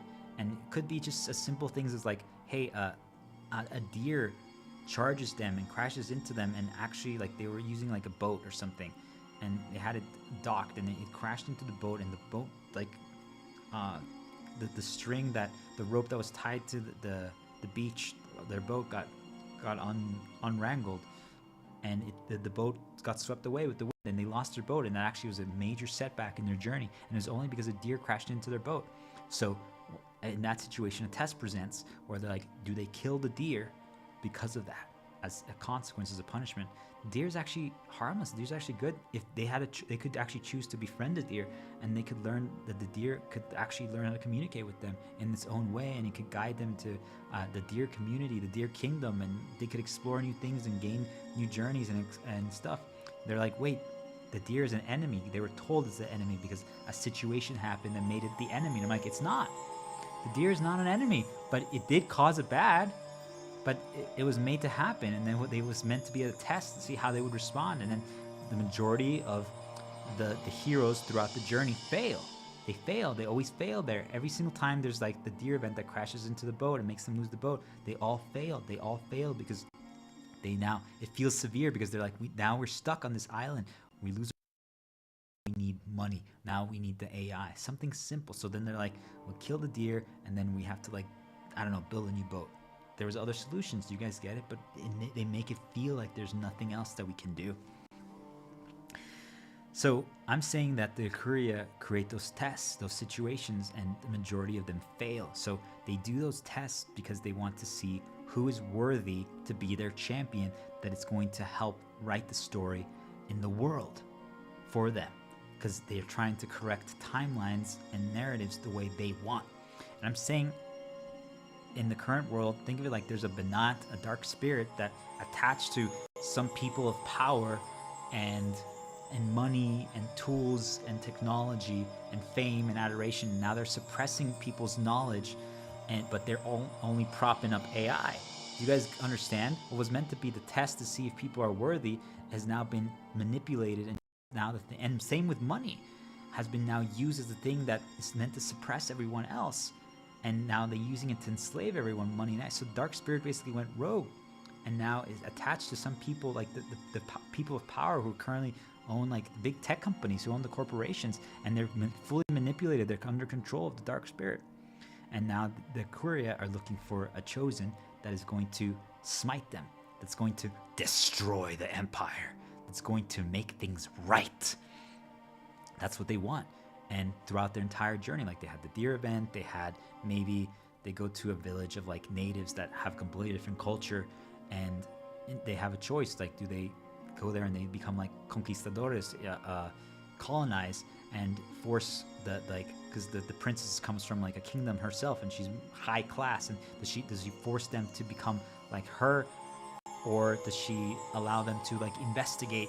And she tries to like do their dances and hunt with them in the plains. And like, do you guys understand what I'm trying to say? Is like, throughout her life, throughout her journey, there's these tests that present, and they try to see how we respond. And if we always choose the easy path, doesn't mean that sometimes we can't. It's okay, but think of it like there's a point, like a variable, that every time there's a plus or minus and keeps adding. It's like worthy of chosen, and they keep score, they keep the tally, and it keeps going up and down. And she made enough good choices that make them realize, like, wait a minute, she might actually be worthy of being chosen, because she also handled like the death of her beloved, like losing her beloved, really well. And that's a point where most people lose, because they lose the things that we care about, the things that we value, things that we attach as our ultimate desire. And then when that happens, most of us get presented a freebie, a solution, or we fall into despair, and they're like, how do we handle that? All those are the tests. All those things are the tests. And it's done intentionally. It's almost impossible not to. Do you guys understand? It's almost impossible not to, because we don't know how to be calm, we don't know how to be apathetic, we don't know how to like rewrite things, we don't know how to understand the vision. And they falsely indoctrinated us throughout our first 20 years of our life to be reliant on grades, on metrics, on external and praise, and other people telling us what level we are by comparison. And so, do you guys get it? We never know that we're capable without those things, and that's how they make us fail the test. So they see this entire journey of this Queen Ash, or this princess, and she gets there, and there's one final test, but it's a one that they don't present it as a test to her, but they actually give her the let's say it's like the sword of origin, something like that, and a sword of fate that is used because she's meant to destroy the empire, because they cause so many problems in this world, evilis, but let's call it Earth. And like, think of like the big corporations, tech companies, the greedy people who've now just completely enslaved the people who know less. And now they're searching for chosen to smite down these companies and destroy them, and destroy the people who've been exploiting them. And that's what they've been searching for, and that's what they're creating. But you guys get it. The first test to see if there's someone is even capable or worthy of that is, do they use AI? If they do, it's over. You guys understand? Like, that's it. At the moment that if they use AI, it's over. They're like, all right, they failed the test. They're not worthy. It's just black or white. So the empire was meant to cause progress. The empire was meant to provoke evolution, because they still believe that they can write stories through bad. I'm saying it's not necessary, but they believe that. They like that. That's another way I pass the test. But you guys, or that's the way the princess passed the test. Ash, she believes that bad's not necessary either. But do you guys see? They literally created the empire to be a certain way to provoke evolution. That's what they wanted. They wanted AI and technology and money to provoke evolution, but it actually ended up becoming just the end-all be-all solution. So then it prevents all evolution. Anyway, so now they deem her worthy because she responded well to like the deer event. She responded well to like learning the culture of a new village that essentially these people are inferior to her in the sense that they just have less experiences. Because what you guys are gonna realize, just because they're lower level doesn't mean that they're inferior. Okay, we're all equal. We have the same level. We are the same worth, but our level is our experience. These villagers were suppressed from learning all the lessons that she had because they never got to leave the village. They don't even know that they can do things. They don't even know that other things. They don't even know what deer exist. You guys understand what I'm trying to say? Like that they can never be level 80 because they could only reach level 79 even if they learned everything else, because the deer equals level 80. That's a +1 knowledge. Do you get what I'm trying to say, guys? If we prevent you from learning the lessons, you will never be able to be higher level. And that's what they do. They put us in situations where we can't learn the lessons.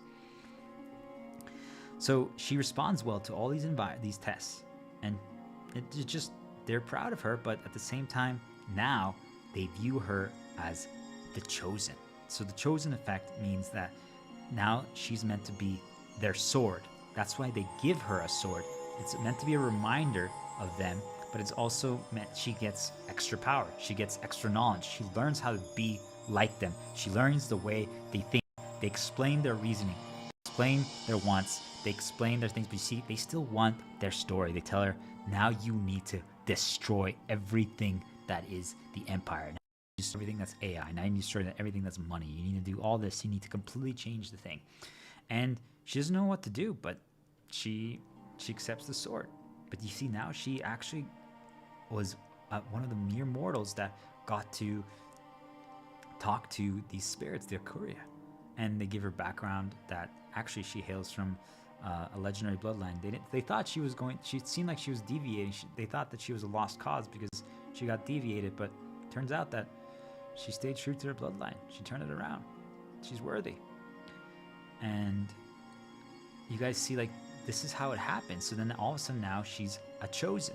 So what happens when we're a chosen?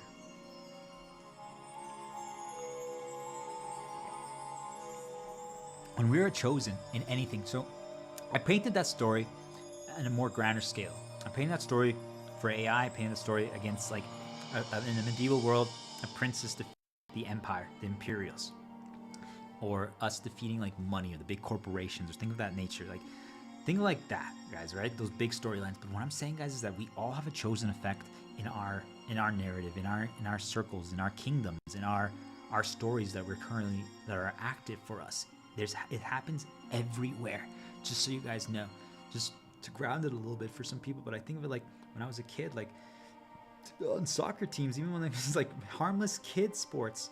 There's like some players that just are more advanced because they've learned more knowledge. We're all equal. We're all the same. But they had learned more knowledge in soccer. So as the parents start attaching chosen.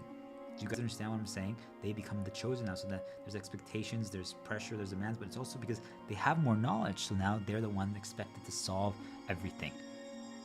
So you guys see the chosen effect actually creates protections. It makes things harmless. First of all, you know, now anyone who's chosen in their story is protected. So in this case, like for myself, I'm saying this is how the world narrative works, myself, but also Princess Ash, she's now protected by the Korea. Do you guys get what I'm trying to say? She has extra power because they gave her their sword. And I'm sure they would intervene and interfere with things to keep things going if bad starts happening. But do you guys get what I'm trying to say? And this happens to all of us in whatever storyline it is. Could be work, could be anything. Is that we become a chosen somewhere. So then we are protected by that from the bad. We're protected from the bad. Everything becomes harmless, because to tie it back together to the beginning is that operate when we understand the vision of something or when something's harmless. But if you become chosen, it means that now everything is harmless because you get extra protections, you get extra boosts, you get extra things. Yes, the demands and expectation is higher, but also you get more. But do you guys see, remember what I said, the key is to become calm and apathetic, and to do so, we have to understand our level and what we're capable of without anything external, without any info. And if we become chosen, you guys understand the danger is that now we have the most overt, powerful thing possible that's saying you are actually, something external saying that you're worth it. You are special. You are the chosen one. Do you guys understand how dangerous that actually is? And it happens in families. I just think of it like in sisters or twins and everything. Like, you guys get it? Even though this, like, this goes back to, again, the severity is irrelevant. It feels severe because it happens in every story. The chosen effect is real. The chosen effect actually does protect us still. We want to become a chosen. It is. If we want to pass all the tests to become chosen because it protects us. But the problem is, do you guys see? They're looking for that. But if once we get identified as the chosen, I think we want, because we see the benefits of it. There are countless benefits, because now things are more harmless. And when things are harmless, we operate. It also means that we get extra bonuses that help us understand even more of the vision. People give us more knowledge. People share more things with us. Problems are eliminated from us. We don't even experience some problems, so we can focus on just learning and growing and understanding things. And it's good. But do you guys see it gets weaponized against us? The chosen effect is extremely dangerous because, well, one, now they have a permanent string to pull. They're like, hey, we gave you the sword. We protect you. You need to do our story. You need to destroy the empire. It's like, what if it was possible to negotiate with the empire? What if it was possible to not destroy Gabranth? What if it's possible to do that? And it's like, that's not possible. That the courier are demanding this. The spirits are demanding this. There is no possibility for any deviations. You guys see, now we can't be calm. Now we can't be apathetic to things that present, because now we have pressure. We have expectation. We have to be the one. We have to be the one. And this happens to all of us. It's the chosen effect. It has immense benefits. It protects us in ways that we can't even imagine. It really, just so I think about it, happens to like all the kid celebrities and singers and stuff like that. And the hot girls and the models, it happens. There's immense protections from it. Everything becomes harmless in comparison, but if you allow it to actually manifest into more, if you allow a little sprout to become a tree, and you use the chosen effect as your only protection. Remember what I said, guys, it's the gray health. The chosen effect literally completely trivializes the gray health mechanic. But if you rely on the chosen effect in whatever storyline you're doing, is that it then becomes the very thing that they use to completely lower your health. Because it's almost like, I would actually say, now that I'm talking this through, I would actually say it's the final test. It's the final test that they do. That's actually what they want to see, is like, will Princess Ash actually just listen to us and destroy us and just rely on our powers and our things? Because, hey, we can give her all the answers, so now she knows that. Will she actually use that? And it's like, no, she won't. But that's the final test. It's like, so for the people, I'm like, hey, like, I'm just gonna use a positive myself, but I think like a hot Instagram model girl that has like 1 million followers, and it's like, actually, what she should do is just give up on her Instagram completely. Get into a relationship and not use it anymore, because she doesn't actually need it. Do you guys understand? She was chosen. Actually need it. She could disable it and turn it off, and she doesn't need it at all. But the ones who actually then feel the need now to grow that and become reliant on it and the benefits of it fail the test.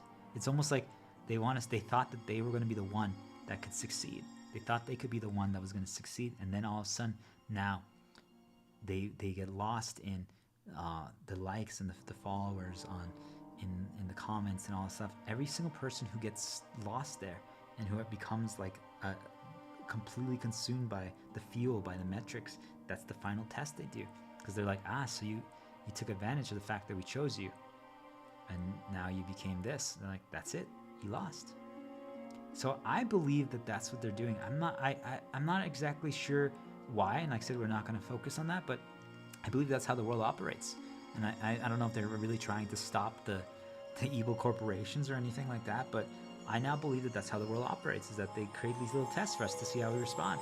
And I'm telling you guys, even things that we've already solved and made better, also create over again. And I'm like, just to keep checking, like, well, what about now? We changed the variables a little bit. Are you gonna break now? Are you gonna break now? See, like all of a sudden, Princess Ashes continues her journey, and she's in a situation where she can destroy the empire. And a part of it, like let's say, like one of the imperial judges and his family, his wife and kid, and literally his wife starts sending jabs at Princess Ash, saying, "I know you lost your betrothed. I'm so glad. That's what you get for trying to destroy our kingdom." And then let's say like Queen Ash befriended the deer in this story, and the kid actually comes and like shoots an arrow at the deer, like Last of Us style, boom. And then she's like, Princess Ash is like, "No!" And the deer dies. The deer that, even though it destroyed their boat, they lost their boat, she saved it, and she understood, and she grew to understand it. And you see, like now, the deer is suffering. It's over. That's it. And now she has a choice. Does she actually punish the wife and the kid because the imperial like general isn't there yet? Does she destroy them too? She has the sword right there. She could destroy these people. I'm saying they fabricate a situation in all of our lives that we can have like a revenge play. And I'm saying, guys, it happens to all of us, and we fail a test. It's their test. And they have the sword right there next to their throat. And she could kill the kid and kill the wife, because anyway, she's going to kill the general. But she spares them. And then she meets with like Gabranth, the imperial, and actually she defeats him. She destroys his armor, but then says, "That's enough of a harm to your ego and to your pride. But now you've learned. Start changing things. You have a wife and a kid. Make things better. You guys have so much technology, so many resources. People listen to you. What could you all do? How could you teach your people? Don't suppress knowledge from them. Don't keep it away. Don't prey on them. We're all equal. We just all haven't leveled up yet." And then she stabs the sword into the ground. And she walks away.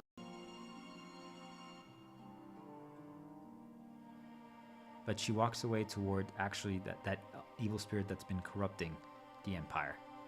The Venat equivalent. So I'm like, whoever's corrupting all the big corporations or something like that. That's what I'm walking toward. But you guys get what I'm trying to say? Is that the Gabranth general was just like, what? She spared me, the wife and the kid. Like, we even killed her deer. What? All those things were meant to be escalations to cause the revenge cycle. And we fight back. But you see, like, the chosen effect protects us. The chosen effect in anything, once we finally reach a point where we know our capability and we get reinforced because now we've become chosen. We're actually really good at something. We're the best at something. It protects us. Everything now becomes harmless for the most part, but it's extremely dangerous because then they weaponize it against us. They use it as like a final test somewhere because that means we're ready to move on. Do you guys understand? Once we're chosen somewhere, we're ready to move on. We're ready to accomplish anything. But they weaponize it against us and they test us, and we all fall and we fail there over and over again. I'm telling you guys, the chosen effect, I believe that they seek. But even then, remember I said, guys, we shouldn't talk about beliefs, but they don't really matter because we can never prove them right or wrong. But I now believe that they're seeking vessels that they can have as chosens to write the stories that they want. But they need people that can learn this knowledge and because they can cause actual, I call them like tremors, earthquakes, ripples that actually make major waves. But would you guys stab the sword in the ground? Would you spare the general? Would you spare his wife? Would you spare the kid? If they killed the deer and they attacked you and they brought up negatives and then he was trying to destroy you, you guys get it? It's not easy. Because right then, all of a sudden when she's wielding the sword, the Kuria voice populates into her head and says, do it. Kill the kid, kill his wife, kill the general. Every kill that you get, we're going to grant you, the sword's going to power up. It's going to get even new powers. It's going to be able to like shoot like an energy beam, like Zelda style. And do like a beam of light, Final Fantasy VIII style. And she's like, wow, this sword could become really powerful. Do you guys get it? Oh, that's something like that happens, and she actually would have got those benefits. Do you all understand? They would have ensured and guaranteed that she would have got those benefits. But when she gets those benefits, then she would have failed the test. They would give her those benefits.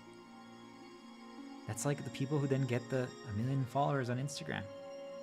They get the benefits, but then that's it. It's over. Now they are expendable. Now they don't mean anything anymore to the spirits that are writing a story. Now they're just, okay, whatever, that's that. Now they just view them as irrelevant. They failed the test. You guys get how easy it is to now not be chosen anymore. But that also means that sometimes all of a sudden at any point then if they're like, all right, we gave them enough. So then they can just be like, wait, my Instagram hasn't gotten a single follower in 100 days. I'm worthless. And you see now they're completely ruined because they now installed all the reliances that they need, all the externals to understand what level they are. So in a way now they even cursed them because they got cursed by the chosen effect. Now they're permanently cursed. So now they're now stuck permanently, always seeking more validation, seeking more money, seeking more followers, seeking more. They can now never deviate anymore. They're permanently cursed. Think of it like they made a deal with like a demon, but they got tricked and they didn't realize it. But they didn't. But when they failed the test, that's when they got tricked. Because they were supposed to fight back against it.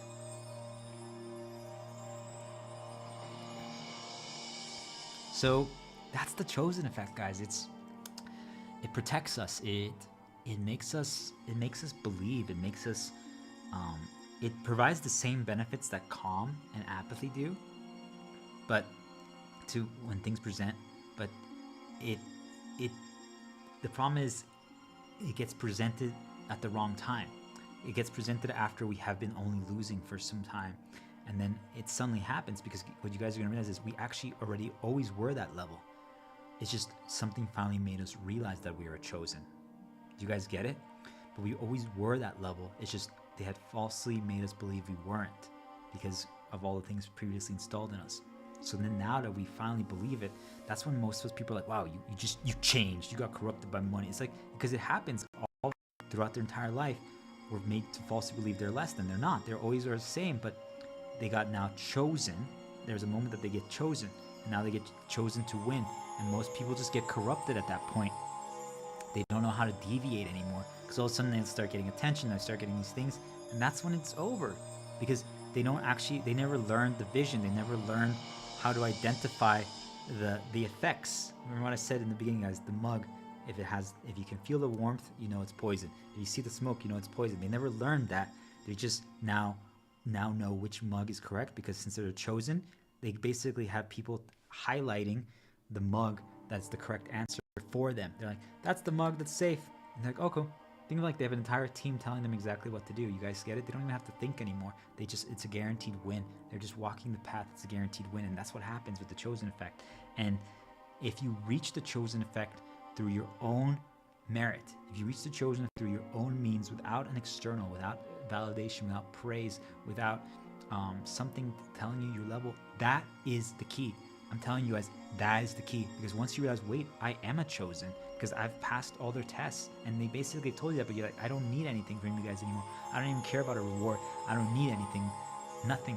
I don't care about that or anything. I don't care about the praise because I know what my level is regardless.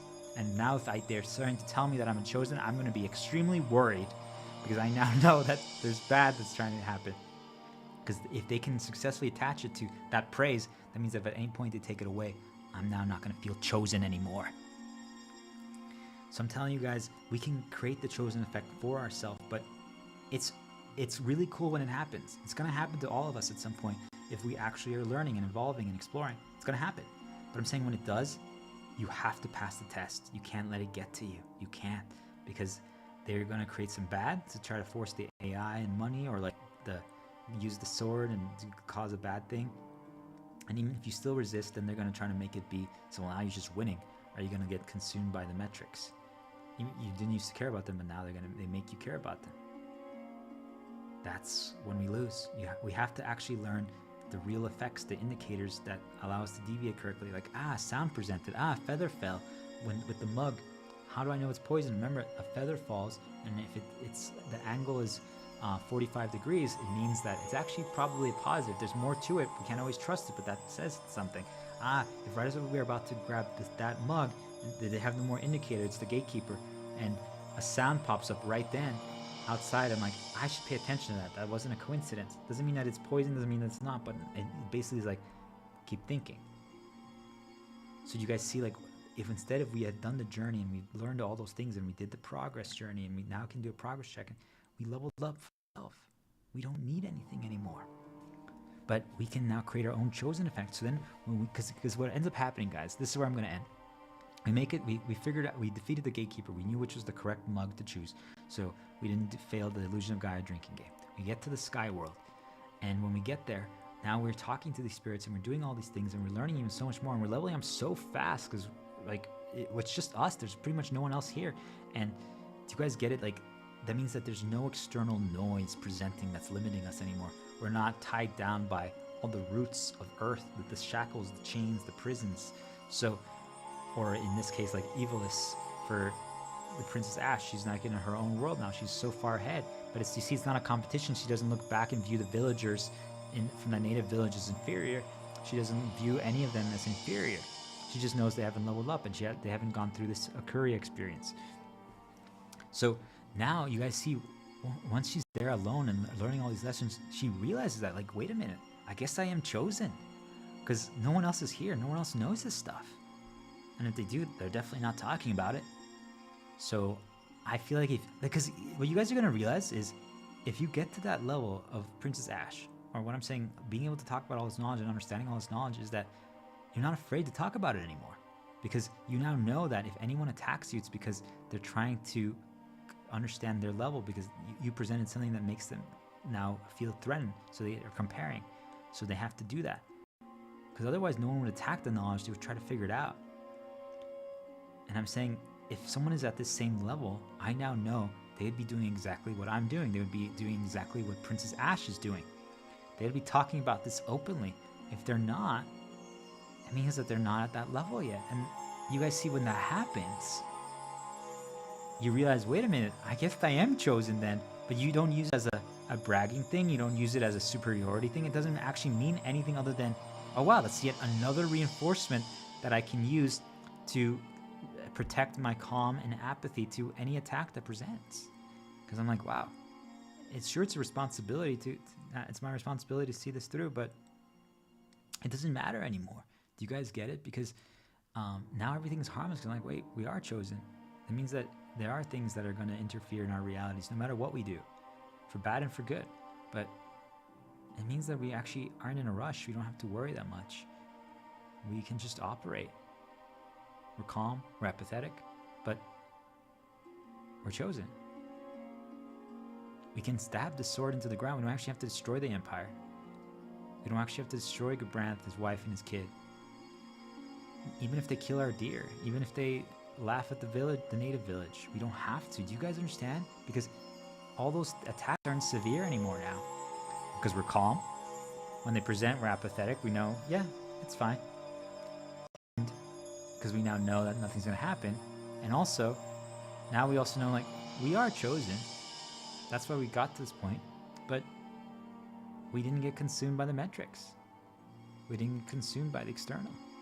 We did it.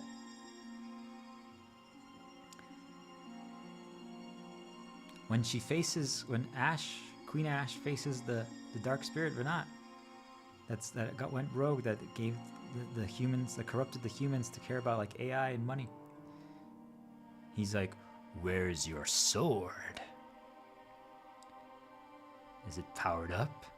Because that's the only thing that can defeat me." She's like, "I left behind." So Venat thinks that it's a free win. But what he doesn't realize is that because now there's no reliance on anything, there's nothing that he can do. Because any attack that Venat does, Princess Ash can learn and deconstruct immediately. And every time that does, I call it in Final Fantasy as a blue mage, but essentially she can learn his powers. She can essentially steal and absorb his powers as he's doing them. So every time they do something, he does something, she learns them. And I'm saying that's what you guys get to. If you follow along and you can learn the calm effect, the apathy effect, and the chosen effect, and how to wield it for good and not get consumed by it, you learn from everything that happens. And you just use it to power up. You don't even need a sword. You don't even need a tool. It doesn't mean that the sword wouldn't have helped. Do you guys get it? So sometimes if she really can't win, maybe she could go back and grab the sword. But she doesn't need to. She doesn't need to. And if there is something that presents that makes it become a need, well, then that's like, whoa, what happened? Do you guys get it? That means that they forced something to happen. And then you have to ask yourself, is it just another test to see if we would grab the sword or not? Something to think about, guys. So that's my explanation. That's my answer to the calm effect.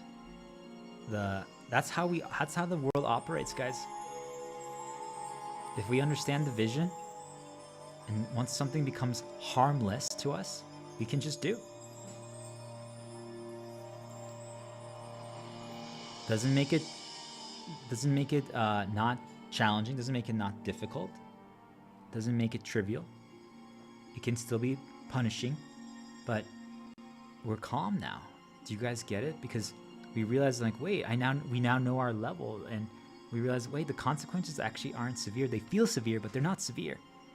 So now we're calm.